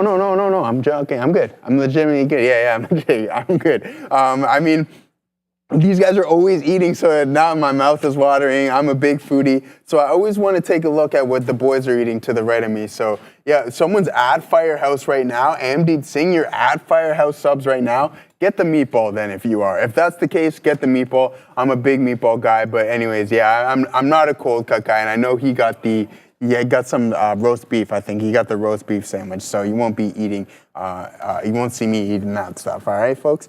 Stick to the holistic stuff. But yeah, all right. So back to the market. TSLA, we took a little bit off. If we come back to the break even, we're getting out of dodge on that front. Wow, is it good? Is it that good? So it's that good. Those guys are enjoying that one. Good stuff there. Jersey Mike subs. I don't know if we have a Jersey Mike's here, Paul. Don't forget, this is Canada, so we got Subway and Firehouse Sub, Mr. Sub, but no one even really goes to Mr. Sub anywhere. So they're hanging on by a thread. They're like the SMCI of Subhouse there. Yeah. So I mean, yeah, tough luck there. But I remember our school lunch. Yeah, our school lunch used to have Mr. Sub, and that was the one day that I skipped out on. I didn't want anything to do with Mr. Sub. I'm more of a Subway guy on that front. But guys, yeah, let's see what happens here on TSLL. Again, we're slowly starting to recover some of what we gave back on that really quick dump, on that volatility spike in the market. So let's see if we can continue to climb higher. We are forming some higher lows, folks, which is a good sign for the market. It's only a matter of time. We're still positive for our Playmaker pull trade. So let's sit in TSL a little bit longer, and I'm about to get stopped at a Qs, and that's why entry is so key sometimes, because you give yourself that better RVR instead of chasing a trade, but now you can get yourself that better RVR. So I'll pull up the TQs here real quick, and then we'll send it off to Sharif. So there you go, I'm out of that. If I was in that VWAP, then I can withstand a little bit more of this pullback there. So yeah, that's all right, sir. Apple, another dark pool print on AAPL as it comes real close to our exit. Again, I'm not going to let any part of this trade go against me. We're long 64s. It wants to break 64s. That's the end of the trade. It's found support in the mid-60s. Now I think we've got a 5-candle holdup on the 5-minute at that mid-60s. It kind of looks like it's a bit of a range, a little above VWAP, a little bit below. Looks like it is, though, putting in lower highs with a flat bottom. So Apple could looking like it might want to give some up here. This is what I'm talking about with 258 mid-60s as the low. And then, kind of 258 mid-90s as a high. It goes right back into the 80s. So we'll see if we can continue to move up here on Apple. The Fuge has been putting in higher lows. It's green again. I'm always talking about the NQ. I'm never talking about the ES unless I'm charting in the morning on the big desk. When I'm trading here, when I say Fuge, it's always the NQ. So NQ March contract above that 20,028 closing print, a 3-candle hold up at the same level, at a predictable level that we had trouble with at around 1140. And that's kind of keeping a lot of these Mag 7s kind of indecisive on the day, a little bit below the closing print. All right, back to SOUN. I've moved up my stop to my entry, which is 2405. We're printed 2494s. I'm going to wait at 69s, which is fine. You guys know how I trade, which is also front running the high of the day at 72. So printing it at 69, not just whimsical, but actually strategic in this case to front run the high of the day in case we do reject that HOD. Givo still doing the same thing above $2. Let's find out what GameStop's doing. We're printing there on GameStop, finally. All right, so let's see if we can continue to move up here back above 33 on GameStop. Where are we long? We're long 32.65s. It's taking out 33.05, so we're going to take out some more here on GME. Bit of a look at that. Like I crossed down 3 pennies. It didn't print me. That's the kind of spread you have to deal with today on GME. Or Dara's clapping. I love that. Anytime she hears spread, she's like, yeah, get it, Dara. So now we're looking at GameStop. We have basically the top wick so far, 33.05. We've got a couple of more outs on this bad boy. Let's see if GameStop wants to keep going. Catman was tweeting on the weekend, or Catman was tweeting yesterday, a present. Nobody knows what it means. They don't know if it's cryptic or it's just, hey, Merry Christmas, here's a box, right? So we'll keep an eye out on GameStop. Local high there was 33.06s. We got out 05, so let's see. We're right back down below 33. Kind of unsurprised by that, as selling coming right back into that. Back to SOUN. This is important because the $0.50 had about 5,000 lots sitting at 24.50s, and I removed my order from 24.55s because it made no sense. If you're going to blow through 5,000 lots, you're likely going to squeeze more than 5 pennies. And if that's the case, I'm not going to just take out 5 pennies because that's stupid. Here we go. Look at that size right there. Now, some of it's gone. So I don't think we have 5,000 lots at the 50 penny level anymore. It looks like some of it's gone. I don't know. Maybe they got removed. I don't think anything got printed at that level. So we'll wait to see once we actually show 50s on the level 1, whether or not that same size will appear. The size at 49, though, is gone. There was about 500-600 lots at 49. Not anymore. Here we go again with 50s. Let's see if we're able to take out 50s. Yeah, there's a decent size there at the 50 penny level, but you can see it's definitely not as big as it was before. So that's the look right now. Anything else to do over here? Rum? Yeah, we haven't been involved in that one in a hot minute. What else we got? That's sound. Apple still in the 80s. Nothing to do there. And Givo, Joseph. 204.05, nothing doing there, my friend. What are you looking at? Yeah, brother, just hearing some TSLL. Let's take a look at what we traded already today. It was KULR, tab AM. I think this was our trade of the day. There's no doubt about that. Nice one there. Played that consolidation break. And then we got that lower high. So it kind of formed that double top and then dumped on us. So that's a nice look there on KULR.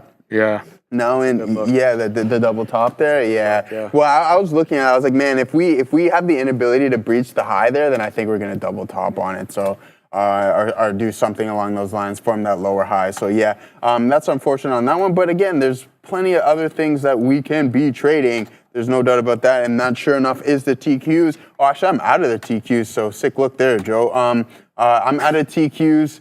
Yeah, right. You know what I mean? So yeah, I'm out of that one, unfortunately. But NVDA, we also trade today as well. We looked for the ad on NVDA and didn't get it. We were in that consolidation phase. Not the best entry, but we did kind of get those moves higher as we posted continuously new outs. We got those filled. Then we looked for the reload, the ad, and then sure enough, it just stopped us out break even.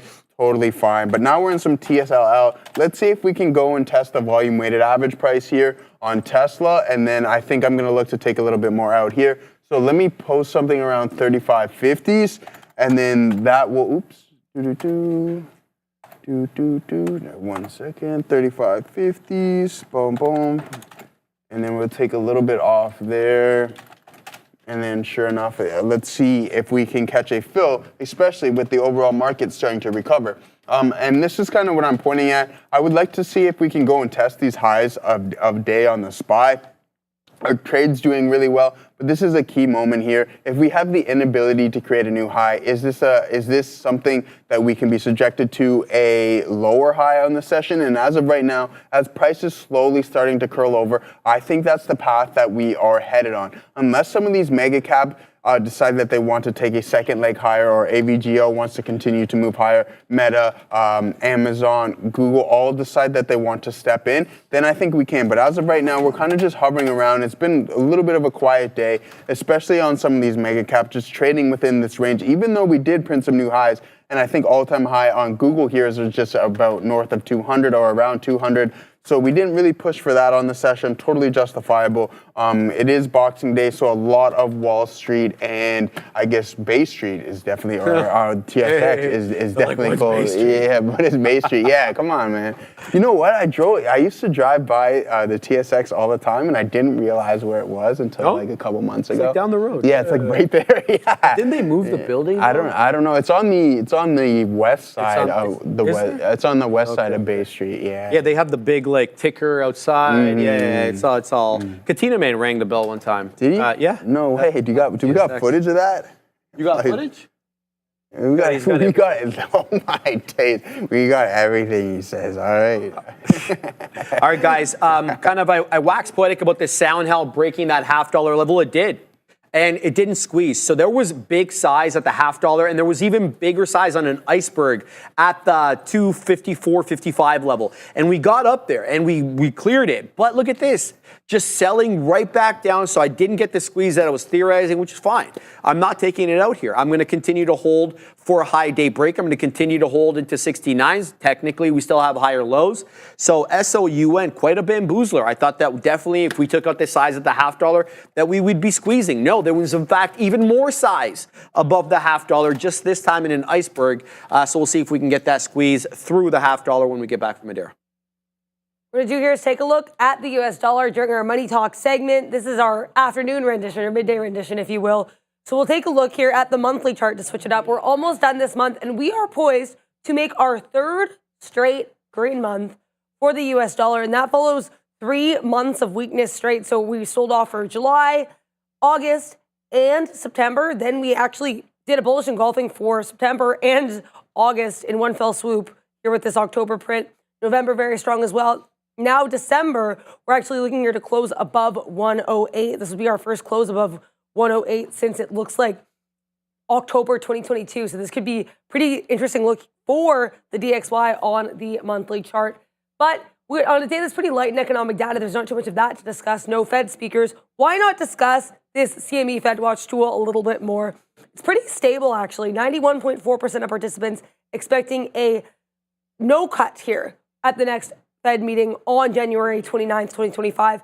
But we do have about 8.6% of participants expecting a 25 basis point cut. And it's worth noting, I talked about this a little bit before we got that meeting, but even leading up to the meeting, before we had the Fed basically say they were expecting much fewer cuts, maybe even some saying 0 cuts for next year, we already had a lot of participants pricing in the idea that there's probably not going to be a cut this month. So it's a really interesting look here. The CME Fed Watch tool basically predicted some of this hawkish sentiment we got at that FOMC meeting. We'll have to see if this is the case, but it's worth noting this has been pretty stable. So a week ago, we still had these odds of 91.4% expecting no cut. That was as of the day after the Fed meeting. Though a month ago, about 55% were expecting a cut, and another 31.1% actually expecting a rate hike. So it looks like we're not expecting a hike right now, but likely not a cut either. Back to you guys. All right, Joseph, we got to pay a bill. All right, guys, not yet? Okay.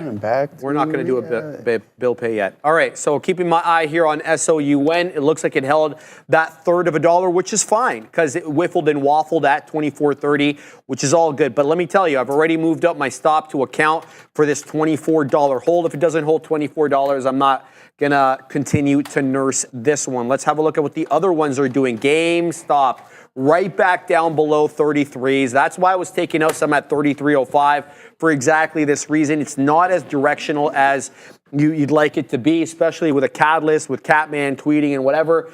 It looks like it's going to be a bit of a, it's going to be a tougher trade. I'm going to have to extract money out of this one as we go. We're long 61s. Right now it's printing 82s. So I'm just going to let that one cook for now. What else we got involved over here? We got Gevo at 02s. That's fine. Let's see what this one is doing. All right, so we just got stopped at Apple. Break even for the remaining amount, which is fine. I'm done trading Apple. Apple's just been garbage to trade on the day. Garbage.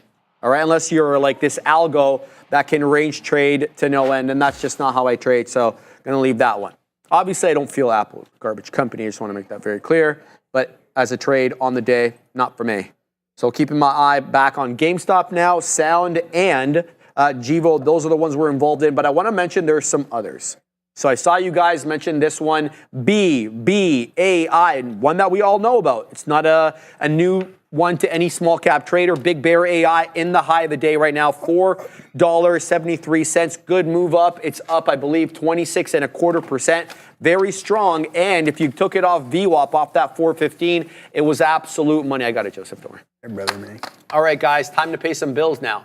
We're telling you about eSignal. It's a platform that lets you trade smarter, not harder.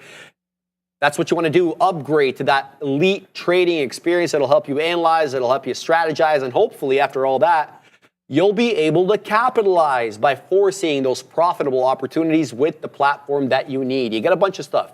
You get infinite data. You get instant trading. You get to know where the market is moving before others with that lightning fast data and execution. A lot of people compliment their charts. Some would say they got charts that change the game, which allows you to customize and analyze the markets faster and in your way. And we all know a good trading strategy requires sound backtesting, and that's what you get here. You get better backtesting. You get better scanning. You can predict the future by understanding the past. It's reliable, real-time data, up to the second market information from hundreds of global market sources. It's everything you need, all in one place. So don't miss a beat. Execute your best trades now. If you're ready to elevate your trading, scan that QR code on the bottom right of your screen or check out the link in the description of this video. Shout out to the good folks there at eSignal. And they gave me an account there, and I know the Katina man has had an account for a hot minute. And I got to tell you, I've been dragging my feet to set this account up, and that's kind of one of the things I could definitely do not want to do in the new year. I do not want to procrastinate about anything. Anything. Like literally. So- if I have something in my to-do list, Joseph, I never want to like put it down the road. Put it You down know what I the road. mean? Yeah, I hear you on that one, my guy. So let me put it to you this way. Go. Is this the year of efficiency? No, Mark Ooh, Zuckerberg. what is this, 2022? Hey, you know what I mean? What is this, $88? But I mean, like, hey, it's 88. Oh, man. That's where Amanda bottom. Hey, man, $600 now. the year of efficiency. Stop procrastinating. Stop putting those things off. 100%. Just do it now. You're right. Do it now. What is that, Shia LaBeouf? Just do it now. That guy's I love Shia, Where's man. he been at these He's just chilling, man. He's got a He's not kid doing now. movies Yeah, he's got a kid now. And so he does a little odd movie here and there. But I like Shia. Oh yeah, Shai, he's excellent. Yeah, I mean, what was that show? Transformers. And then what was the show that he had on Family Channel for the longest good time? question. Even Steven. Even That's the one. Steven. Remember that? That was a good one there. Yeah. Has he still got his beard? Shy? Yeah, Yeah, he's still still got the looking a little beard. rugged, Yeah, I yeah, think. Yeah. Not as rugged I always as remember him like the Amanda Transformer- Bynes.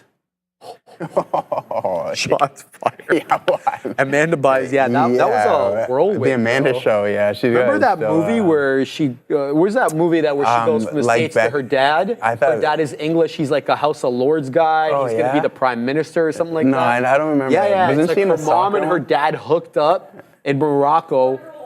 What Say a- that again, Adira. Yeah, Amanda Bynes. Is that what a girl wants? What is it called? What a girl wants. What a Girl Wants. I think you are yeah, absolutely yeah. right. Yes. Yeah, that's the only one that I really know her by. But I know she started. She was in that soccer one too. She did a soccer one, I think, or something along those. Yeah. She's the man. She's the man. Yeah, because she was in Oh. soccer. Yeah. I see where you're going with that. Okay. boy. No, I didn't see that wasn't one. anywhere with it, but, Yeah, is he still wearing a paper bag? Who, Shy? I don't know.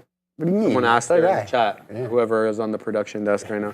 I know who it is. interesting. I know who it is. I know exactly who it is. But anyways, yeah, a tough look on the Amanda Bynes front. But let's continue. Let's talk some stocks. Enough about Amanda Bynes. I mean, we've been talking stocks for 2 hours and 40 minutes. We can take a little bit of break here. Calm down, bro. Yeah. So if anything, let us know what you want us to talk about. Let us know what stocks you're looking at, and then we'll take a look at them. But I just want to point this out. I think it was Darius and I were talking about some MU shorts that he had put on for this week, and sure enough, dude, we're starting to pull back a little bit, and just the short isn't working out. So if you have any value left in that, just cut the trade and reassess the situation, right? Because it looks like we may breach this gap, to this downside gap to the top side here momentarily. All right, so just keep that in mind. But yeah, I mean, hey, like. ABAT, thank you for the $5 super chat. Alex Upshar, BMW. What kind of BMW do you drive? Cool, I know you got one. Yeah, I got a little something there. Man. It's no F-Type or anything like that, you know what I mean? It's F-Pace, bro. F-Pace, man. F-Type is like... All right. F-Type is like the two-door. Yeah, all right, the two-door. All right, my bad. The F-Pace there, but still looking mean and hefty on that front, my brother. Nice one. Nice engine start. Wake you up in the morning, eh? Yeah, it pisses everybody. Oh, I bet. Yeah, that stuff's wild. But yeah, okay, ABAT. Let's take a look at ABAT from a technical standpoint. American Battery Technology. Okay, I like this one. We're going to pull this up and see what exactly. I'm assuming that they work in batteries here. But American Battery Technology is an integrated battery materials company. The company is engaged in the exploration of new primary resources of battery metals, the development of commercialization of new technologies for that extraction. Okay, cool. Sitting at a $286 million market cap. Trading really nice here from an intraday standpoint. Relatively cheap as well, too. Let's zoom out here a bit, folks, and see what we got. Oh, we don't have any data on that. Okay, that's weird. Maybe it's a technical thing there. So I can't zoom out anymore. What is the ticker, Joseph? ABAT. ABAT? Yeah, Now. let's see what we got there on ABAT. If we can pull up. American Battery Tech. Yeah, okay, so there you go. Pull up Sharif's chart there and tell the folks what you All right, see so let's throw the ticker on there, Joseph. Super quick. So ABAT is as follows. American Battery, $286 million market cap. with a volume today, decent volume, man. 26.5 million shares, a $3 name. Let's go on to the float. The float is 56 million shares. And let's bring down trade ideas, shut them out, and have a look at the short float. ABAT, 9.5%. Decent, not negligible. And not huge, but decent. Very good looking chart as of late. So this is the 5-minute look. It's been a higher high, higher low type situation for the past 3 days. Let's zoom out even further though. Let's go to the daily. Okay, so obviously we're coming in from the lofty areas where we were in September of 2023. And even farther back, we're lower lows and lower highs. It's ugly. That is, of course, until this day came in. December 18th changed everything. We're above the 50. We're above the 200. We reclaimed $1. Is there a reverse split here? No, this was organic right now here for ABT. I don't see any entries for this name from today, but what was the day that I said this was moving? 18th. Let's weasel back, see what was going on the 18th there. I'm not seeing anything. I'm seeing, just alerts that it's breaking out on volume. So I'm not sure. What does this company do even, bro? I mean, American Battery Technology, integrated battery materials companies engage in the exploration of new primary resources of battery metals, the development and commercialization of new technologies for the extraction. So it looks like they are involved in rare earth elements and stuff like that. That's a good look, obviously, because we know battery technology is booming right now. Don't know why this is breaking out. This feels like insider buying or something to that effect. I have no idea. There's nothing on the blotter here to account for it, but it is a really aggressive move up. Since the lows there, 84 pennies, we're up 350% in a matter of days, okay? And again, most notably, we're above the 200, we're above the 50, and then even more notable than that, we're not giving up the ghost at the end of the day. We're closing very much near the highs. Oftentimes with these small cap gappers, what you'll see is they make big intraday moves, but look at the closing print. Look at the daily. It ends up being a huge wick up and a small body. That's not what you're seeing here. You're seeing it very much close near the highs. And if we close, basically at this level right now, it'll be another day where we close the highs. So technically, it looks like an excellent breakout. I don't have a reason, though, why it's moving. If you do have it in the chat, if you're able to know why ABAT is weaseling on up, let me know. Tag me, though, so that I'm able to see it and we can communicate it to everybody else, Joseph. But that's a really good looking chart. Obviously, very ugly daily chart, but you got to start somewhere in order to kind of recover. And it looks like it is recovering now. What do you got? Yeah, no, Yoel Rain asked me to take a look at HOLO. And this is as far as we're going to go with this one, Yoel. All right, we're going to stop here. That's it. Big no-no. Look at the trajectory of this stock. Not something that you want to be a part of. I'll leave it at that. We're not going to get too deep into that one. I'm going to go to your question. No, and no for HOLO. All right, so guys, let's see what TSLA is up to, or Tesla, this 2x, or is it 3x derivative here. We had the inability to get towards VWAP, totally fine, so we got out break even. Again, totally fine, reassess the situation. Let's see what else is potentially moving. Now, SPY holding towards VWAP. Again, I mentioned that we had the inability to create a new high on the session, forming that lower high on the day. Totally fine. Tuesday, we know, was an absolute monstrous session. We started off the day really, really strong as well, too. Starting to push up towards those all-time highs, just fractions of a percent off of them for a lot of these big tech stocks, and same with the overall market, okay? Why are we kind of continuously on that path? Well, we know that after FOMC, the 25 basis point cut, the market tanked. Spikes the VIX up over 60%. The VIX goes as high as almost 30, I believe, something around. Fact check me on that. Now we have that increase in volatility starting to dwindle off. People bought the dip clearly as what it looks like from now, and then now we are pushing higher. So again, I gave you guys that statistic. It's only been 5 times now that the VIX has spiked over 60% in a single session. All right, keep that in mind.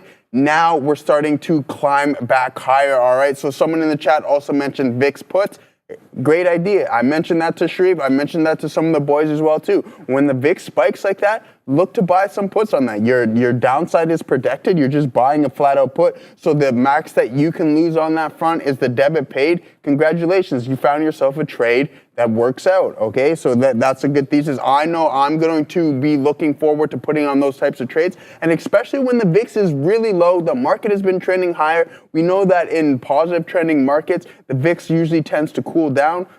Cool, all right, let's build a thesis off that. The market was slightly extended, continuously making new highs, trading higher and higher, low VIX, with the high catalyst event on the horizon. Okay, 25 basis point, that's the spark that needed to ignite the flame on the market selling. There's ways you can take advantage of that, and that's what we want to do as traders. We always want to be innovative, and we want to find ways to capitalize on these types of ideas, all right?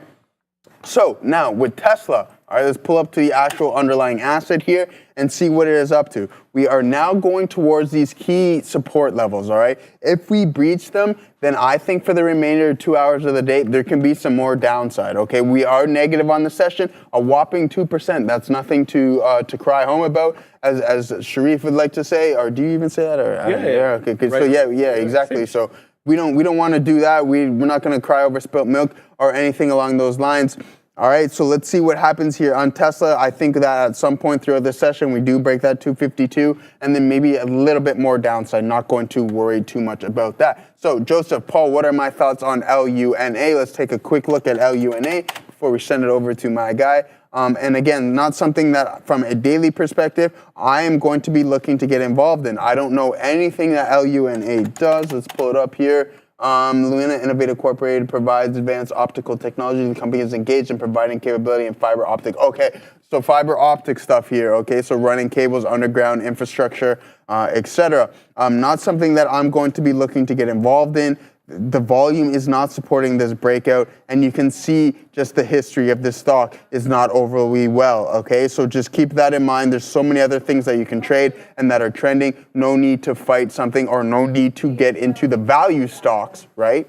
When they're not really working out that well, my guy. All right, GameStop is coming in to the my entry price here. We're long 61s. It's at 62s. Anything on the ask below 60, and I'm ending it here because, well, it looks like it's not going to maintain trend, or at least not from my observation. Now, it's still holding that kind of upward channel that we talked about, but there's not enough time left on the show for me to nurse this upward channel. So here we go. We're showing 62s now on the ask. I'm long 61s. I'm going to flatten out if it prints anything below that. If it bounces here, fine, we'll stay in the trade. But if it prints anything below, I am gone. Givo still holding up above that level. Where is my Givo in? At 198, so we'll keep tabs on that. I didn't take any more out. This one, though, interesting me right now. Big Bear AI. It's coming in to a predictable level over here. BBAI, let me just throw this on the 5-minute chart. Let me have a look. Now, this is coming into that 4.5. It's also coming into the 20 exponential. I like it, though, off 440. Look how we rejected that 440 area initially, and we dipped down all the way to 415s or so. Here we go. We're breaching the $0.50 both on the ask and the bid. Here comes 440. I'm going to sit here at 441 with an order, just to front run that size. So I'm going to go ahead here. 441. We'll see if we can get a quick dip off that level and a pop back up. We're going to send it to Adair, though. We'll see what happens after that. Hey, just be aware here, Microsoft not moving too much, but keep an eye on MSFT. We're seeing lots here on social media, including from our own production team, that ChatGPT is not working. So ChatGPT is down. There's a lot of Twitter posts about this or X posts about this, which is why I wanted to mention it. We're talking multiple posts a minute here, so keep an eye on MSFT. It's also worth noting, we actually had a story earlier today reported by The Information that Microsoft and OpenAI are looking to renegotiate their relationship in talks that began back in October. So keep an eye here on MSFT as we continue to evaluate apparently a couple different ChatGPT and OpenAI related catalysts, guys. Back to you. To Adara, I just tested it right now. It is not working. So, yeah, a bit of a tougher look there. We'll have to see exactly when that moves back up. But I told you guys that Gemini released a new version of their, you can go to my screen here, of their LLM. And you can kind of get this one by going AI Studio. There we go. So I've showed you guys this before. This allows you to use all the different types of the versions, of Gemini. You got Gemini 1.5, 1.5 Pro, Flash, 8B, whatever that is. Then you have the previews. You have the Gemini 2.0 Flash Experimental. Then you also have the Gemini Deep Thinking one, the experimental. These are all experimental. I use this thinking one for a non-thinking task, and it gave me generic answers. It looks as if, use these ones for what they were made for. Because it's apparently like these thinking ones are supposed to be like similar to ChatGPT's 03 and 01. There's different versions of those. And, they're used by some science researchers as well as mathematicians. And they're good for that, but they may not be good for writing. So this is kind of cool in the fact that you can kind of control all these different things. Over here, you see your token count, et cetera, et cetera. So AI Studio is the link for that. There's also Notebook. So Notebook LM, I don't know if you guys know about this one as well. So is this it? No. Yeah, this is it, actually. Let me just see if I can get into this one. Yeah, whatever, bro. All right, so this one is kind of cool. So you can go to notebooklm.google.com, and then you can upload your own PDF or whatever. I don't know what file formats are supported. PDF, text, it looks like, and also MP3s. You can upload it into there, and then you can kind of digest this either as a podcast.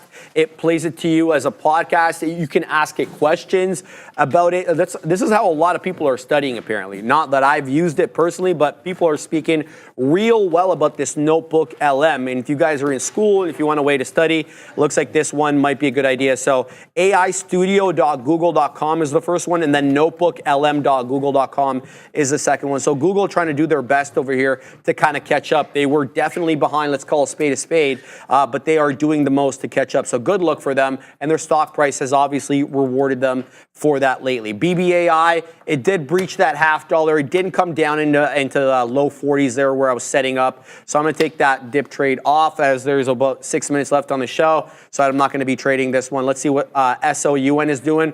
Still above my entry, but it doesn't look like we're going to get printed at 69s. And I just got stopped out there on GameStop for the last remaining amount. So we only have a couple of positions left, SOUN and GIVO. We'll see if these one want to run up. I'm going to still keep an eye out on BBAI, though, because it's whiffling and waffling at that $4.50 area. So good luck for BBAI. And what else we have over here? Let's see what the future is up to. Yeah, well, we're break even right now, 0.0% on the NQ March contract, so kind of flat. We'll have to see if we can kind of rally into the end of the day. We have been putting in higher lows. So initially, we kind of bounced off that volume-weighted average price. The next trough after that breached 22,000, albeit momentarily, and then right up we go. So if I had to guess, and that's all that it is, this feels like we do close into the higher end of the range on the day, just based on these higher lows that we have now. A good sample size for it. Only 2 hours left in the trading day, so we'll have to see how this all works out. Joseph, what do you got? Yeah. I'm actually just documenting the Playmaker poll now, my brother. Another profitable trade here on the 13th trade. So, I mean, really good look from everybody here. Again, it's really turning out to be somewhat of a profitable system that we're constructing here. So really, really interested in that, guys. So you've seen these metrics. We're not beating around the bush on any of this stuff. I just logged where we exited at 106.58. We didn't hit that 2-to-1 price target, but sure enough, it is a profitable trade, okay? So yeah, we really like this one here, and then we'll add it up real quick as well, too. So what do we got there? 260. Boom. There we go. All right. So, hey, I mean, man, wow, really interesting stuff here. I'm glad that we get to collect this as a unit, and I hope that you guys started doing this at home as well too, because I do this for my credit spreads. You absolutely have to. You have to track the data and show yourself what's working and what isn't working. So again, shooting a little bit over 50% on this front, but really good job, folks. I mean, going long at SPY at 1 o'clock and then getting out at 1:55 this far has been a profitable system, all right? And that's what we're here to do, is construct systems, okay? What up? Yeah, Erie Pages, what's up? What's up? What's going on with me? You tell me what's up, all right?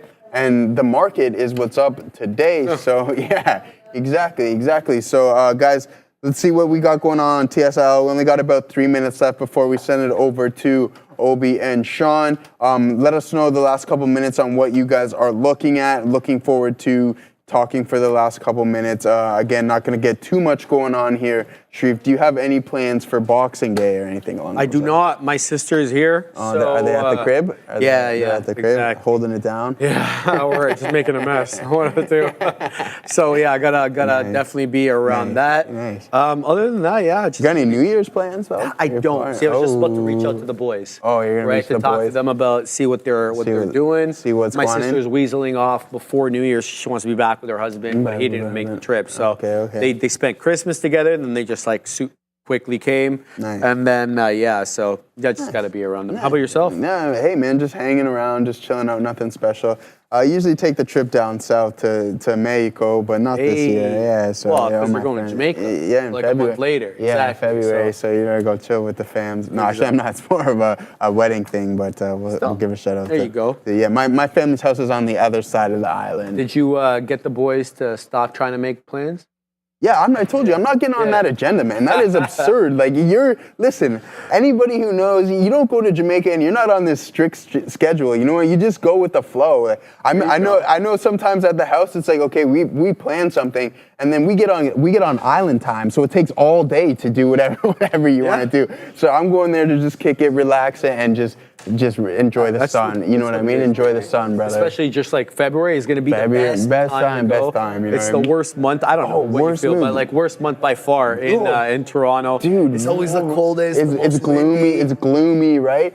Dude, I remember one year I came back from Mexico or Dominican or something like that, and I didn't see the sun for like 2.5 weeks after that. It's like what There's in one the big days? silver lining though. The 20th or the 21st, I forget which day, was the shortest day of the year. On December 20th. Yeah, exactly. the So solstice. it just the gets winter better solstice. from here every day. I think we increase a minute every day. I could be wrong. Yeah, Fact check. I think it's like 10 seconds or something along. Something It's like seconds. that, So yeah, It's the days are obviously getting the longer. longest day. That's the thing that sucks is that we get dark around 4:30 around. All these right. those woods. Okay, guys, we got about 30 seconds left. I hope everybody had a fantastic day. Obviously, the market caught in a bit of a range today, to be expected, until the new year. But hey, we got a couple of outsized moves. Broadcom specifically up 2.5%.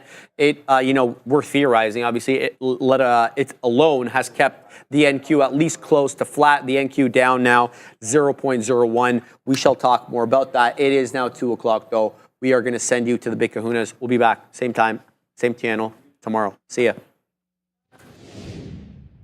Hey. How's it going, everyone?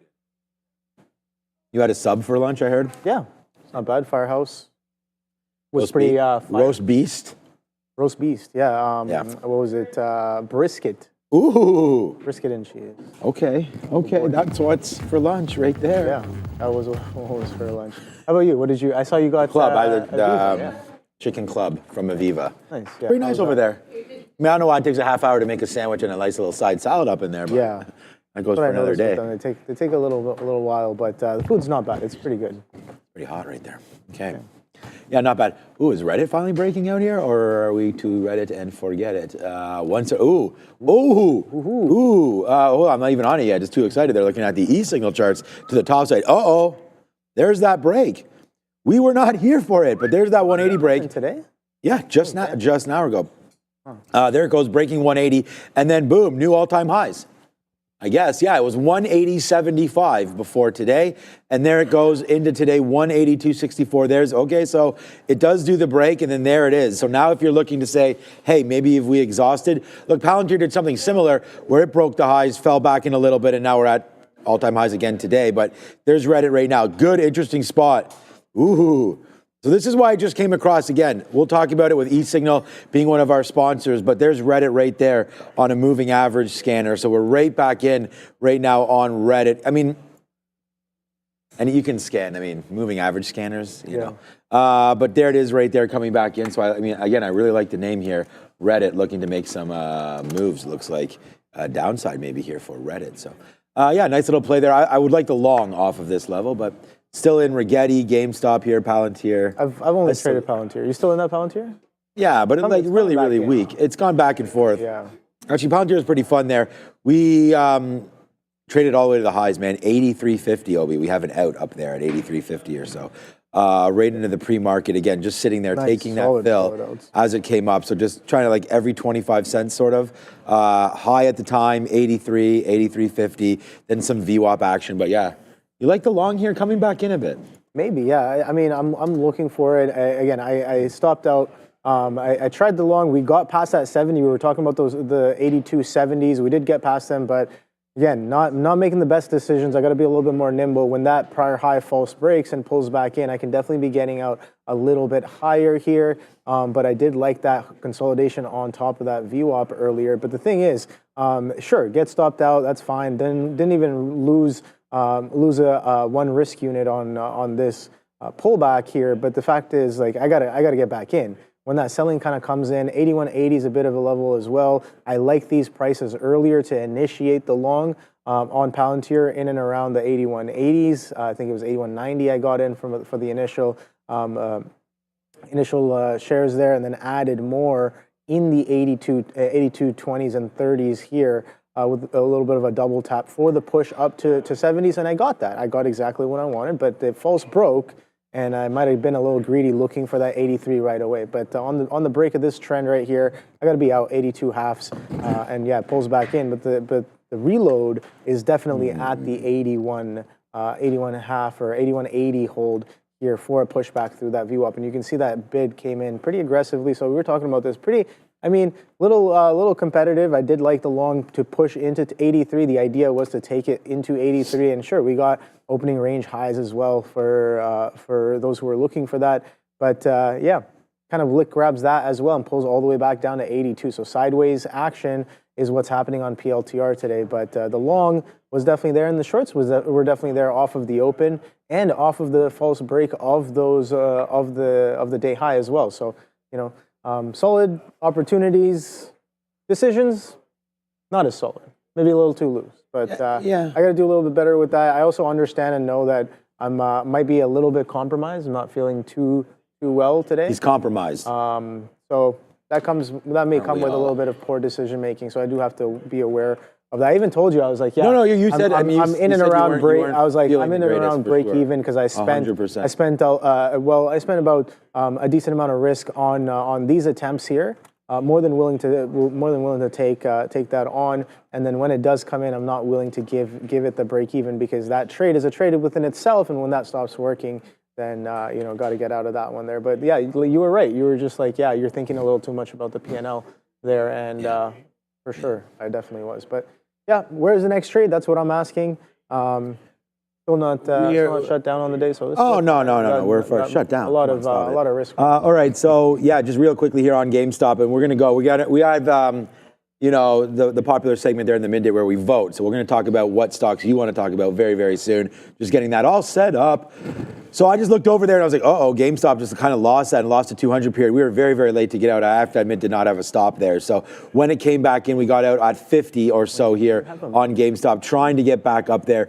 200 period is 57. That's really where we should have got out. We'll punch out now. I guess it was 47s. I guess we got out at there, up to 70s, and there goes GameStop. But again, off that low, we had took it early.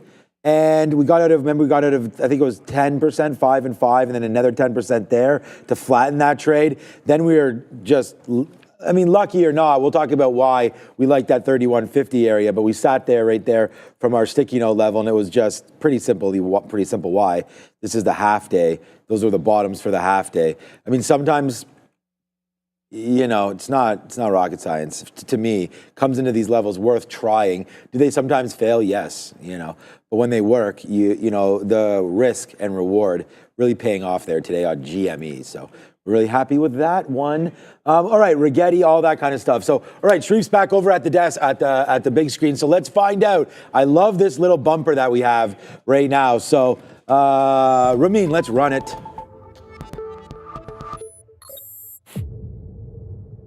Welcome, everyone, to the Afternoon Rundown, the show where you decide what we talk about every afternoon. Obi in for Neil today. Him and Sean locked and loaded, ready to look at the tickers as decided by you. So Joe and I, during the How to Trade Midday show, and get into that chat and vote for your favorite tickers every day. Let's start first with a look at the major averages. All three, the Dow, the ES, the NQ, all floating around that break-even point. The ES and the NQ marginally red, and the Dow marginally green. It is, though, the Russell 2000 up 0.2%, the best indice on the day, the best performing indice on the day.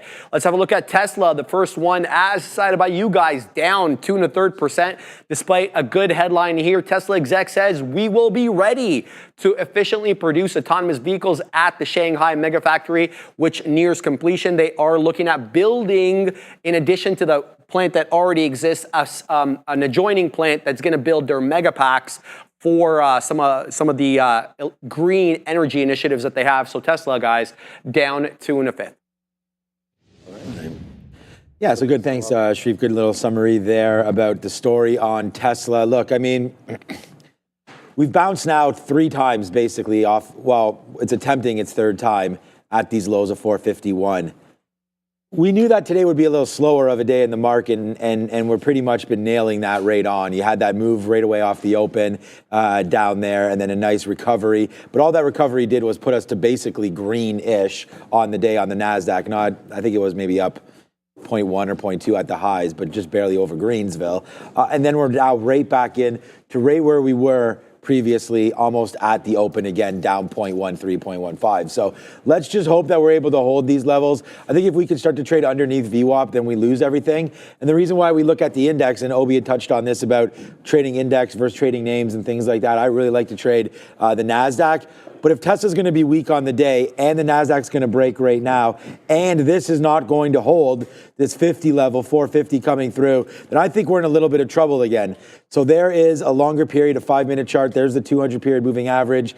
And we could chart this on a 20-minute chart on whatever you want. But right now, the trend is definitely to the downside. As you look at this, boom, to the downside, I would say you wouldn't have to get out of any of your shorts till 456, which isn't that far away from here. It's about $4. That's a great little spot if we can get short anywhere back into there. I think if you lose this 450, the good news is you had some little clump ups here, right? So if we had a volume profile, you'd see a lot of volume conducted in and around 448, 447. So I don't think it's the end of the world if it breaks 450. I'm not sure it's a monster trade downside. I would actually almost look long in and around 447. To see if that happens. So for me, I do think we go lower here on Tesla. I'd look to pick it up around 447. Great trading today is just the short. Just even if you zoom back out here and you draw these lines. I mean, I know Obi loves these sort of directional little lines like that there. We line up, that's not even a good one. But anyways, right there breaking. So you still have that downside push there for Tesla. Good number one stock to look at today. Maybe one of the better ones to have day traded. Yeah, for sure. I think that it kind of showed you what's up in the pre-market there.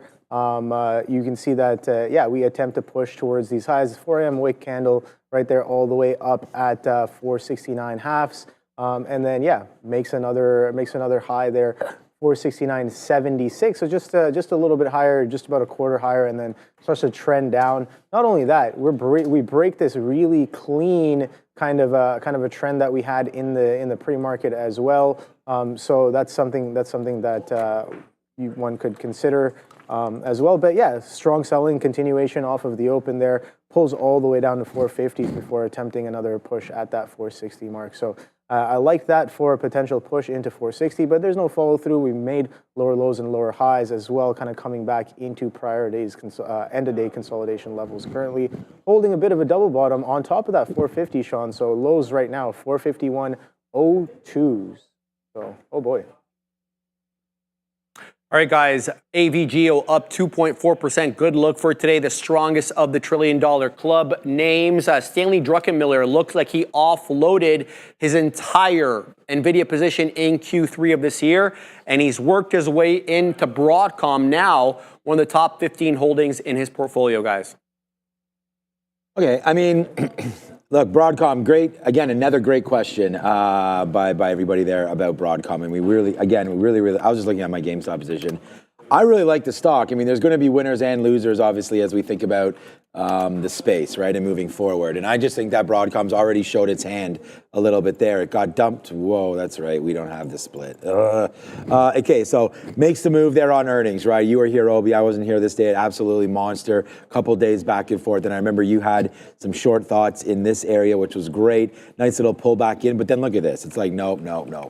So as, NVIDIA gets recovered a little bit, AMD not so much. It looks like Broadcom's going to be the next one. Again, just being able to sort of make chips in a different manner there and sort of OEM and whatnot. I like Broadcom, nice upside move there. Gives you that exposure that maybe NVIDIA doesn't as a pure play. But yeah, I got to put this on my, you know what? It might not even really be on my scanners to where it should be. So I'm going to start looking at Broadcom more because it's in the right price range, right? I mean, we're trading Tesla's at 450s. I traded Microsoft today. The price levels of some of these names now, you just got to deal with it. I didn't look at Broadcom for a while because of the split, to be honest with you. And then I'll do pre-split. And then since it's split, it's been a much more reasonable trade. But wow, what a mover. I think it continues to be a winner. Congratulations, everybody that's believed in Broadcom. It's definitely been, a portfolio darling, that is for sure. Yeah, Sean, definitely. I think that continuation is what's a bit of a key here. Strong push off of earnings. We were there, traded on day one, day two. Strong flush on day three off of a 250 failure to follow through. But guess what? We're coming right back into that 250, less than 5 points away.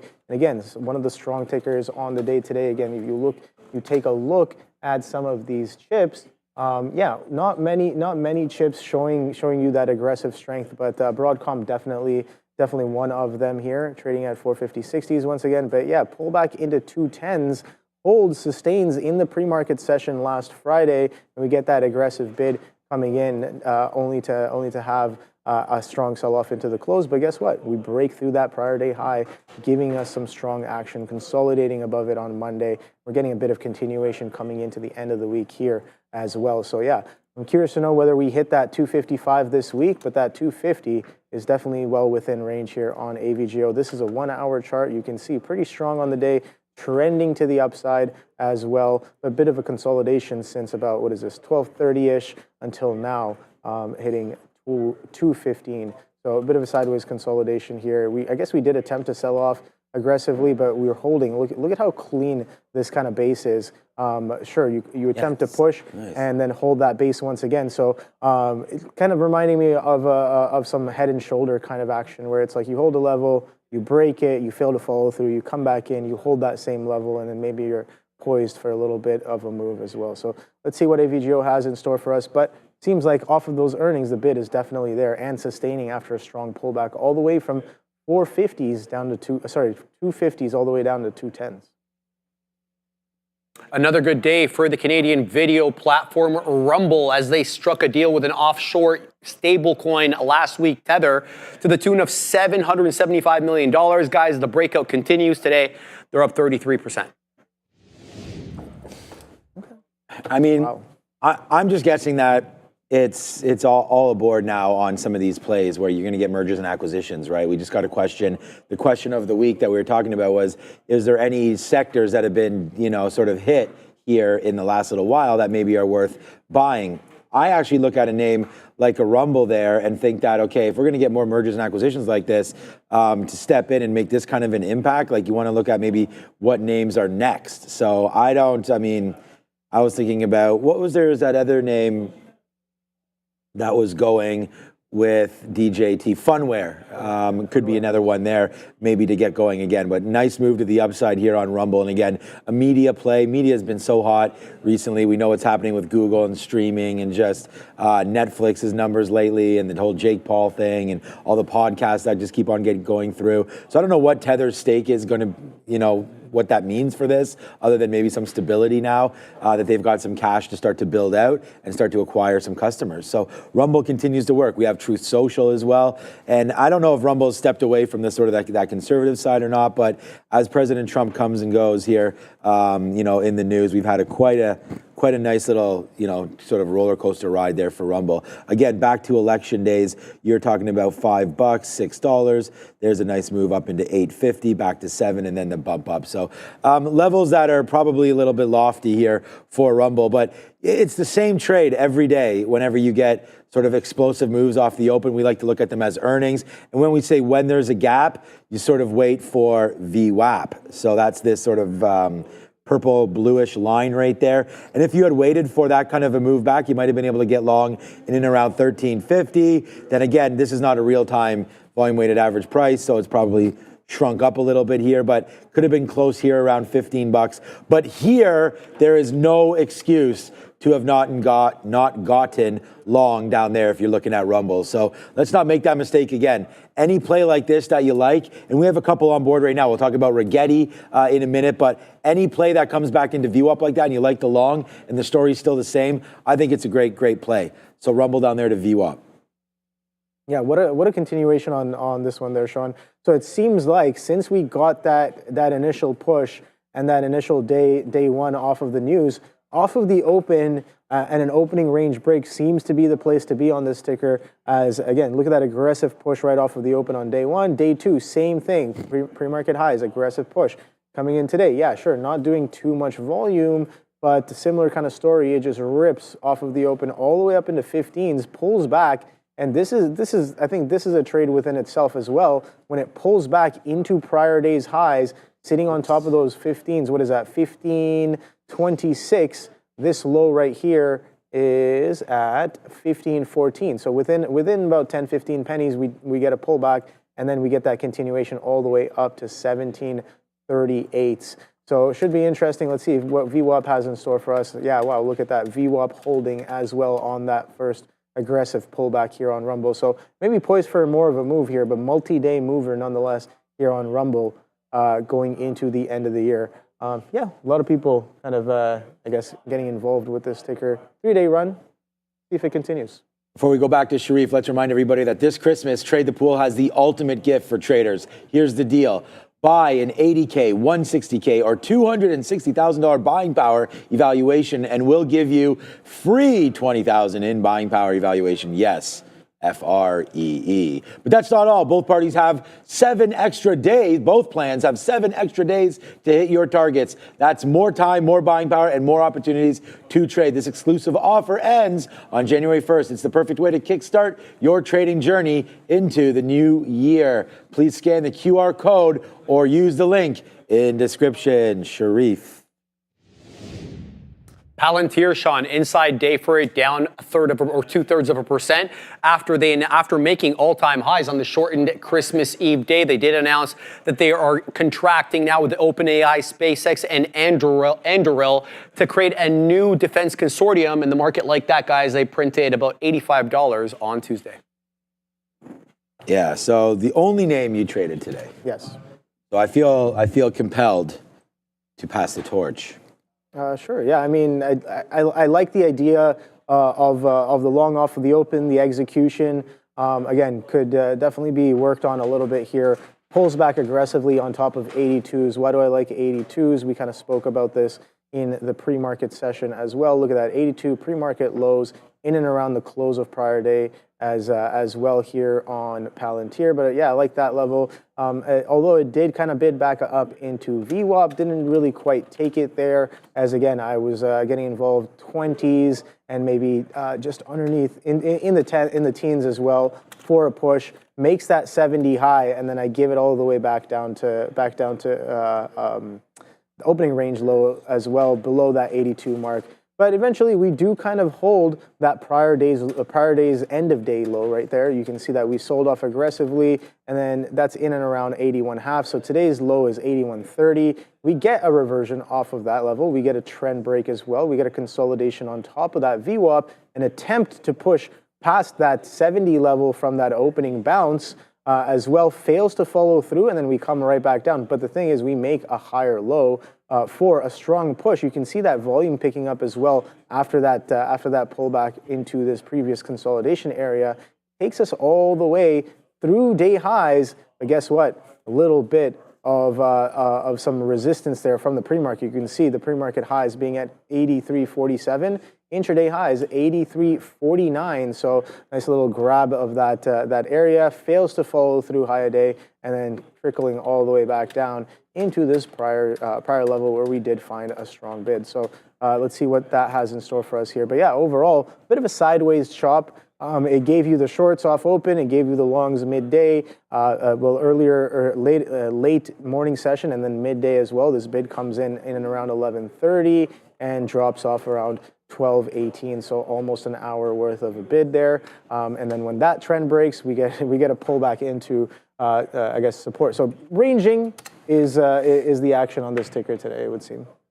I mean, you had that one run that you had just sort of just described there as well. We actually got stopped out. I'll just go over it quickly because then we got to go over to BTC, and then we'll start with a few more active trades that we can find for you, and just sort of look at the broader markets. All right, so we had the long early, right? We really liked that 82 level. It was something that we had put down as a possible level to get interested in. So when it dipped down into there, and I remember Obi's like, okay, it's at 82. I was like, oh yeah, we just got hit. So we'd actually just sat there noticing that these could possibly be the bottoms. And remember the other day, the other stock there, what it was it GameStop or something that I lined up? And I was like, look, it just goes right back and it bounces off. Well, that was our stop right there as well. So sometimes it works out, sometimes it doesn't. But when it came back in there and then retook that level, that's where we reignited the long again, right there. So once it retook our stop spot, we took it back. Because once you take it back there at 81.65, my stop is now 30s. So like 35 cents, is worth it on Palantir, almost no matter how many shares you have, because just the way this moves, like Obi said, it's a pretty rangy name.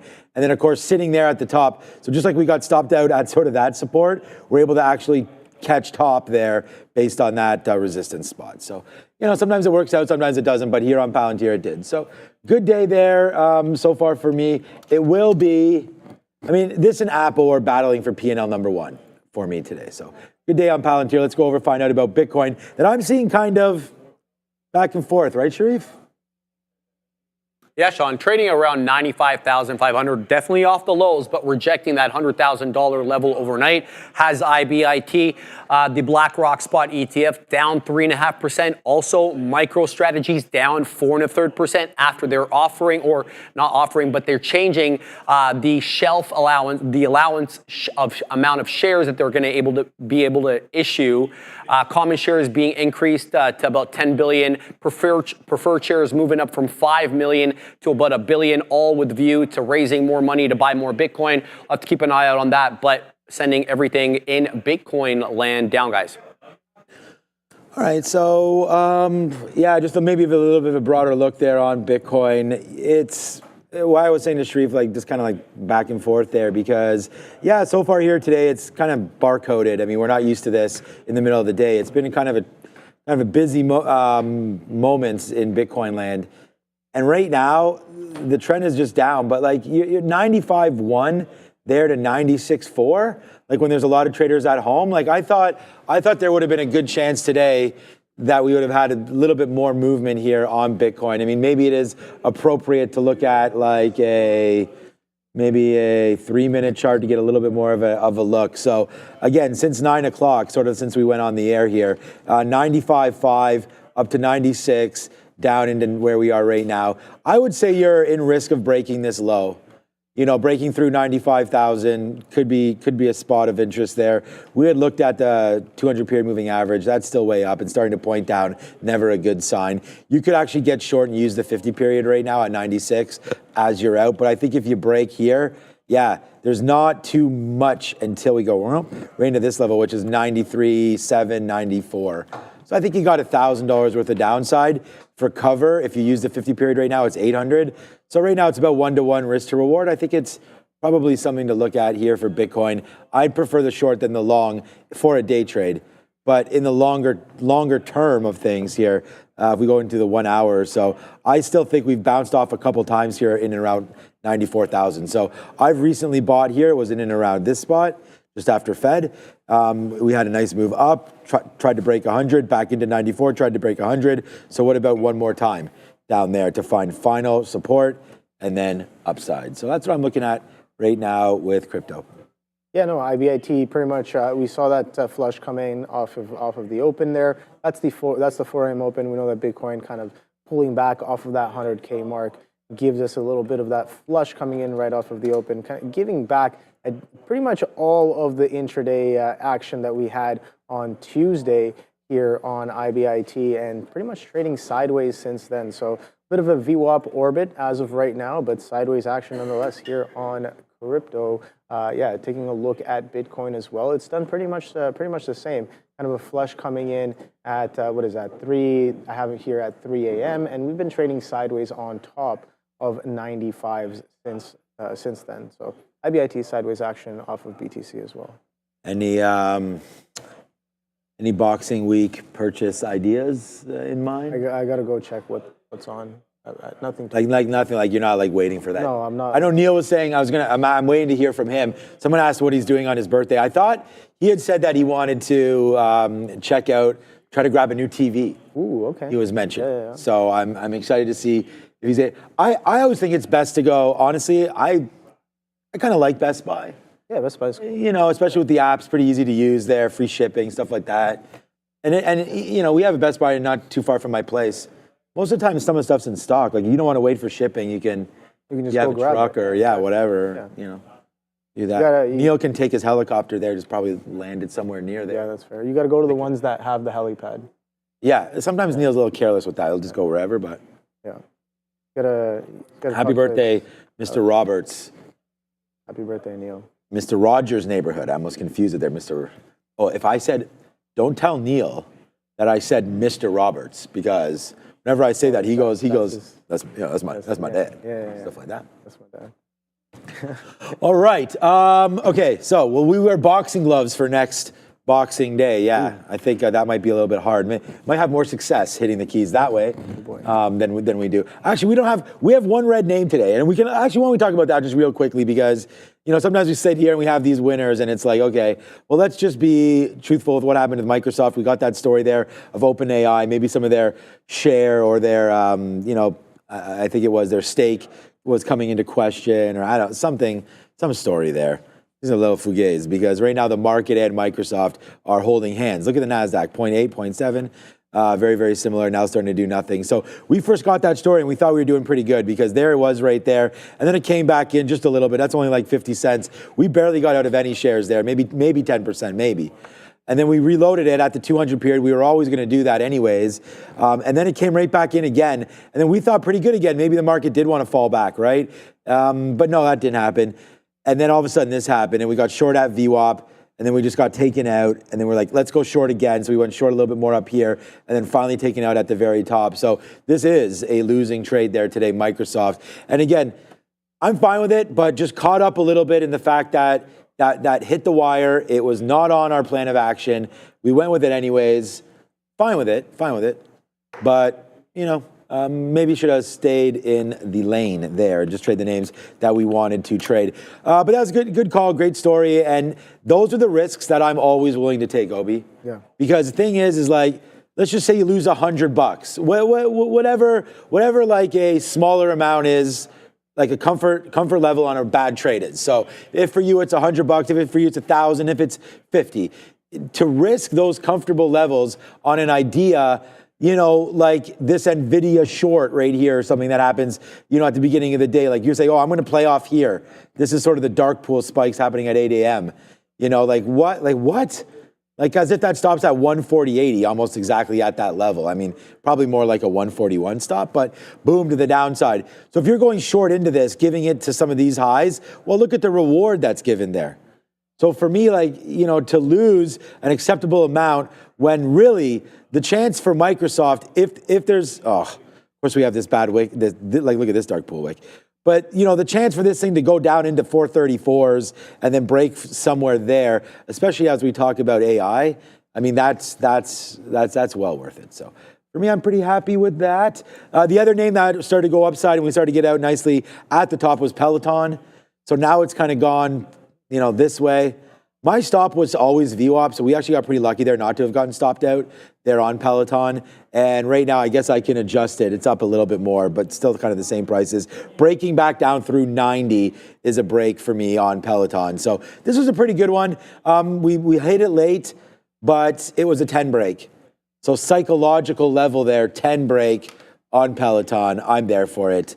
Just wish it was more there for me because it wasn't that exciting. And then the other trade there, Rigetti, that was forget about it. That was a good one. All right, so SMCI apparently moving around. You hop in. I mean, I know you're out of Palantir. Okay. Yeah, I got stopped. I mean, it is trending down pretty aggressively, so I'm kind of just gonna wait for the trend to break and see if I can get involved there. But yeah, no, I guess the long was much better in the morning session and the midday session. Currently, just coming back into days range lows. We saw people. So day low 81.30. I'm curious. Do we get down to 81.30 and then do we grab that like we grabbed the day high as well? We're holding we holding below VWAP right now and in and around some of those prior lows as well. But I'm also watching Starbucks here, Sean. Starbucks is pretty strong on the day here, and a continuation from prior day as well. You can see on Tuesday aggressive action there, opening at or near day lows, and then closing at day highs there. Get that nice and clean continuation. Maybe even through pre-market highs, hold of 90, hold of 89 halves as well. So yeah, multiple different executions you could potentially be using for the continuation. Also a VWAP hold as well in the 70s for a push all the way up into what is now the high of day at 92s on Starbucks. What's up there? We just had Sean mentioning this, but we do have some more OpenAI news. Of course, this morning we had those reports about OpenAI and Microsoft renegotiating their relationship. Then near the end of the midday, I mentioned I was seeing and hearing some reports about ChatGPT being down for some people. Now what I'm seeing here is OpenAI confirming that ChatGPT, API, and Sora, so 3 OpenAI products, are currently experiencing, quote, high error rates. Apparently this is due to an upstream provider.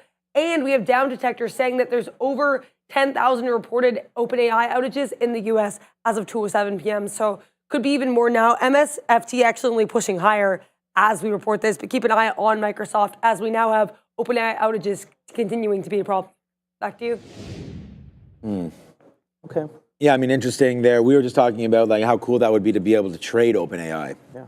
And apparently on the docket here for mid-year-ish. Yeah, I think I forget what it says specifically, but 25 Q1 Q2 it is IPOing at the beginning of somewhere around the beginning or the middle first half of next year 2025. Only about a few more days.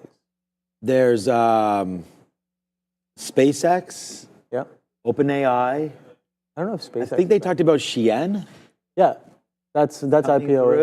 Through. Yeah, that one's. I'm pretty sure that's Q1 as well. That should be an There's interesting. one more though. Yeah, I mean, saying that might be huge. Definitely. Isn't that Temu? No, that's going to be big. That's it's another online retailer. Right. That might be big. Yeah. So that could be one that absolutely blows up as well.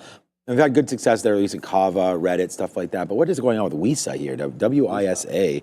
Yeah, it just continues to go WUSA. Upside right there. Nice little whoop. Upside right there. So nice little move coming in on this name, WISA. I was actually going to give, again, I guess, another free plug over here. All right, let's just use the Benzinga Pro platform one more time, and thank you for that, Benzinga Pro. As we get here, acquired data. Okay, so they're acquiring a company there as of this morning, Acquire CompuSystems.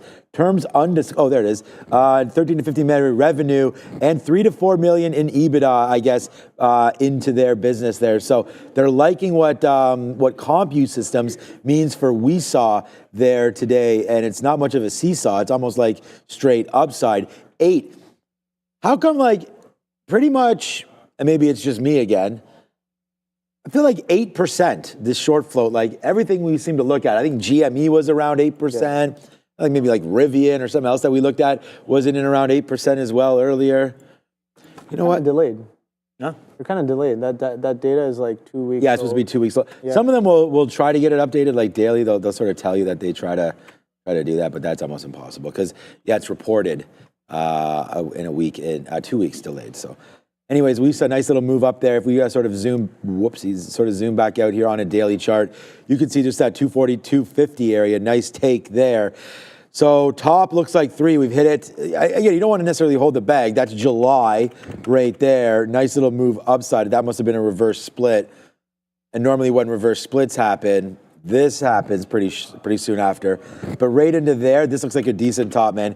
If you guys ever get near 340 or something like that, that might be the top for WISA, for temporary anyways. If it breaks through, it breaks through. You have to hold things sometimes.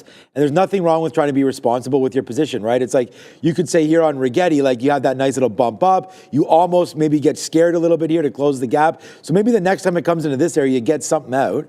You know, and I could see someone getting something out up here again as we stall a little bit, and then maybe in and around that $10 mark. But then, yeah, you are going to be kicking yourself when it's at $14. You know, my buddy of mine is that same guy, and again, he actually messaged me this morning. He goes, "Oh my God, Rigetti!" Like, Yeah. you know, Continues to go. yeah, and he goes, "Yeah, this is 77 cents."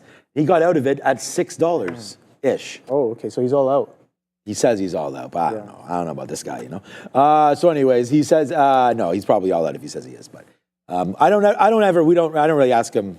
Yeah. You know, I just always say good trade. Like I never really ask people, you know. Did you actually do that? No, not question the integrity. What I'm saying is, are they all out? Oh, okay, yeah. You know, because it's just like one of those things where it's a bad feeling. Like sometimes if you're all out and a move is like that, it's good. And sometimes people, you know, they don't want to sort of show their hand maybe all the time. And, you know, that's all. That's all. Like some people be more humble maybe. Just say they're out, but maybe they're still holding a whole bunch. I don't know. Who knows? Yeah, no, Anyway. that's fair. That's what it is right now. So Still holding some Apple though. Me? Yeah. Everything. I haven't sold anything forever. Yeah. I haven't even sold any Palantir. The last time I sold Palantir, I think I was telling you guys, it was like $73 or something on that gap that day. And then it just kept on going and going and going. And I was like, forget about it. Because I thought the move, when it switched over symbols from New York to NASDAQ, and then it got that bump, right? That might have been it. And it seems that it just sort of kept going through. And then we had that huge move up on the NASDAQ rebalance day there. And it sort of has continued. And I mean, I'm on Palantir right now. Here's sort of that bump right here.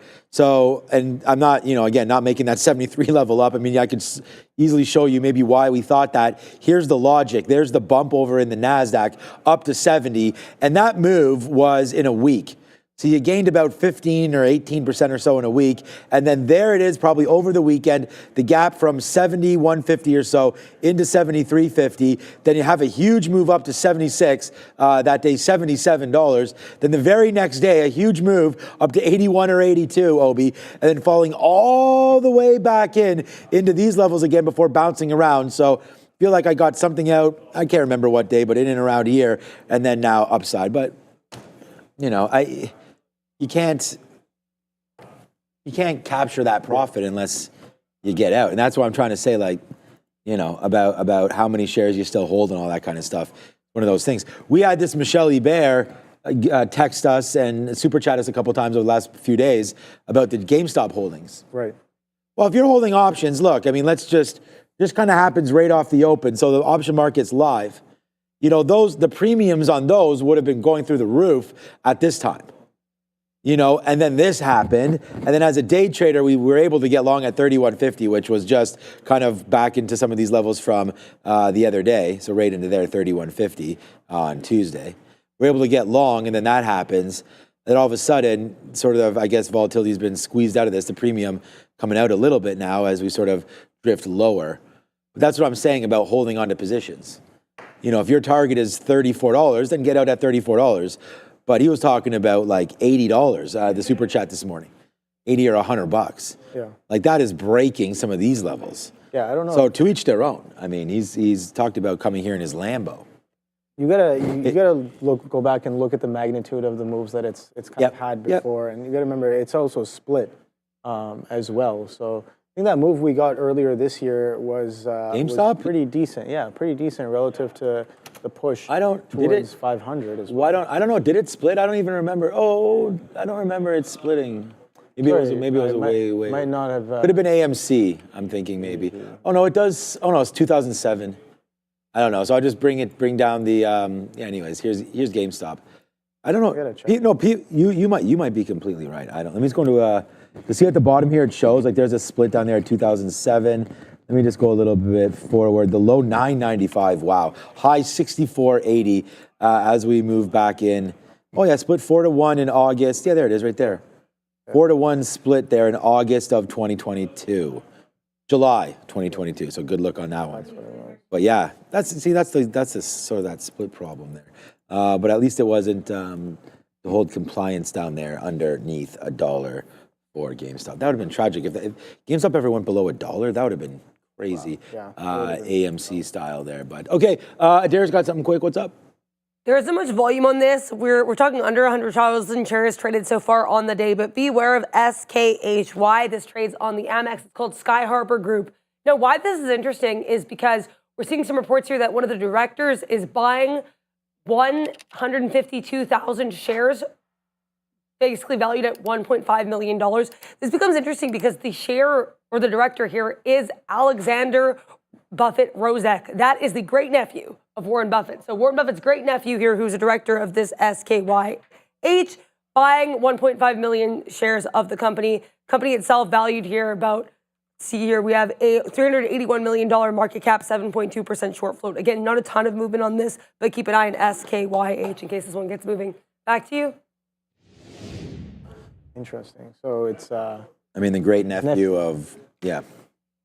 You think good? I mean, that's an has okay family to genetic be involved in. properties? What was that? You think good investing has genetic properties? No. Yeah, probably. Do you? I mean, genetically, no, but I think that's obviously, I think we would all agree that that would be a perfect example of nature versus nurture. Yeah. You know, I mean, if you're sitting around a dinner table at Thanksgiving and you're like, yo, Uncle Warren, like, you know, what's been going on recently, you know, and all this kind of stuff, you know, you might get different answers than you might get from my Uncle Warren, as for example. Would that be funny if I had an Uncle Warren? Yeah, that would be funny. Do you? No, I do not. No, but that'd be if I did. I'd send the clip to him. You know, shout out to all the Warrens out there, man. I mean, that's a great name. I wonder if do we have a Warren in the Sapp, chat? right? What's that? Yeah, you don't know. Warren Sapp used to be a nose tackle in the NFL. Oh, okay. Nose tackle. That's interesting. What's that guy's job? He tackles with his. Yeah, he nose, tackles with his nose. He doesn't wear the mask. Oh, okay. Yeah, he just runs around with his. No. Oh. No. It's like the middle guy in the defense. Normally, it's like a bigger guy. Yeah, like so the run stopper basically. Okay. You know, I mean, there's many different roles, but just to make it as easy as possible there. But yeah, anyways, nose tackle, defensive tackle. 82s on Palantir once again. So 82s. Okay. we did dip back down. Yeah. We dipped down to 60s. I see that you were still. No, but we should have got that. Was that? Yeah. Bit of a hold. You know, I didn't even realize really until we just brought that up right now. But that was a. That's exactly where we got long again. Thing is, I don't have big enough position on any of these things to be doing this. So we should let's just get back here and start to do this, because that's a long. We talked about liking some of these names, but the only thing that maybe I could have been scared away from, and again, it's not that we missed this trade. If you guys got it, we already talked about this level. So if you got it, you got it. Great. You know, there's not much sitting here hosting, trying to have a good time, trying to read the chat and do different things. We should have had an order down there, no excuse. But Palantir is weak against the market today. So the market's just now turning green again, and Palantir is quite red still on the day. The good thing about it is, again, the genetics of Palantir has very much the capabilities of going up at any given moment. One other name that seems to want to go up a lot recently too is Amazon. Again, another name that if you're looking for something to go green to red, red to green, would be Amazon right now, possibly here, down only 0.5%. You break this top here, 228 and change. I think that's a good chance to go. So just coming in, let's just have a quick little look to see if there's anything. Yeah, I mean, generally speaking, that's the close there into Wednesday, into Tuesday. Right there, so that's 229. We'd like to see that get taken out, of course. That could be a little play right there, 228. What about the pre-market break then? 228. Is this the pre-market today? Yeah, why not? 228.65 for Amazon. All right, something to look at. I can mess around with that, I think. 228.69 there on Amazon. Yeah, that's not bad. That's 228, 65. That's not a bad area. I think we could probably do something there. Let me see, 940. That's not that much volume, though. We could almost go right now. What is this? 50s. Okay, 228.50. All right, here we go. Okay, I don't mind this trade. Let's see, we're gonna be above VWAP here. We're gonna be above everything. We've got some good momentum here into the close. If the NASDAQ wants to go for a run, we're here to celebrate that as well all the time. So let's see if NASDAQ wants to go, if Amazon wants to go. There may be better looks than this, but I do not mind that. There's just no volume up here. I don't like when I say, like, this is not, I'm not going to risk another like 30 cents because someone was just chopping around here in the pre-market. That has nothing to do with that. So I think just taking this sort of high that we had seen right off the open on a break there, I think it's probably worth it. And then to try to hold it back about 50 cents back into 228. Or we can almost ignite the long rate now. Let's get confirmation though before we get too excited. So that's going to be a trade there. Definitely gotta see and wait for that confirmation. I think Amazon's pretty much sideways there. Interestingly enough, Palantir tries to break that trend just a little bit there, but 82 continuing to hold as a little bit of resistance as of right now, trading at 81.87s. But you can see, the market is on more of an uptick here off of a hold of that 2200. We talk about that 2200 potentially coming in as a level to watch out for, and you can see over the past few 15-minute candles, we've been consolidating and holding above 220. Sure, you get a little bit of violation for 20 points, 20, 30 points, all the way down to 21.980s, 970s, and then reclaim on top of that 2200 for a continued consolidation here.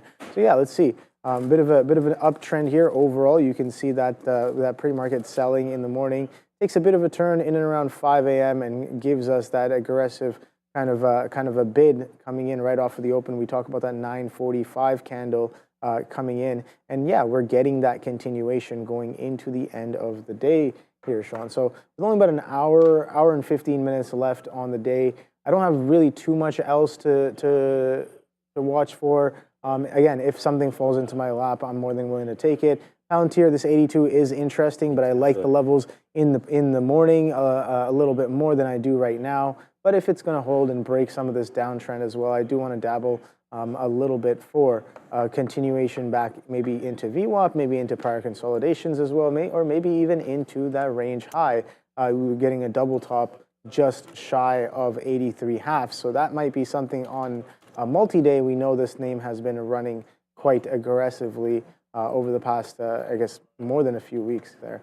If you look up Palantir on the weekly, we saw that prior earnings, a little bit of a gap push, an extension off of that anchored VWAP, and a nice little continuation into these 80s. I think 85 all-time highs, currently 84.80 I hear in price action that's been traded intraday, and I think 84.79. So prior day high is at 84.79 on Palantir. So a little bit of a chop and churn in and around this 82 mark. I'm watching Tesla as well. Tesla, decent action here. Interestingly enough, a bit of a double bottom here at that 451. You can see this prior low is at 451.02s. This second low, 451.04. So only about a 2 penny difference on a $450 ticker there, like Tesla. So I'm curious to know whether or not we break that downtrend and push it a little bit into VWAP going into the last hour of the day here. Again, it's 2:10, so about 10 more minutes until power hour begins as well. I got a new trade. Okay, what do you got going on? Meta. That's the official new trade alert. Oh, it's not that new. Actually, we've been doing it for a while. Yeah, Meta. Again, so I'm just looking at the futures. I almost shorted the futures. I was almost just like, let's just short the Qs, right? And I heard Sharif say this too. Like when he talks about the futures, he talks about the NASDAQ, and that's all that I talk about, pretty much. We'll have a look at that. I actually want to introduce a new segment here that reflects more sectors, right? I mean, Adair does a great job on the desk, but we could almost review them a little bit as we continue to trade here as well. So that could be something that we talk about in the new year. So, all right, so Meta, just a nice little move higher there, still down on the day. Look at this, though. Can you look at this right here? That's a 200 period moving average right there, Obi. So we've already held that. So it broke it and didn't even think about it. Came back, tested maybe a little bit on that wick, and then whoop, all the way to the downside there, breaking through 600, and then finally finding footing, 598, 599. Now we just come from, as the Phoenix rises, as does Meta, from 600 back into right now 605. So I'm going to use 605-ish. 20s or so as a possible out there for Meta. So we'll wait to see if this trade comes through. I think it's well worth it right now. We're starting to build a position in the 50s, right? So we're just short right now, so you can take it if you'd like to. We're going to give this a little bit more room to the upside. My last offer is at 6. My offers got canceled, I guess. We had to put some more offers out there. But I was trying to get it up into 605. So we want to take a few more shares up in and around this area and then hold something into that 605, and then a break higher through 605 and 20 change is where we will eventually stop out there on Meta. So, we are kind of living a little bit on the dangerous side here. Shorting this name for sure, as it's been pretty aggressive in the last little bit. Like, that's a nice move up $5 in about an hour. So yeah, a little on the wild side here, Obi, but we'll see. Again, I think it's worth a shot. If you just get a little retracement back to the 50 period, which has happened from here, that's $1. So we're not really risking. I'm only risking into the 20s right now. So we're risking about 65, 75 cents or so. I don't think slippage should be too bad. That's a dime right there. We're picking a random spot in the 20s. I don't expect it to necessarily blow up through that. So we'll wait to see if anything happens there. But I think a pullback into this area gives us $1. And then if we get any sort of a view up, pull, fine. And the reason, again, is trading a little bit against this move right now in the NASDAQ. So maybe we have a little bit of a retracement back as, look, you're telling me traders are coming back to their desks right now with an hour to go? Probably not. Will the algos turn on? Which way would they go? Maybe they would revert back to the mean. And view up is underneath, so that's where we should go. So we'll wait to see if we go back to around 22,000 on the NASDAQ. That's kind of an early call. So we're only at 22.34s, so 40 handles lower. We could drift down into that. So let's sit on our hands a little bit and watch that play. The other one there, what's up to Fud Farm in the chat? When I was talking about Amazon, he or she was just like, yo, chill and don't get too excited about over trading maybe. And that's right. You don't need to do anything. But Amazon's making that move. If the NASDAQ does want to go higher, I still think this is not a horrible spot. I'm not going to trade this this long against that Meta short, because one's going to be right and one's going to be wrong. And then the next thing you know, it's like I'm managing risk against each other, and I don't want to do that. So we'll wait to see what happens right now. Oh, you're back into Palantir, so that's good for me because I'm long. Nice, yeah. I mean, it did bounce off of that 8160, that prior level as of right now. Breaking a bit of trend, and we're getting some tailwind as well from the market, holding that 22,000 going into the last hour. There's only about 6 minutes left for this hour candle to print. So yeah, I'm just looking for a little bit of a bid going into the end there off of the break in this trend here. So aggressive trend all the way from day highs coming into almost day lows. And then catching a bit of a bid here along with the market as well. So let's see if we can get into VWAP here. VWAP I have at 8230s, 8237 here on my trading view as well. And then on the P Pro, I think it's just shy of that 80. It's just around 8235s, I think, right there. 8235s. Right there on Palantir. So let's see if we can get above to that VWAP there. That consolidation was nice as well. So maybe this consolidation potentially coming in. Those lows being at 27s. We're trading at 15s right now. Breaking some trends, some moving averages as well. So yeah, I'm looking for any sort of action that would suggest that buying may continue off of this. We've seen that happen off of some of those lows.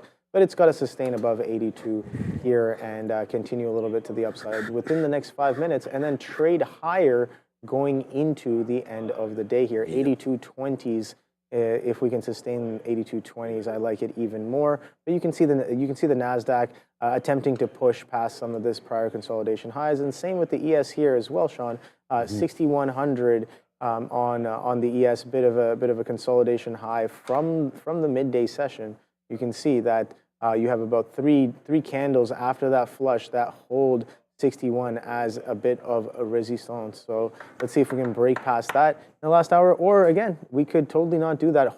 Continue to hold that resistance, because again, we are trading low volume. It's holiday season, and definitely not a lot of relative volume on a lot of these tickers here. But yeah, large caps, slightly different. I don't know if you consider Palantir a bit of a large cap, but again, it's 187 billion market cap, so maybe more mid. That probably classifies as a large cap. Like if you look up the Yeah, we could probably look that up. The definition of a large cap. Yeah, it's probably. The thing is, How much is that? trade with- 190 billion. Was Probably it? greater than 100 billion is probably. A Yeah, I large think cap. so. And that would make sense. If not even more than that, maybe. I think there's a few. The only I stock. got to look at the different definitions. Yeah. Yeah. What I was going to say too. Well, no, there has to be something because you have the small cap, the Russell, the this and the that. You have to be a certain the number limit to be in for and the out, Russell, right? So we yeah. can find that out. But yeah, it looks like the only two stocks that we will wind up losing. You just mentioned large cap name and the strength in some of these major names. Like we shorted Meta, we shorted Microsoft. It's going to be these are the two that are going to look like not working out. Right. Okay. There's the break of 605. So right now we're out of the money now. If 43 cents right there. It doesn't look to be. Doesn't look to be too aggressive yet. See, so the break, so the slippage. This looks like it'll be out. So we'll have to. I'm getting ready to hit the fail sign right now. We already have our stop. So this breaks not too much more than this, and we are out of Meta on what's going to be a bad trade. I mean, I sort of thought that the market could bad trade. Not a winning trade. I guess it's a bad one if it doesn't win. I guess it's a loser. So yeah, but I don't mind the idea. I just thought the Nasdaq could have faded out a little bit. The Nasdaq actually hasn't done anything. It looks like the bad decision would have been to trade the equity instead of which was Meta here in that case. And again, Meta just got exciting a little bit to me because it was at this 200 period moving average. When if I look at the TQQs, we're about to get shut.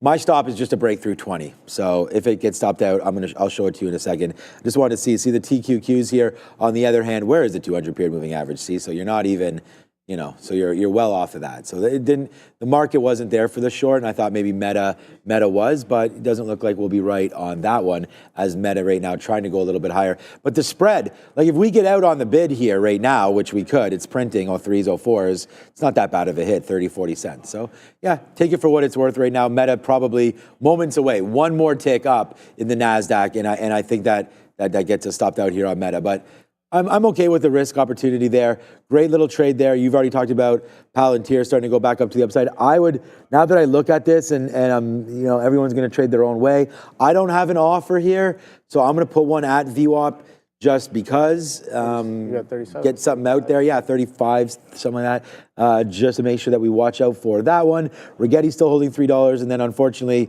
GameStop kind of stopped moving, I guess, right now.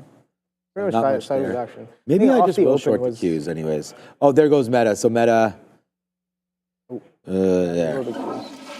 Actually, what price did we wind up getting? All right, we got 30s. Not great slippage there, but that's okay. So they're out on Meta there. Our breaking spot was 21. So slippage of 8-9 cents. So not bad, but still not a winning trade there. Meta is starting to go higher. Now that we've broken, the question is, do we go long? But that would be over trading, in my opinion, if we did that.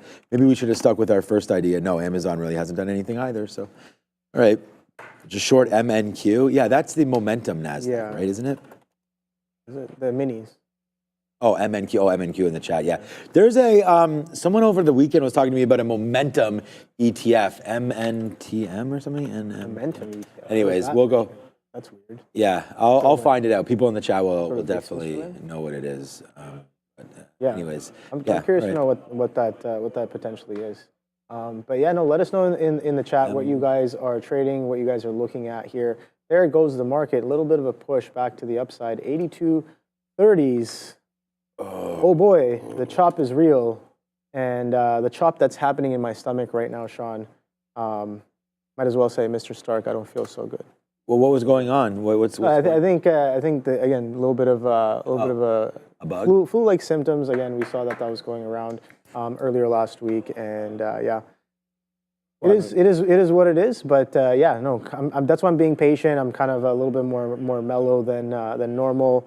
I'm not really trying to be too I guess aggressive. We probably should have taken that with my entries and exits, right? So anyways, we're coming back into VWAP here, 82.30s. Let's see if that continues to act as resistance here. This is a little bit of a test of that prior resistance here that I have marked. So yeah, look at that base here at that 82.30s. We're coming and knocking on the door of that as well. This was the trend break I was talking about, a little bit of confluence with an anchored VWAP as well that we held quite nicely. And yeah, you can see that this little bounce, I had to be in there once again because it shows you that it's holding that level. Not only is that a line, arbitrary line on the chart, but it's also a prior consolidation, so support and resistance as well coming back in. in and around those 8170s, 8180s-ish area here. But yeah, 8188 current level here. So yeah, okay, that's a little bit of a flush back down. So yeah, I'm curious to know whether that will take us back into that anchored or we continue to the upside. But you can see how well it kind of dances with the market. The market does a little bit of a pullback, and then that breaks short-term trend as well underneath that VWAP. So we couldn't quite get to VWAP there, Sean. That's what I'm seeing on that Palantir. So let's see if that continues to hold as some resistance. But lower highs, it would seem like right now on Palantir, back into this 82 level. So we got out of a little bit of our position there on Palantir on that bump up, but just to let you guys know, we only got out of a quarter of what we had left right there on that move. So I was pretty lucky to be able to get that there, as you just talked about it. Checking on Z-Car here today, Zoom Car, a name that we had early. And it's funny because when we talked about it in the pre-market, we had said if it comes back into this area, would be a spot to buy it. So it does do that right off the open, right at 933, and then just blasts up like $1 basically from there. So as everyone gets pretty excited, and then, you know, the move just basically gets absorbed right back into sort of some of these pre-market highs again. You're never going to nail it right on. That's why when we look back at some of these names, it's like, okay, well, you know, would have that been a good sell right there? Yeah, I think it would have been, right? So if you give up 30 or more cents on the high, that's fine. Anyways, nice move back in. And then it fell right back into, at that time, it must have been the 200 period. So we went long into there only to really see that not much happening at that level. And we got back again at that 200 period moving average. And then after that, it was pretty much the end of that one. So we'll have to, again, wait to see if anything can come through Z-Car anymore. But that was that. And then once it broke back in and we were able to get out for flat, that's what we wind up doing. And right now it's kind of not too much volume. Let's check out other quantum names, QBTS. Again, I'm going to look to the chat in a minute to see if... Okay. Honda, Nissan. Oh, I did want to, they're just talking about the Honda Nissan acquisition there, just something about 5-1. NSANY. There it is. Yay. So there it is. Here's Nissan here today on the pink sheets. So what's up, Jeff Mendel? There you go. Look at that. And one friend in the back is always like, man, you guys never mentioning OTC markets that much. I was like, you know? There it is, man. Like, look, there's Nissan. I mean, you're not going to be able to trade this anywhere else. There it is. Right there. Nice move to the upside as, you know, this name comes through, again, with merger talks with Honda. So Nissan right there up 16%, and a way to capture some of that there in the space. So there you go. Shout out to everybody over there trading on the sheets that are pink. LNKCY. Of course, it's OTC markets. LKNCY is what I'm looking for. There's Luckin Coffee. Another decent name here to go in this space. Not much movement today, but good volume. 500,000 shares on Luckin Coffee. Just another look. You know, that we can definitely have together on that. I was going to go back into Meta, and I am going to go into this one, but now for a long. And let's just see if we dip back into 605. That was going to be an area there. Like, now that we've sort of broken back above this, I think, and again, to have given it more space, we could have done that. We just didn't want to do that on a day. Like, if it was maybe in the morning, we could have given, like, again, you don't want to give a $600 stock. What did I give it? 70 cents or whatever it was there at the end of the day. That's not that much at all for stoppage. But for the trade right now, I thought that was pretty appropriate. So, but anyways, back into the 200 period, we'll see if that can get us long back into 605. And then we'll just see about riding it a little high here into the sunset. As the NASDAQ looks like it wants to, you know, to close up here and continuation play higher. So whenever you see that, I think you always want to go into my number one P&L name, AAPL today, and just have a quick look. Okay, OB, okay. Wow, look at that. Can you take a look at that? I mean, we had wrote down earlier today, 258. That's where we got long. Before, again, a little bit of a percentage, probably 10% left or so out there at the bottom. But look at this. It's kind of like that Amazon right there. Take a look at that. It looks like we're going to try to get a little bit longer there on Apple. Apple, the difference between Apple and Amazon, Apple up 0.43 today. Amazon, although now trying to make a move, still on the red side of things. Oh boy, though, this Amazon looks pretty good. 228.50. I think that's worth it. Back down to 228. I don't think necessarily we're over trading to take that. I mean, unless we're really nervous about the NASDAQ not holding that. Or holding it, I guess. Excuse me. Sorry, yeah. Thank you, Ramin, for that. Yeah, no, you gotta remember prior day we did bid up quite nicely on a bunch of names. We saw that a couple days ago. The chips, pretty much SMH is a great example. Opens near day low and then closes near day high as well. On SMH, we talk about Apple kind of recovering that whole FOMC sell-off as well. And today, trading a little bit higher as well, 260s. Printing on Apple. So some solid moves during the holiday season there, as some of these tickers just seem to like trickle up on low volume. But Palantir is a great example. And another thing that we've been seeing is a lot of small caps, right? People in the chat talking about QUBT, quantum tickers. You have some other small caps as well that are moving around at the same time. So yeah, a lot of volume coming into a lot of these names here, and it kind of makes sense. I think Michael Noss covered it well. He's just like, yeah, a lot of retail is at home right now, so yeah, you might be getting that influx of volume in small caps, especially, but we're starting to see it in small to mid caps as well. So yeah, stuff. Yep, I'm stuff to learn from, but I haven't really traded that many small caps in the past couple of weeks or so. I think I did try RGTI prior day, but didn't really go too well there. But it is what it is. Not really used to trading those kind of names, and I'm like, okay, well, clearly I feel like it's clean technicals for the most part on those names, and a lot of competition and fugazi as well. So. I mean, I think that's I mean, nowadays, especially as you start to look at some of these retail names, it's such a hard game to play. You have like day expiring, 0 day to trade expiration names as well. Like some people will trade Amazon like it's a casino at the end of the day or something. We've seen. I mean, what about? Dude, what about, okay, so first of all, we could get long Meta right now. Oopsies, not METAS, Meta right there. I just pulled a bid, but I'm still sitting here to see if we can get something long in and around right here, actually in the teens. We just lost that bid. I was trying to bid 30s at one point, and then I just decided, let's just try to wait for closer to 605. I hope we really did miss that. I was bidding 26s, 605, 26. We would have got filled there.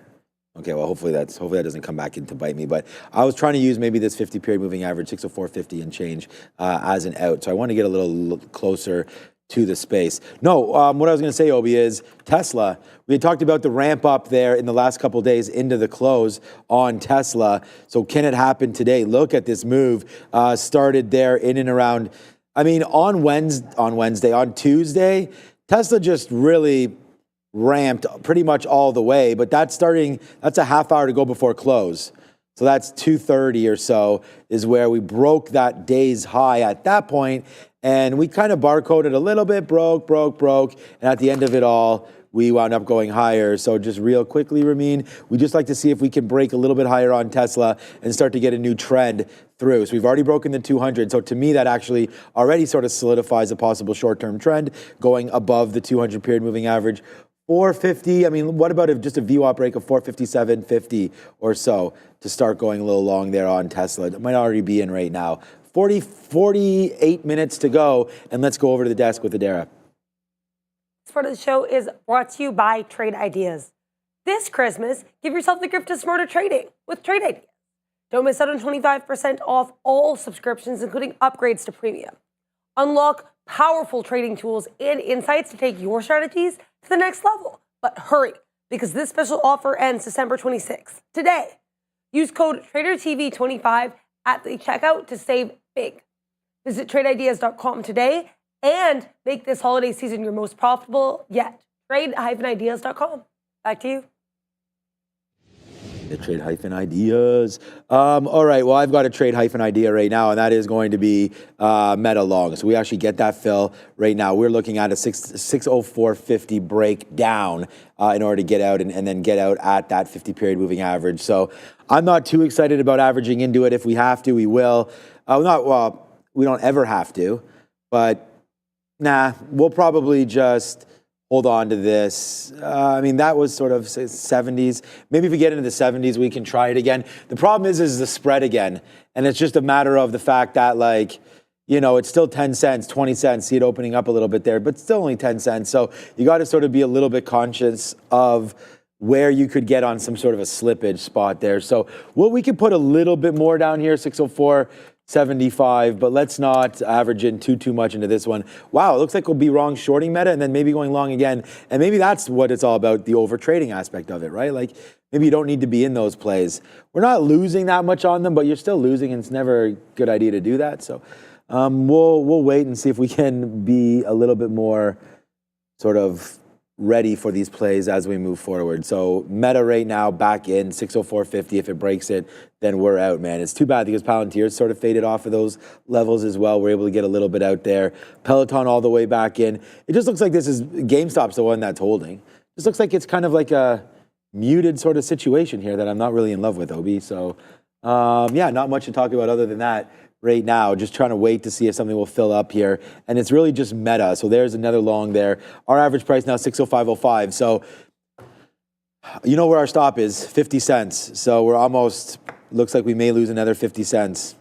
Comfortable with it, but not good. Not good coming back in there. Patience probably the better way to play this, but I don't have much of it right now. So we'll wait to see. I gotta work on that a little bit as well, Sean. So yeah, patience to kind of observe and see things that are trading against me, and getting more aggressive with things that are trading with probabilities. And yeah, shout out to Wayne. We had a bit of a conversation on the walk during lunchtime, just to be like, all right, well, you know, when you see price action that is in your favor, you want to kind of hold on. But when you see price action that's out of your favor, even though you might not want to take everything off, maybe you want to start thinking about you know, lightening up a little bit, being more nimble. And I see that you do that often.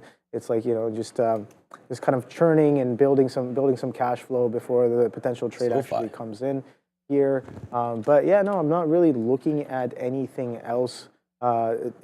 Seriously, just that 82 kind of a churn here on Palantir going into the last, I guess, almost 45 minutes. So it's about 47 minutes left in the trading day right now. Only about a couple more 15-minute candles to print on Palantir. And yeah, just almost 37 minutes until the imbalances come out. That's right. So, this afternoon show is kind of going a little bit quick, I feel. Yeah, it is. Actually, I mean, to be honest with you. So it's kind of, the market isn't going too crazy right now. You can see that. Yeah, sure. We've been in a bit of an uptrend since about 4 or 5 a.m. here on both the Nasdaq and the ES.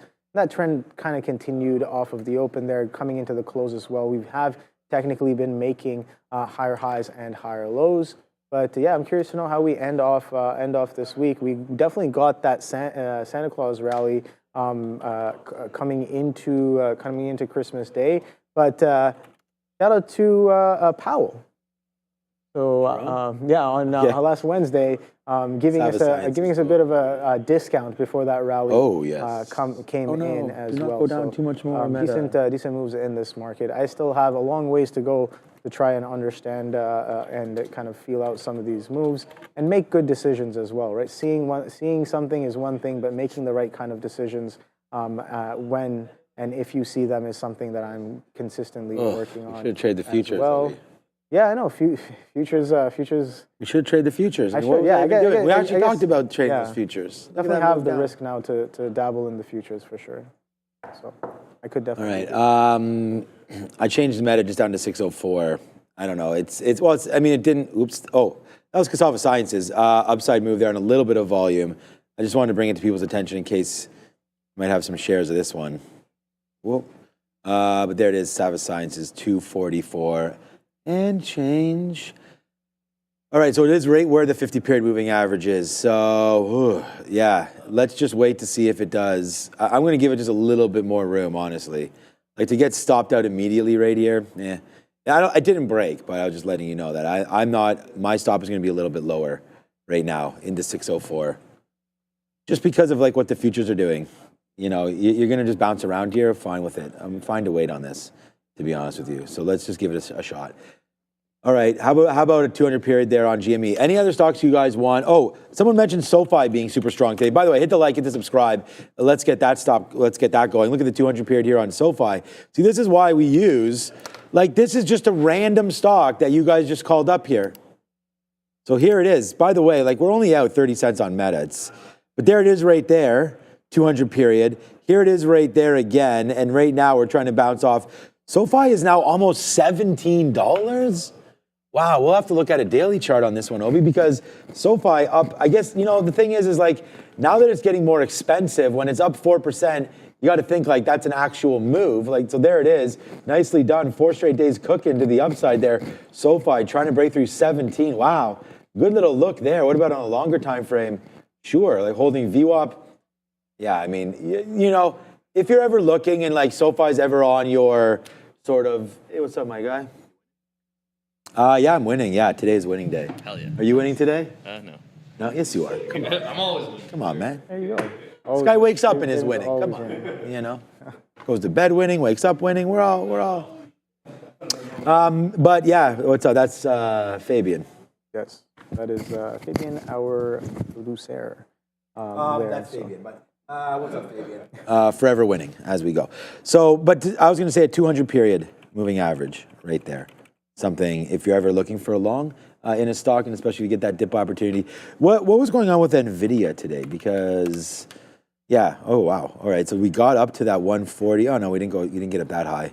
All right, so nothing right there. So the best move we had was right off the open when we were like, oh, wow, and then boom to the downside. And wow, what an aggressive move that was for NVIDIA, right back into 138 before gaining itself some momentum. And then look at this, straight top action again.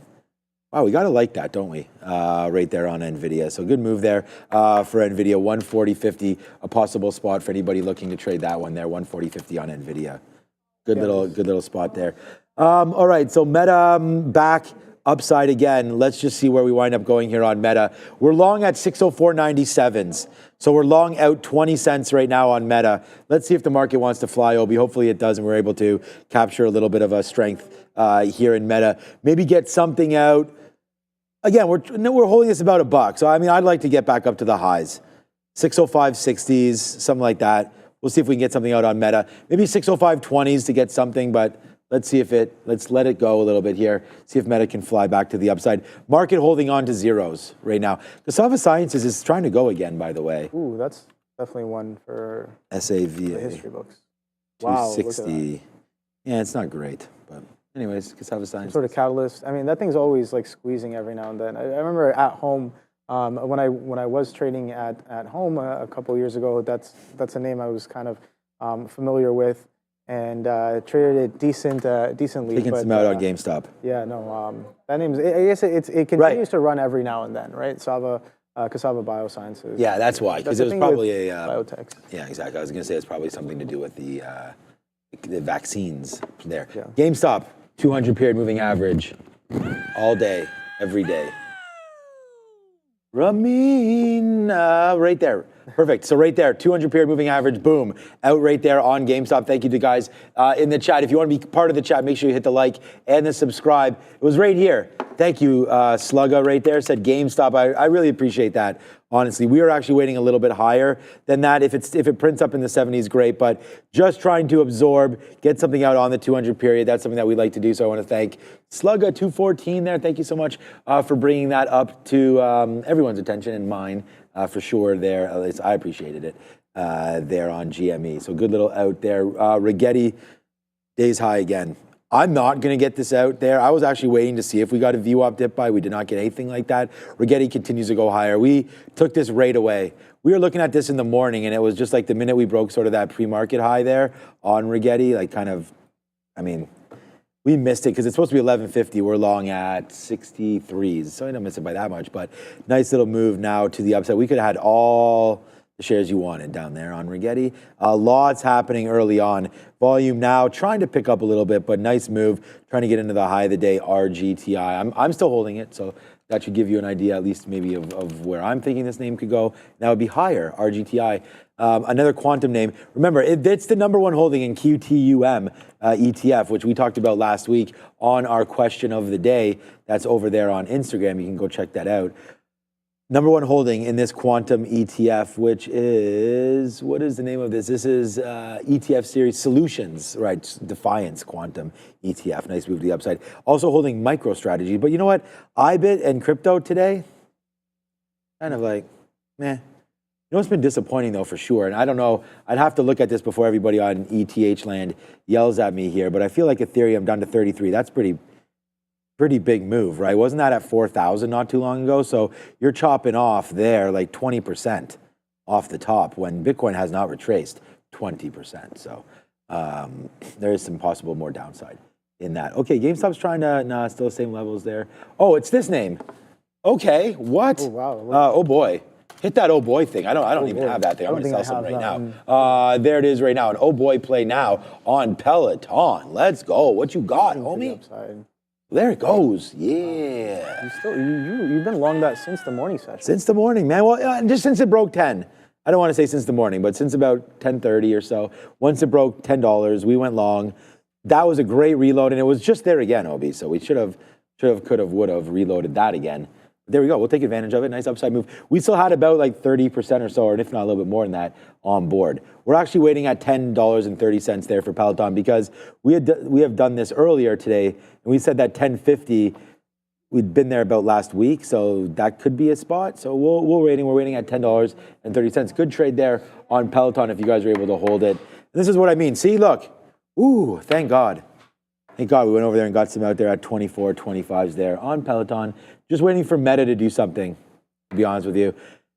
We could sort of lick our wounds right now. We're out at flat, so it did go in the money for us, right? It does go to 605.05. We got an amazing 7 cents on this $600 name.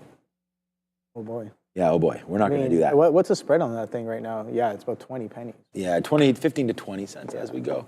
Tesla flying around as well. I'm trying to cover more for you because I know you're not having the greatest feeling today. Yeah, no, thank you very much for that. I do appreciate that, Sean. Tesla catching a little bit of a bid going into the later half of the day as of right now. And oh boy, okay, so we're coming back in here on Palantir. A little bit of a chip chop happening. We're rejecting some of that anchored as of right now. Again, only about under 40 minutes left until the bell here. And yeah, not feeling too well, not making the best decisions either. So might as well, pack my bags for the day, I think, when and if this ticker kind of stops me out here. But oh boy, look at that aggressive bid coming in on Tesla for 57.30s here as of right now. Yeah, a bunch of people in the chat talking about Tesla right now. Strength coming in hot. Yes, sir, it is. Let's see. I mean, the market's catching a little bit of a bid as well. VWAP on Tesla 457.70s currently. So we're just running up into that 457.30s currently trading at is Tesla as of right now. So still kind of holding on to some of this Palantir at that 82 mark, looking for that bid to potentially come in here. We've been making somewhat of a higher low here, holding in and around some of those prior levels. But the fact of the matter is that we basically double top lick grabbed the high a day there and pulled all the way down to some of the consolidation lows from the morning session. So that is something I definitely have to respect there. But if we're going to get some strong market tailwind going into the end of the day, I do want to hold on a little bit longer, just give it to my risk and work with that there. But let us know in the chat what you guys are trading. I know a lot of people talking about Tesla, Apple as well, poised for a little bit higher going into the end of the day. Google actually almost made it back towards its highs as well. Amazon trading near its highs. Nvidia consolidating sideways since about, since about 12:15 after it made that intraday high. There, not day high, intraday high. Opening range high is the day high. And Tesla with a bit of a curl as well. So let's see how we go into the end of the week. There it is, 457 and some change here on Tesla, Sean. So it's coming in hot. And prior highs right here on the NASDAQ, just shy of that 22,080. And you can see, again, strong bid. And we've been having a little bit of a directional move since then, a consolidation above 2,200 as well. So interesting. Let's see if we can break through some of these highs with only about 35 minutes left in the trading day. The Hawk saying, I like that 420 on Tesla. Yeah, the 420 on Tesla was quite nice. If you go back and look at the chart in and around 420, sure, it's not clean. Sometimes it dropped down a little bit lower, a few points lower, but that 420 area consolidation was definitely nice for the continuation push back up above. And we were talking about how Tesla, bigger picture, we've broken, or a few months ago, we broke that multi-year downtrend resistance, pulled back into it, held it as support, and continued to push into all-time highs there on Tesla. So beautiful textbook kind of price action happening on a larger time frame on Tesla. 82s potentially coming back in here. 82.20s, 82.30s is that VWAP still. So let's see. Last time we were up there, some selling kind of happening. Confluence with that 2260 level on the NASDAQ as well. So 6,100 as well on the ES incoming. Let's see if we hold and consolidate, hold above this. But yeah, that Tesla pushing up into that VWAP looks pretty interesting going into the close. Yeah, I'm excited to try to hold on to some of these longs just to see if we can work. We've already bounced off that 50-period moving average. Thanks again for everybody joining Dara and myself in the recap show. It should be a good one. We actually want to take some Q&A. So if you guys have any, with a half hour to go right now, put some in there. Bears versus Bulls. Can I task you one more time, my friend? If they're already, Adara's also watching the chat, so maybe I want to give her more to do. Peloton right now. Anyways, Bears versus Bulls. If you do see anything, there are questions for Adara or myself there into the market recap show at 4 o'clock. Join us for about a half hour, and we'll run through a couple names. Then we'll get home to our family and friends and enjoy one more day of relaxation before back at the market tomorrow, and then 2 days off and back to regular scheduled programming until, of course, New Year's, which is. I thought, weren't you and I just talking about, I always get it confused. New Year's Eve is a full day, right, in the market, I think. Eve is a full day. The New Year's Day is a full day off. Yeah. Like, why, like Christmas Eve is half day, New Year's Eve, I mean, come on, man. I mean, New Year's Eve should be half day. Yeah. I might just, actually, you know what? I think I already booked it off. Oh, boy. Oh, boy. You might have. Good one right there. My eldest, what a great Christmas present we got. He got a date night, for those of you familiar, Aloe here in Toronto. So he got us dinner reservations for Aloe. Hello. Hello. Hello. Yeah. ALO, Michelin star restaurant there here in Toronto. So we'll be going there at some point in the near future. And thank you to Baxter for that one. That was a great gift there. But are you coming to watch your siblings or what? Like, I got a kind of babysitter now. Yeah. You know? Oh, but you doing anything? I'll get you the night. Maybe you watch the kids. You talk a little bit about League of Legends. They like to do that kind of stuff. Yeah, maybe. I don't know. No. I would never ever run through some let charts, you. maybe. No. I don't want to put you through watching my kids. No, you have much better things to do than that one. You don't want to do that. I don't want to discourage you from having kids. Watching mine for a night. Fair. You may say never again. Oh boy. You may say, oh boy, that is a big mistake. What the hell is Sean doing? What kind of caveman style parenting does this guy even have, Okay, but right into here, we'll see a little bit of bang action right now. I mean, I'm trying to teach maybe patience to my kids, and we're trying to do that here with trading as well. Back into Greensville there for Meta before now fading off of 605. I just wanted to bring that to the attention because it just came up into that level again for basically the third time since falling through. We retraced it back, and then there was a second time, and then maybe this is the third time, maybe this is the second time. But either way, we seem to be failing off that level, and it just has to do with the futures not breaking, basically 22,050. So if we don't break it, we don't break it. But for right now, it doesn't look very promising there for the future. Well, maybe it does. I don't know. Only 30 minutes left. We're not going to be able to predict that. At the end of the day, though, we'll trade price action because that is the truth. And something that can lead to price action are these closing imbalances. So we'll wait to see in just a quick, probably 20 minutes, we will be able to see something show up right here on the imbalance locator. And if it's a Meta buy, then it'll shoot this to the upside. And if it's a Meta sell, it will bring it right back in. So we are waiting on this name back into about 604. So I do want to give this a little bit of room just in case it wants to go upside there. Meta today, a make or break sort of position for me on the stock today, not on the net. But that would be a trade that we're looking at. Peloton. We're waiting at 10:30. We've had this offer here at $10.30. Just got filled. We had that offer here on $10.30 since about 11 o'clock. So we wait in line. That's why it hits it almost immediately. I think we were on the Arca Gateway there. A nice little fill there at $10.30 on the upside there for Peloton. Just now taking out day's high. So yeah, good little call there, buying the $10. And there we go, man. We talked about having to hit a 4% target or less than that on Trade the Pool. There it is, man.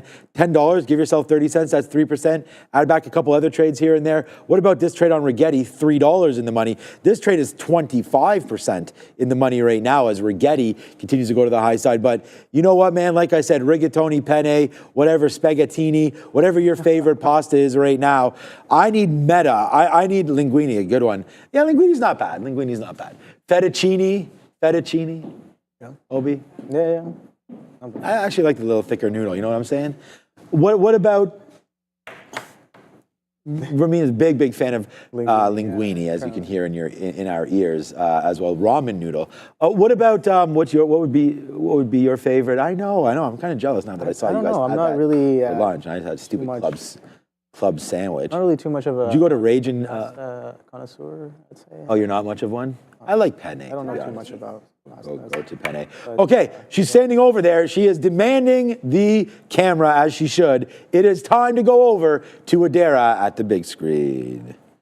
Go Meta. We're going to take a look here at this sector board, which is pretty dead. However, there are a couple of outsized moves to the upside. Interestingly enough, they're all in the retail space. The reason why this is interesting is because we do have Boxing Day here in Canada. So let's take a look at these strong retail names as we celebrate a retail holiday in our country here. We do have BBY here, Best Buy, pushing day's highs up about 2, almost 3% here. It looks like MasterCard did release some data today, spending pulse data showing a 3.8% year-over-year increase in U.S. retail sales. That could be what's pushing BBY higher here. DLTR, I was seeing this push to the upside with some volume pops as well, linked to the same catalyst. And then last but not least, Target. Also, this ongoing retail strength, but TGT up more than 3% as it starts its holiday clearance events, up to 50% off some items. So interesting look here. A lot of retail names very strong today. Make sure to like and subscribe if you're enjoying the content. Back to you. Sarah? A lot of people. Damien in the chat. That's a funny one. There. Yeah, definitely. I'm trying to hold it all together here, but you know what, we'll be fine. Nothing too crazy. Yeah, Ramin laughing. He's like, Obi's sitting there. So Damien basically saying Obi's sitting there trying not to puke, and you're talking about food. Yeah. No, I mean, no. It's. I don't think it's about the food there. But I have been kind of sipping on some water there. Coffee didn't really help too much, so I kind of stopped that one there. It gave a little bit of energy, but not. Ramin saying water, ginger, and salt. Okay, yeah, I might want some of that a little bit later there today. But less than 30 minutes. 30 minutes going into the close here, and it seems like Tesla continues to catch a bid above VWAP now. We talked about VWAP being 57.75s. We're trading 58.40s currently on Tesla there. So strong bid once again. Bit of a continuation, and you got the market tailwind as well, right? You got market kind of bidding up towards its highs with only about again less than 30 minutes left to go. Let me know in the chat, what have you guys traded? What was your best trade on the day today? I definitely kind of fumbled my best trade on the day not really as well, but I kind of did that. But that's fine. A lot of lessons to learn on this one. Just got to get back in, right? It's like, all right, cool. You get stopped out. The fact of the matter is I got up to go to the bathroom right here, right after I stop out, and then it does this bit of action right here while I'm in the bathroom for, I guess, what was that, over 11:30 to 12:18, so almost an hour. So when I came back from the bathroom, we were already trading 82.70s, and I was like, oh boy, kind of missed that reload there on Palantir. So I think that was one of my better trades here. And the fact of the matter is that if I'm holding some of these entries, and you saw that Sean played it quite well, he has entries from 81 halves, 81.60s, and then has sells all the way up into the high a day as well. So some solid lessons there from Sean on how to potentially make some good decisions on a ticker like this today, as it kind of works in and out of some of its highs and lows, maybe some anchors as well, maybe some prior levels. We talked about that 81 half, 82s, and 83s from prior days on Palantir, and we got a visit of a lot of those prices as well, mainly in the morning and the middle of the day there. But trading back at that 82, so kind of showing itself once again here on Palantir. Yeah, what's up, Obi? I just had to go. I went and got some lemon ginger tea. Ooh, nice. Up in here, so we'll be grabbing some of that one right there. Okay, all right. So just real quick, we did get out of some Meta there. It did go into the 20s, so there are some outs there on Meta. Again, so that first out is 17s. That next out there is 30s. Sorry. So average price around 25 or so there for Meta. I remember we were long at 97s or something like that. So we took about 30 cents and we took out not that much, man, like maybe 15% or so. I do want to mention one more time. I've showed you a couple times already e-signal. So scan that QR code there. Trade smarter, not harder. Upgrade immediately to your e-signal account. I mean, for me, we talked about it. We zoomed it back out. Shows the splits. Shows everything you need. The good thing about it is these scanners, it's hitting all the time. Right now, Starbucks, actually a good example of that one. Analyze, strategize, and capitalize on any kind of a movement in the market. It's completely entitlement based. So if you want to trade something on the OTC markets, you write the check, you grab the quotes, and that's that. So it's really easy to do. The back testing, the real-time playback, everything like that is great. They call it tick replay. Second charts, everything. Maximize your trading experience with eSignal. I've been using it forever, and I like to sit back here, and Obi will stay late. Thank you again, eSignal. Over App Store is huge as well. Actually, I've looked at the App Store before, but just to go over there, I don't trade too much on my phone. I mean, I happen to be in front of many screens all day and able to execute trades. And I just got used to it sort of in the middle of the day. I'll put through some trades maybe on my own account, use desktop versions, but I do have for my broker, just the mobile version is pretty good. So I don't trade off the eSignal charting platform, but you can do that. Connected to over 50 plus brokers right on your screen. So yeah, I love that when a charting platform kind of gives you access and makes some deals with the brokers. I like it. I think a lot of these charting platforms definitely have a lot of features. Again, you see. I just like the fact that you can start your ideas, set your stop orders. Yeah, sorry. Trade ideas, eSignal as well. Both great kind of softwares or platforms to kind of facilitate and give you that confluence in that trading. You see this VWAP hold on Tesla as well. Kind of aggressive bid coming in. I think I'm gonna change my idea on off that. VWAP hold currently. Yeah, the market's kind of pushing up. I stopped out of my Palantir going into the last, I guess, 25 minutes. I was like, well, if we don't really move around too much going into 40, then I might as well just clock it here. Not really making the best decisions. Getting a little chopped up. I don't really mind the stops that I did take as of right now, but maybe putting on a little bit too much risk on a day like today, especially knowing that I may be a little compromised in terms of health and mental as well. But I think I'm pretty sure I got some good sleep. I got to check that as well. But yeah. Yeah, you never know. You never know what you're going to come up with. We appreciate too much sauce saying Hood is up almost 2%. I would just blame Neil. I mean, if it wasn't his birthday, he'd be here, and then you'd be able to chill out. Although I saw you this morning, I feel like you're feeling a little bit worse as the day goes on, maybe potentially. Potentially. Yeah. Okay. Because I was going to say, I saw you. I was on that. I don't know what Sharif gave me. Sharif gave me some drugs. Echinacea or something. Sudafed. Yeah. Yeah. Well, I told you we have this reactant over there. That's more for allergies. Sure, I guess. yeah. I got a shout out to Sharif. The Sudafed helped, and Adara gave me some Advil as well later on. Yeah, I've got some Advil over here. Sharif had to re-up on the drug. He's the pusher man around here, eh, Sharif? Yeah, I mean, no, I'm so thankful. Like that, I was kind of like congested and stuff like that. He's like, this will clear you right up. I'm like, all right, well, I did take some acetaminophen in the morning. I don't want to take too much because they are blood thinners. Did you take 2 regular strength or what? Advil in the morning. Well, you said acetaminophen. You're talking about being. Yeah, Advil's not a blood sorry. thinner. Ibuprofen. Ibuprofen. Yeah, that's what I mean. All right. Yeah, I don't know. Feeling a little bit. The thing is too, with the season, like yesterday, although we did go, was traveling a little bit yesterday. Yeah. You do get a little bit run down in the season. Oh, I was saying about how this would be the year that finally my 12-year-old, it's like just going to be his job to shovel the driveway. Oh, nice. Yeah, man. And so far, 1 for 1. I did that, yeah. Yeah, it finally, we've only had 1 opportunity to shovel so far this year. knock on wood. I mean, not too many more days left. You got the shovel, or you give him the snowblower? We don't got no snowblower. Oh, okay. Come I on, always man. wanted a I got snowblower. kids. Why?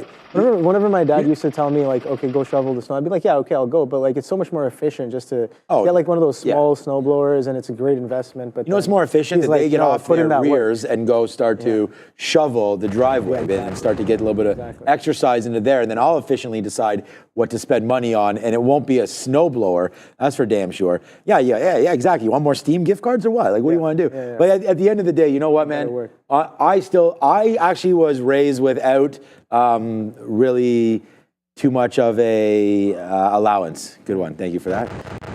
Right there. So I never really got an allowance. It was more like do your chores or you're going to, you know, wooden spoon, etc., things like that. My mother, my mother one day broke, and my mother's not even Italian. Like my dad is born in Italy. Okay. My mother broke a wooden spoon on. Am I allowed to say this? Or what is the statute of limitations here? I mean, I'm sure it's been many years. I mean, yeah. What was it? I got something like that. Nowadays, we're Indian. We make a lot of rotis. So you have that. Oh, the rolling pin. The rolling. Oh, we've got pin, rolling pin or bro. something called pizza as well. So the rolling pin would definitely come down with some havoc there. Oh, man, we have a granite rolling pin. I was definitely a little bit of a black sheep. Do not hit anybody. A little rebellious as well. I think this conversation. I'm not even gonna look at the chat right now because I don't even know. I don't really want to know what to go on right there. Fabian was like the chancla. Yeah. No. Just playing around and all that. But at the end of the day, I was just gonna get to the point that was really funny because and part of the story was my mother and father were coming. So his grandparents were coming, and my wife kind of guilted him into the fact that, hey, if you don't shovel the driveway and Grandma and Papa come and slip on the driveway, you know, you're gonna have to explain that you're over there playing like whatever games and doing this and that, and you did not. So that got him going. Yeah. Forget about Dad coming home and falling. Yeah. We'll deal with that. You know what I'm saying? That'd be fine. He'll figure that out. But like the grandparents, right? You got the grandparents, you know, extensor, like, you know, it's like, you know, they're not as agile as your boy over here, who's not very agile at all. But okay, thank you. Good talk there, Obi. Just real quick here, Meta just getting back to zeros again. I've changed it, so I just want to let everybody know there's only now 7 minutes left until these imbalances, and we do not want to necessarily be in something that is going to be dramatically affected by imbalances, and definitely Meta will. I would rather this just be closed out right now, to be honest with you. And I may just do that, save some capital, because even if it comes out a buy, it still could go won't, just dances when those numbers come out. So we'll have to wait. Anyways, long story short, I changed my stop to 40 break. So if it breaks sort of this little shelf into there, I'm not even playing these wicks down to 20. If it breaks through 40, we're out. The best we were able to get there was 20 cents. We just showed that to you, right? We got a 30 and we got a 17, probably a 15 and a 30. So the average price in and around 22.50 or so. So we'll play that for what it's worth right now. Meta breaking too much lower than where we're at right here. We're out. So that'll be it for Meta. It's too bad because, no, it's not that nice of a trade. It could have been. We started it up here, though. That's the problem. It didn't go, but... It didn't go. We tried it. We got a piece out of it. We tried it. We got a piece of it. So at the end of the day, it was okay, but not great on that one. Rigetti looks like that one's going to be a banger to end the day. It looks like here for Rigetti as it's at the day's high right now, just bouncing off 15 clean. We've already been here once. So now that we'll reject that, we will not take the risk of it breaking back down below the 200 period and breaking some momentum a lot lower. So why don't we just hold out hope that this holds, let's just put it here, 70. Right, we're pretty happy with that. So let's cancel our current stop order on Rigetti. You can only have one out on our system. And I'll put it in here, 1469. We'll get out of 100% of the trade. Boom. And then we hit enter. And there it is right now. Our stop order is now in.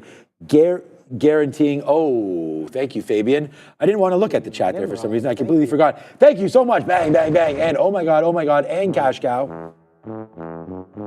Hey man, thank you so much. I hope I didn't miss any super chats. If I did, I'll have a quick look. Nimrod gifting 10 memberships. Thank you. Membership is $5. That means a lot to us right there. Plus another 10. That's a 20 pack right there. Thank you so much, Nimrod, for doing all that. Now everybody can become part of the team. And there they are. You can figure out how to collect them. Our host, that'll be us. Our moderator there can help you. I think we have he has like a script set for that to tell you how to do it. I think you got to enable it in the settings for your YouTube to accept GIFs or something like that. So there it goes. Thank you so much, Nimrod. There it is. That's what do you want to see? Let's do this one. Probably got some big trades on right there with those GIFs. So thank you so much. Okay, there's Rigetti right now. Just have a quick look at this, what this looks like when you see some levels breaking. Here's 15. We had sort of stared at that a couple times. We had not broken it today, as far as I know. The high of the day right there shows 15 flat, either put on now or put on just a couple minutes ago. And there it is, the rejection there off of 15 on Rigetti. So let's have a quick look where that's going to go from now. Again, you know, back in through 15 is fine. If it breaks it, great. Our stop, no matter what, is at this 50-period moving average. So a little bit of a back end move here for our GTI. I would say you could probably fade it. I don't know if you have to pay for shorts. My guess is most likely yes at this point, maybe most likely. But I don't know. For me, I'm not worried about it. There it goes. Look at it, just eat that up. Again, 200 million shares. There was probably, so look at all the volume going through right now. These are dark pools. Like, it's not breaking. Like, there's only 8,000 lit orders right now on the NASDAQ. That's what it means. These are showing orders. It's the lit market, but in behind this market are all these dark pools that are going off in between. So like, there's the fight, right? It didn't even break 15. So it basically took out, I don't know what was there, 100,000 shares, 1 million shares. I think we caught a couple things, had a couple thousand there. We could refresh it, but as you go, there it is right now. RGTI Rigetti trying to break through some of those levels there, Obi. So we'll wait to see if it does take through $15. It looked like it just tried, right? But stopped completely there. RGTI, a break back down below 70, and we are groovy with that. GameStop didn't really go. We're still in that one. We'll see if we get some love through. Good outs for us on Peloton. We are almost out of Peloton right now. We'll have less than 5% left on that. And then Palantir, still 26 cents in the money. Is that what I just saw? Yeah, so kind of a sleeping giant here, maybe in Palantir, not doing a whole heck of a lot into the close. But we got a decent out right there. So only 2.5 minutes left. Join both Adara and myself on the market recap show where we'll be doing some Q&A. And yeah, we'll wish you hopefully a better feeling night and come back stronger tomorrow, of course, in the market as you always do. So no doubt about that. All right. So after that, yeah. Okay. Let's just see where it is. NVIDIA. For guess, have you looked at NVIDIA lately? Above or below 40? Do you think 140? Oh, without looking at it, I'm going to say below. Well, let's see what the Nasdaq is. I'd say above. Ooh, nice one. It's victory for Obi right there, 140. I only thought because of where we were on the day, like you had mentioned there, you looked at the NASDAQ, that was probably a pretty smart move there. I knew we had barcoded for just a minute there. Ooh, thank you. There's Nimrod again popping off. Thank you. Happy holidays to you too. Oopsies, Nimrod, there you go. Thank you so much for all the super chats and for the gifted memberships. I really like the gifted memberships. It gets people back in, feeling that sense of community, right? So thank you so much, Nimrod, for helping us create that. So, all right, so only a minute left now. I'm going to change over. These imbalances.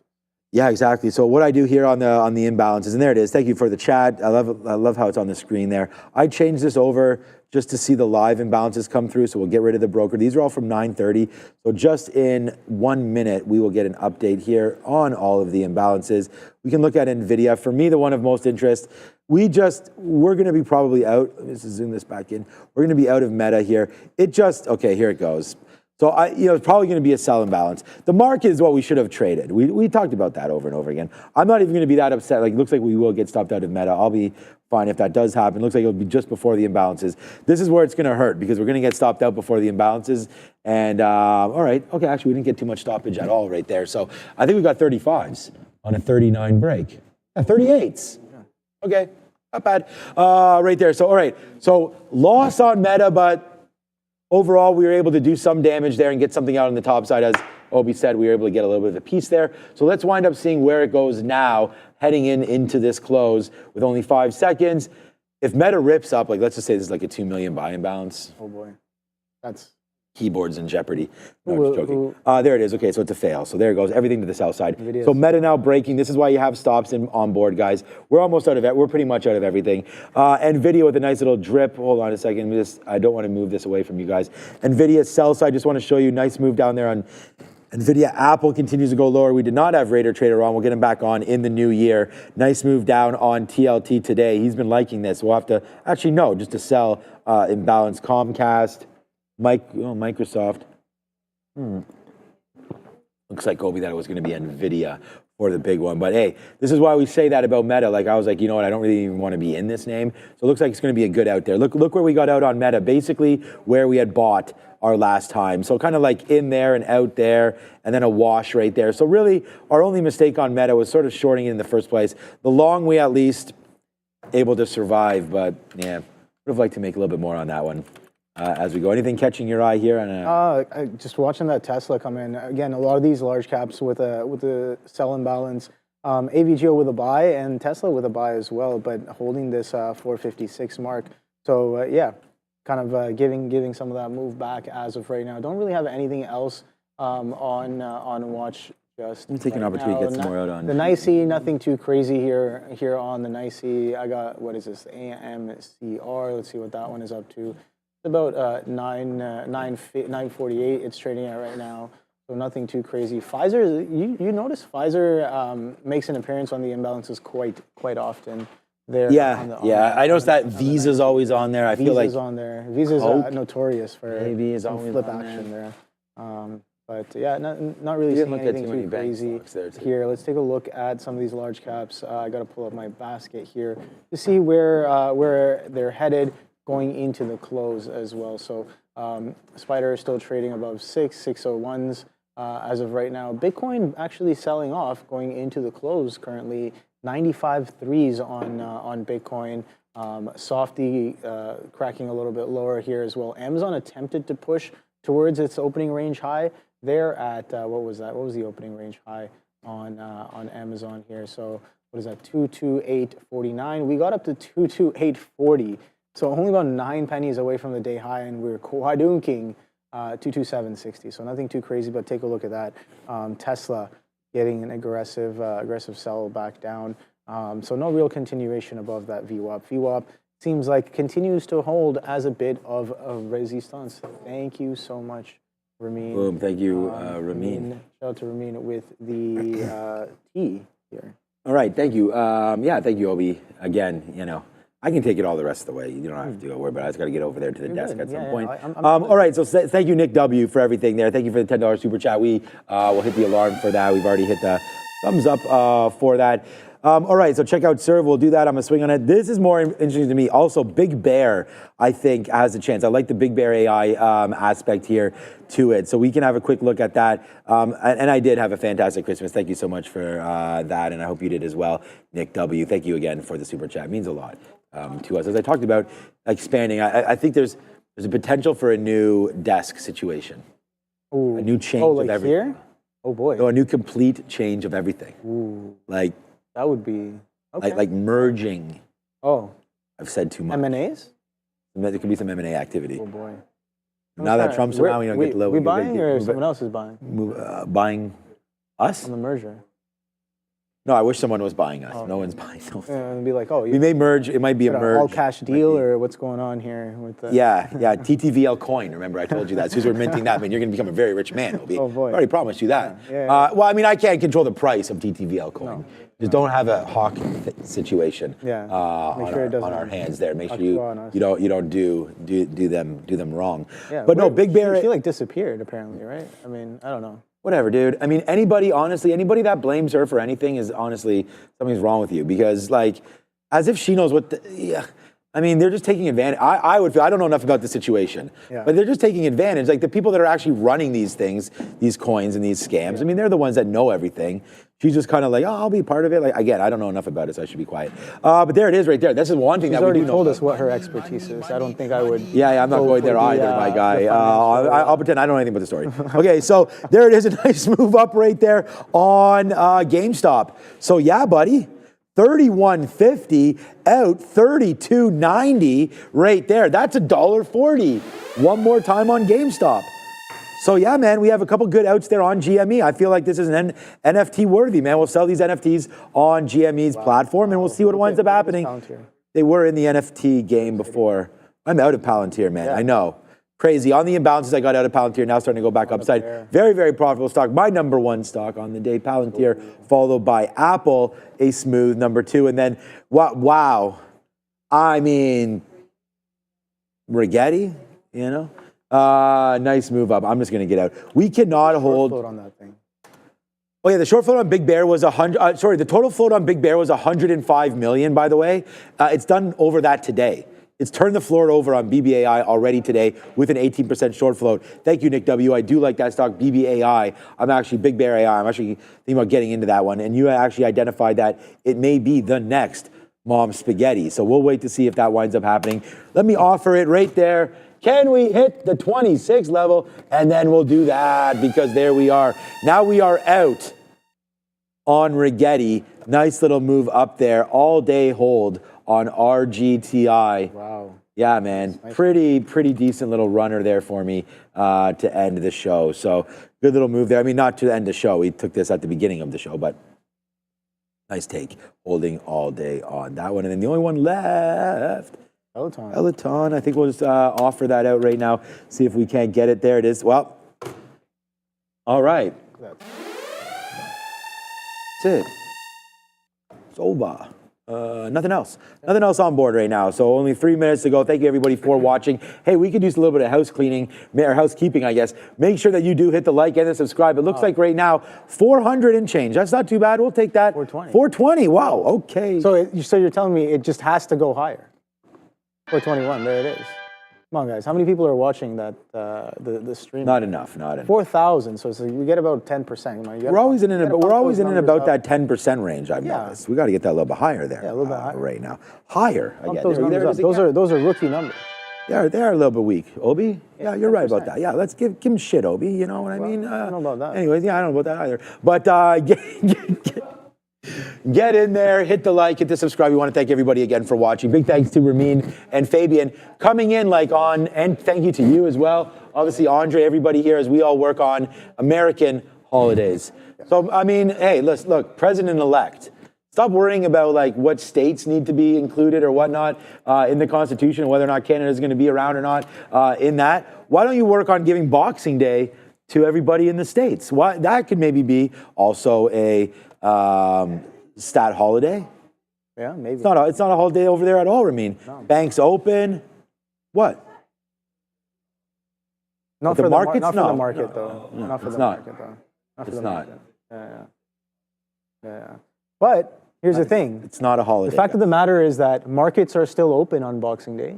Yeah. And so are these. So are what? These markets. Oh, these markets. Yeah. What market? Like shopping market, like the malls. Oh, the shopping market. Like do people call the market shopping market still? I don't know. I mean, it's still technically a market. People are buying and selling. They're like, they're middlemen. Yeah, I guess if you say I'm going to the market. Yeah. Yeah, I guess that means like a food market. I guess. I mean, yeah. Well, I'm going to the exchange. Where things, yeah, exactly. Where we go and exchange the dollar bills for items. The only thing is the resale in those markets maybe not the best. You gotta find liquidity. Yeah, exactly. Over there. You gotta find the right guy. You never know who you're gonna get a deal from these days. 82's holding into the close, man. Okay, so with only a minute left right now, thank you so much to everybody again. Thank you to Nimrod for all the gifts that are happening there. Thank you to Bears vs. Bulls and everybody for supporting today. And I think you guys, again, if you're going to join us in the aftermarket, should be a lot of fun with Adair and myself. We don't have really any earnings. There might be like one small company somewhere in there. But all right, I'm going to get up, go over there. Thank you, Obi. I hope you start to feel a little bit better. And yeah, take some time there if you need to. So, all right. Thank you, everybody. Obi, take him into the close here. I'll go over there. Yes, sir. Thank you very much, Sean, for your wise words today. And some solid trades as well. We saw again Palantir, a lot to learn from some of those executions that Sean had, and holding on to the ticker as it never really comes down into some of these levels where the real kind of risk should be taken to. And yeah, sure, it's consolidating sideways as well. About 10 seconds left. I got the timer, but I'm 3 seconds too late right here. So about 5, 4, 3, 2, and 1. thank you, Adara, for that one there. So hopefully you guys had a solid day. And again, It's a me. once again, hopefully you guys had a good holiday and a good Christmas as well. But yeah, business as usual today and tomorrow. And coming back into next week, we have New Year's off as well. New Year's is going to be closed. The market's going to be closed. No half day on the 31st, but come right back on Thursday as well. So hopefully you guys are enjoying the weekend, or enjoying the holidays, spending time with the fams as well, and making good decisions, right? Again, big lesson for me today, maybe when I'm under the weather, maybe don't put on too much risk and protect the mental, right? It's like, all right, cool. Putting on too much risk, maybe taking one too many decisions as well, and being patient for levels to come in here. So, and a good example of that is again, I'm going to talk about Palantir because that's the only ticker that I pretty much traded on the day today. So yeah, off of the open, strong flush. So continuation of some of that pre-market trend going into the open. Holds 82, gives us that 82.70 strong flush. Maybe don't be buying more here because I did do that for a continuation. It's showing you that it's aggressive selling off of the open, and then we make a lower high underneath pre-market consolidation lows going into the open. So maybe no strong reasons to buy just yet. But right here, after we do that little bit of a flush down and hold those 81.30s, again, prior day lows in and around those 81.5s as well, and then catch the bid after breaking that trend. I have no problems with some of these entries here. I think I did well to kind of get in on the break of that trend, and then add some more on the hold of this consolidation above VWAP for a push into these prior highs. But gotta take some off, right? I've already made so many decisions here. I'm kind of, I guess, in the moment, unable to make proper decisions when reasons to sell do come in. Give it to my stop for break even. It comes in. I get up from the desk basically because I waited, and I was like, oh well, I'm not feeling too well. I'm just gonna wait until this kind of happens, and then the move actually comes back in off of a higher low. So these same prices that I liked earlier, again, still on the right side of the V, come in once again, but it gives you a lower high. So maybe giving you a better EV on this bounce here. And again, a little bit of an anchored level as well, giving us that confluence after some strong selling stalls into the 81.80s. And then we get that push through 70 and then high a day as well. So you know what?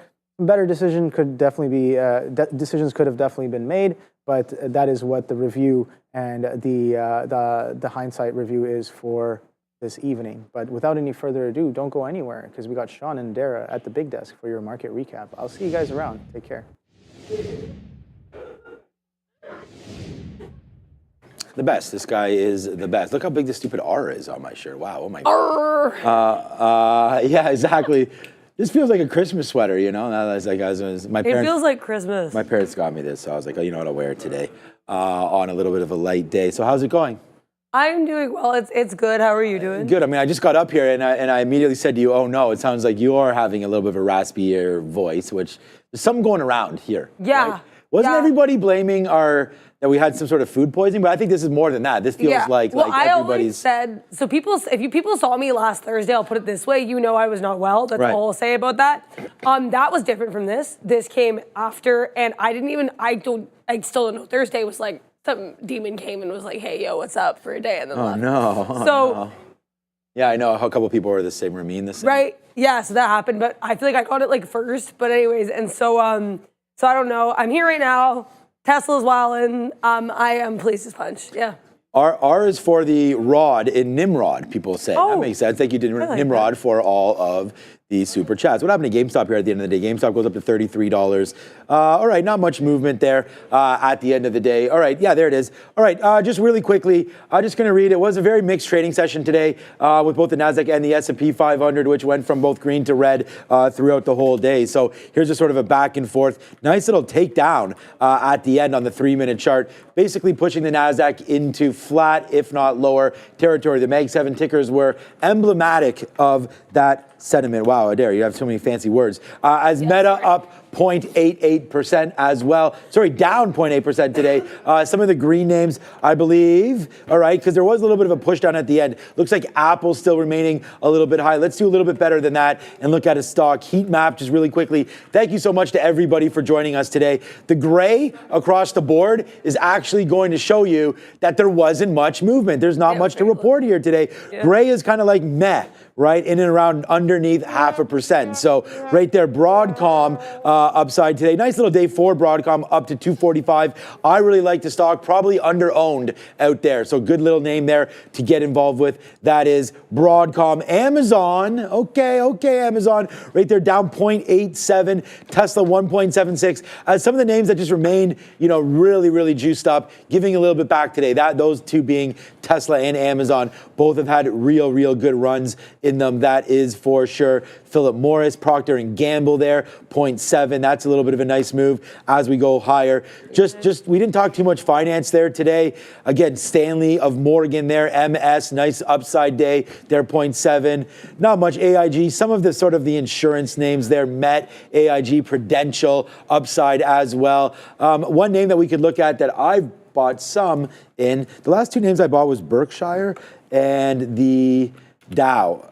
So I'm not like getting super aggressive here at all. Berkshire today up 0.09. We have the daily charts down here to give you a little bit of a better look there. Up now 1% in 1 month. I like how it says that down there at the bottom. All right, today's big winner, Darren, if anything comes across the news or any interesting story that you ever want to bring that you maybe came across today, we can go ahead and throw to that as well. Palantir today, wow. And again, thank you to everybody for staying with us. You don't have to be here late, and you are. So I want to give a big shout out to everybody that is here. We will do a roll call at the end. Over 2,800 of you staying late right now. 575 likes. Hit that like button just like that. Get that going right now. I want to be a big shout out to Obi for filling in to Neil. And a big happy birthday to you, Mr. Neil Roberts. Happy birthday, Neil. Hopefully he's enjoying it. I will drink a lemon gingered tea on your behalf.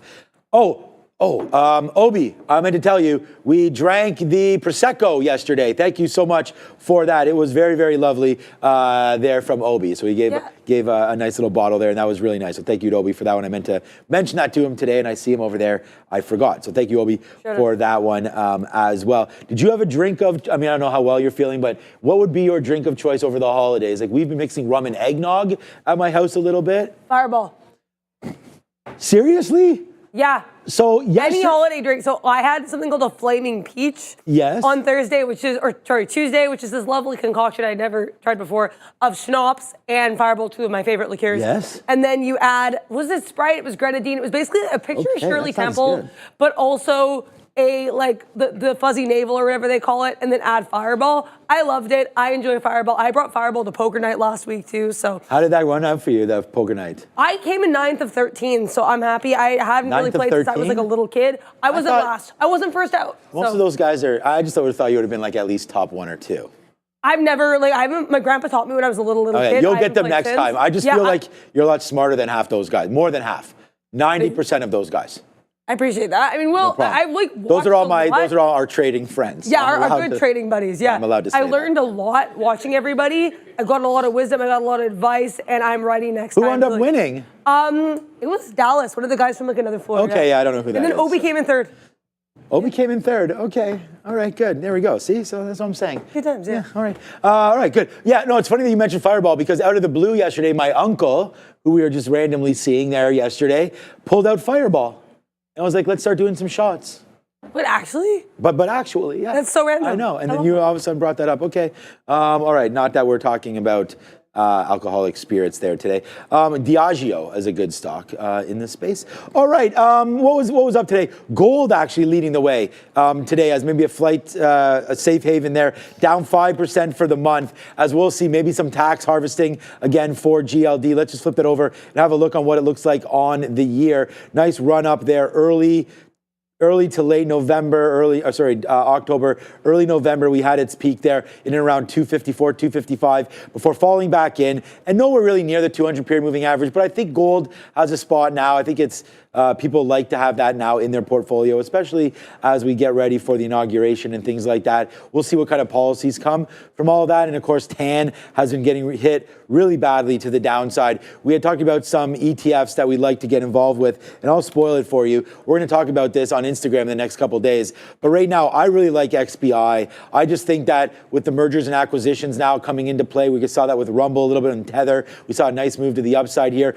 Biotechs definitely have that play with immune oncology right now, mRNA vaccines, all the rage, plus AI, Adara. I don't want people to sleep on the fact that it's not just AI plays, the chip names, all the obvious plays, OpenAI, obviously when it comes public, and some of these other names that we've been seeing, Microsoft, Metas, just of the world there in the ACE, SoundHound, Big Bear AI, we've talked about has been as well, so a couple big names there. What I was getting at too is that there's sectors that can benefit from AI as well, right? And I think that developing new drugs, more efficient testing, possibly slowing down the research and development stages as far as the financial hits are taken there. And then plus, if we are in a rate cut cycle, I actually do think that XBI, although we know the next meeting is going to be a hold, is what's been told to us right now, what they're predicting. I still think that XBI in a rate cut cycle there probably deserves a little bit of love down into there. And the good thing about it too is equal weighted. So if you do get some mergers and acquisitions, it could single-handedly let this thing go to the upside. People asking if what do we think tomorrow might be as far as a slow day is concerned. I'll actually put some volume up here instead of RSI, but I could see a pretty slow day again in the NASDAQ. The NASDAQ has pulled right back into that 50-period moving average just last week. And since then, it's been nothing but upside. There's the Fed fade, and that's not too bad. Oh, my son, he's promised me a haircut. And there's some sort of a meme going around. And he said, low cut fade like Ninja or something like that. There's some sort of Ninja, the streamer? I've heard. Is that the guy with the blue hair? Yes. Yeah, okay, I've heard of him, yeah. There's something going on about a low cut fade, and my kid's hair is like all over the place. And I told him for Christmas, what I wanted you to do was get your hair cut. Yeah. So we actually wrapped this huge box. And I was like, oh my God, what is this gift going to be? But I never lifted it up because it was under the tree. So I had no idea. Then he's pretending to bring it over like it's all heavy. Yeah. Anyways, I get it. I lift it up. It's super light. I'm like, what is going on here? I open it up and in there is an envelope. And in the envelope is a little promissory note that he's going to get his hair cut.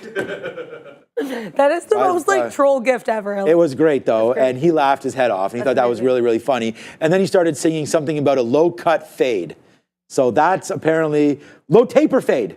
That's what it is. Low taper fade. Thank you so much. Right there. Low taper fade. That's what it is. Whoever put that Aussie in the chat. So apparently that was something that he's all about right now. He thinks it's going to be hilarious going to school with a low taper fade. Oh, so he's doing this haircut for humor and not for like... I don't know. Okay. These kids at 12 years old, I don't know. It's a wild time. He's really super excited. Oh my God. We got him a bunch of... Yeah, something like that. He's really super excited for snowboarding. We talked a little bit about that. So we got him these really cool goggles. That was really going to Sporting Life. Oh, nice. Great like store, Sporting Life. Sporting Life's good. There. Yeah. Looks like Pauly D or something. That is a very intense haircut. Okay. Anyways, I don't know, but that should be really hilarious. When and if he gets it, I'll send it in. Marissa's like, I want to take him to the barber, Yeah. But I think he might want to surprise me with this, so we'll see how it all goes. I feel like he just wants to show up with his hair and make you deal with it. Like, here, Dad, here I am. He was loving the fact that he had this huge box, and he was like, the whole time we were pretending what it could be and everything. That's such showmanship. I had no idea. I love that. That's dope. It's pretty funny. There you go. People like the low taper fade. Okay. All right. Anyways, long story short, that should be fun to watch. The goggles, the wrist guards. His grandmother got him snow pants, like snowboarding gloves. Wow. Yeah. So, he's all out. Yeah. Where are you guys going? For He's going up to Blue Mountain or something. He's going for 8 straight weeks. I ain't going. 8 straight weeks. I ain't going. Okay, you're nice. Bus. Get on the bus. It's fully catered and everything. That's amazing. Straight up to 400. Ship them. Not only that, he's going to get taught everything, all the equipment, everything, all included, blah, blah, blah. Amazing. Yeah, well, yeah, you pay for what you get, but it's straight up there, and he's gone for the whole day. It's like a win-win. It's like babysitting. It's like it's all wrapped up into one here. It's a pretty good deal. This is great. Okay. All right. So right now, all right. So let's get into this. Some energy trades today. XLU, that's utilities, downside there today. I want to look at XLE. Clicked on the wrong one. XLE continues its downside push, but maybe there is a ray of hope a little bit here that we do get some kind of a bottom potentially happening in the energy space right now. So I don't love energy as much as I thought I did, to be honest with you. This move has not been very nice, but at the same time, if you're looking to buy something, this is another cheap space. I don't know. I would have thought with all the uncertainty right now, we would have had a nice upside move in the price of oil, which is USO. So let's have a quick look at that. So USO is not moving around too much. It's the companies that are getting hit. And the reason why is that when you can get 4.7, we talked about the industrials, which would be XLI, stocks that paying good dividends, like XLE. XLE pays a 3% dividend, actually. Once you can get now for free in the money markets, like your treasuries and things like that, TLT, you want it to blow up? Yeah. TNT, your accounts. TLT. Yeah, to dynamite. As you can get 4 to 5% in the money markets, it makes it a lot harder to throw your money into something where it's been typically maybe a chase of yield there. So watch out for XLE. And those of you that are trying to buy stocks just to grab some sort of a dividend, you don't need to own stocks to get free money. Nothing's free. But you can get that dripped in there, 4% to 5%, depending on what you're looking at there, the 10 or the 20 year. Nice little returns there. So Pfizer actually, now that I see this, banging its head up against 26.75. All right, you know what was a pretty good one there today? We don't have anybody here, but let's go over Stock Blitz. What's Stock Blitz? Exactly. Stock Blitz is a segment that we used to have. Okay. So I used to do this show by myself, Adair. Now, instead of just talking to myself, now I can talk to you, so I look half as crazy as maybe I did in the past. But yeah, so instead of me just sitting here and going back and forth with myself, we did like a lightning round. So I would go like, all right, let's go over to the chat and do the Stock Blitz. And then someone in the chat would be like, what do you think about Snowflake? And then I would quickly call up Snowflake. And then you'd be like, that's what I think of Snowflake. Yeah. And then next talk. Okay, cool. Yes. All right, Palantir today down to $82 was a good trade for us. The problem with Palantir, and here's a live look at how I traded it, probably way too many times. This doesn't really show up that great on here, does it? But maybe I should change some of these orange. Maybe I should make these orange instead of red because they're kind of. Anyways, nice dip down there, but we did get stopped out once it did break 81.50. The thing is, once it held there, we were able to get back in, just hoping that Palantir does go on that run. And honestly, when you make plays like this and it hits your levels and you get stopped out, sometimes buying it back is a little bit of hopium. You're just hoping that this level holds and that you play the momentum back there to the upside, that if the market does retrace, you know you're in a strong name with Palantir. And that is exactly what wound up happening. Palantir near a top stock for me today. And we get out near the high there or at the high of the day as we can zoom this back out just a little bit and talk about that. So that's Palantir one time there. Let's see what's happening with Tesla live right now, 453. So a little bit of a pullback in Tesla there today. Did you trade that? I did. I had a lot of fun with Tesla today. Okay. So I went short. I can show my chart. I went short. I'll just pull up my chart. Initially at 450. So I want to clarify with Tesla. Generally, I will only basically scalp it. Like I like to know where my ins and outs are. So basically, previous resistance, we break below 454.30. Sorry, 453.50. I got short 453.50. I risked into 554.16 because that was like the prior bar high, or got in risk to 17. It gets that 16, then it rejects. I was like, okay, cool, nice. Got out. What was this, half at 452s? Then we got another piece out at 451. Got stopped out at the rest when we broke back above 452. So I was really happy with that trade. Got long here, and I actually wanted 456.20s, but couldn't get filled. Once we started holding here around VWAP, around that 457.50s, I got in. I actually added, this is a planned DCA here, at 458.30s once we were holding there. Got out, and I was really proud of this out, just this one little at 459s. We hit 459s, then we say bye-bye.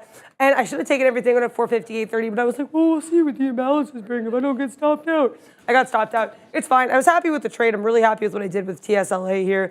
And it's one that I will be probably trading a lot more because now that it's a bit spreadier, a bit more expensive, I feel a lot more comfortable with the order book. And if you're risking appropriately, there's really nothing to worry about. You also have, so that's one side of it. You prefer the spreadier side of it. And then also TSLL if you wanted to get a little bit less of that. All right. Hey, look, what else we could do here? It's 420 right now. We could maybe... Let's not do that. We're not going to do that. We could also do something like some trader talk. We don't have anybody lined up here today. As you know, we sort of just take a break here, little bit of a lighter show into the last week of the year. Thank you everybody for watching. Thank you for continued support. In the last 10 minutes, if there are any questions for Adara or myself, throw them there in the chat. Bears versus Bulls, Adara, we're all looking at that right now. And I do want to say the first people right now, Bears versus Bulls, funny. He's just saying a lot of people hung over from turkey consumption, and that might be right. Although I think I thought that's been proven like not really super true. The turkey having that much of effect on your sleepiness. What's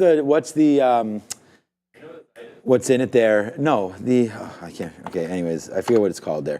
All right, so here we go. All right, Jam Loki says right now, what does Sean think of Tilray at these levels? All right, let's have a quick look on Tilray. So I just wanted to call this up here right now, just real quick, man. Down 36% year to date right now for Tilray. Short float over 12%. So what do I think of it? Not great. I want to be buying better companies heading into the new year. I actually don't want to throw money away at ideas. But if you are doing something like that, have like a little pile of idea money and then like investing money, meaning that if you think that there's something, tryptophan, that's a good one there in Turkey. But right into there, I just think that this little bit of a bump up has been pretty nice. But like those of us that have been buying this dip, how many of you are actually in there buying? Like that move to the backside there, probably getting people flat, if not still down. So I always like to think that there's short covering. You're going to need to break. Like if you are in this name, where are you dumping your shares? Like, I think people are probably waiting for at least a 200 period, if not more than that. So for me on Tilray, man, thanks for the question. Do I find it interesting at these levels? Yes. But I don't think it gets that interesting until people can actually get squeezed out of this. So I think like above $2 and the fire and the party is on. So I think let's set it on fire a little bit there into the beginning of the year. And we did talk about, like, if Roaring Kitty, let's just say he tweeted something out cannabis related. Yeah. Like something obvious. Obviously, clearly. The problem is, right, exactly. Then that would be clear as day and that would be great. But I feel like the problem, Darryl, on that is that it's going to pop once that happens. So you already kind of got to be in. Yeah. And then if you don't believe the move, people are going to sell into that pop.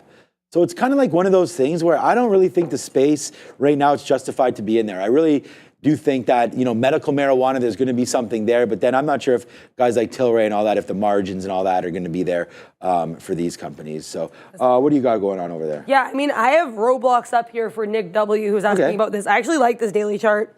I was doing some hard staring at this. Weekly looks good too. I'll just focus on the daily first. So basically I think it's pretty clear we ranged for quite some time here. I would say starting March 2025. We really only broke out of this range, started making higher lows. I would say around this, we get this hard drop on May 9th, 2024. We make a total double bottom here, this low on October 24th, 2023. From there, we start making higher lows. So it took us basically 2 years to break out of this range. Now that we have, I think it's a pretty good look. I will say, I like that we're kind of holding as of right now above that, 56 level, bit of a double bottom there on the daily chart. Now we have to clear that 61s. I don't see any obvious reason that we can't clear 61s. The next level of resistance, though, to me, that would be pretty clear is around this 69.70 area. This was some pretty clear support back in October 2021. We rejected pretty intensely February 2022. So that is my take on the RBLX daily chart. The weekly, the other thing I would be kind of cautious of on the weekly chart is, other than this is such a clean range breakout, we're basically at that pretty clean, support from what this must be the IPO going back to 2021 here, that 65 area. I'd watch carefully at 65 and then that 69.70 level. But other than that, the setup of this on its face is pretty clean. We also had a super chat from Nimrod. Once again, 69.90, I'm not sure what currency this is. Can you explain a bit on the day and the imbalances? Got wrecked 20% on my Barrick Gold, GOLD, in the past few months. What's your favorite gold ETF/stock? If Bitcoin enters the National Reserve, won't it undermine gold? I can help answer maybe one of those questions, which is the one about the National Reserve. And all I'm going to say here is what Fed Chair Jerome Powell said, which I thought was really interesting that day that we had Bitcoin crack 100,000 for the first time. What he said was gold and Bitcoin are two different things. Bitcoin is not and should not really be essentially viewed there as a currency. So with that in mind, I think if these parties at the Fed level continue to look at Bitcoin and gold as two separate entities, I'm not sure that would be the case, but I'm definitely not the expert on this issue. That's just my take based on comments that Fed Chair Jerome Powell made. But very interesting question and something I'd like to look more into for sure. So thank you, Nimrod, and good answer there. Adara, I think especially if there is that Bitcoin reserve. I think that's a great bull case there for Bitcoin. I don't know if it necessarily is a bearish move for gold, but if you're going to zoom back in, the imbalances have nothing to do with bearish gold. So I can talk a little bit about how they work, Nimrod, for sure. We don't have too much time left. I don't know if I want to go too much over market imbalances right this second, but if I do have an imbalance locator, which I actually do have up, I don't know if it will have any imbalance information on it. Did it just load up? No, it didn't. So my screen sort of flickered on and off there. I have to log out and back into the platform. But Nimrod, join us tomorrow. We'll definitely talk about the imbalances. What the market on close imbalances represent is just interest into the close. If it's generally a sell, you'll see the market start to go down a little bit. But stocks like Barrick Gold shouldn't have that much of an effect. Gold on the weekly chart still holding out really high. I still think there's a spot for this in portfolios. Now, I had never really owned gold at all. The one stock that I do own is the same one that you own, actually, which is Barrick Gold. And it's now getting hit to the downside. As, again, like I said, some of these names that are producing dividends and things like that, they're just not as attractive anymore. So Barrick Gold right now is making that move down. And honestly, I feel like it's worth buying into here. They're only making so much gold. You got to mine it. You got to find it. Once you do, then that's sort of when it goes up to the upside there. So I don't know right now. I prefer Bitcoin over gold. So thank you for the question. I did actually retweet something. I posted something out here. There it is right there. Bears versus Bulls. What one thing, Adara, this is for you also. What one thing does Sean and Adara want to do better in terms of execution in 2025? Well, that's a really good question. I think one thing that I've noticed for sure, and one thing I really want to work on is when I see something that sets up, just having the confidence to take that the second I have all of the elements of confluence that I need, just risk it appropriately and get in instead of waiting for a retest or trying to find other opportunities of entry. Sometimes that's fair. A lot of the times it's not, and you just want to get that first clean entry. So having more confidence in these setups now that I've been trading for like over a year now, which is nuts, and trading live for almost a year. So I definitely just getting more confidence once these setups scream at me because I've been trading long enough now that I know what I want to see. How about you? Really, 1 year? Because I started on the sim like late September 2023. Oh my God, time flies. So it's been over a year. But live, it'll be a year in April. You've been here that long? Yeah. Wow, okay, let's go.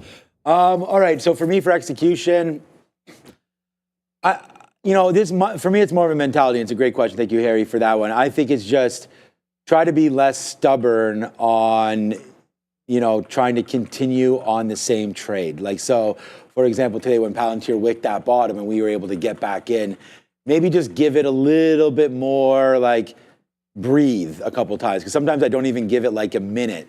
But that's in reaction to how the stock moves. But I just think, honestly, little less emotion and more technically based setups. And I think that's what we've been doing. So, and that's been really working out for us in the last little while. So for me, execute more based on the trade idea itself, and then understand that if it doesn't work, you do not need to get right back in believing that idea is right. So it's like that stubborn thought. Yeah. Like no matter, like anything's going to happen on any given Sunday, like a reference to football there. But it's like, I don't know, for gambling, it's the same thing.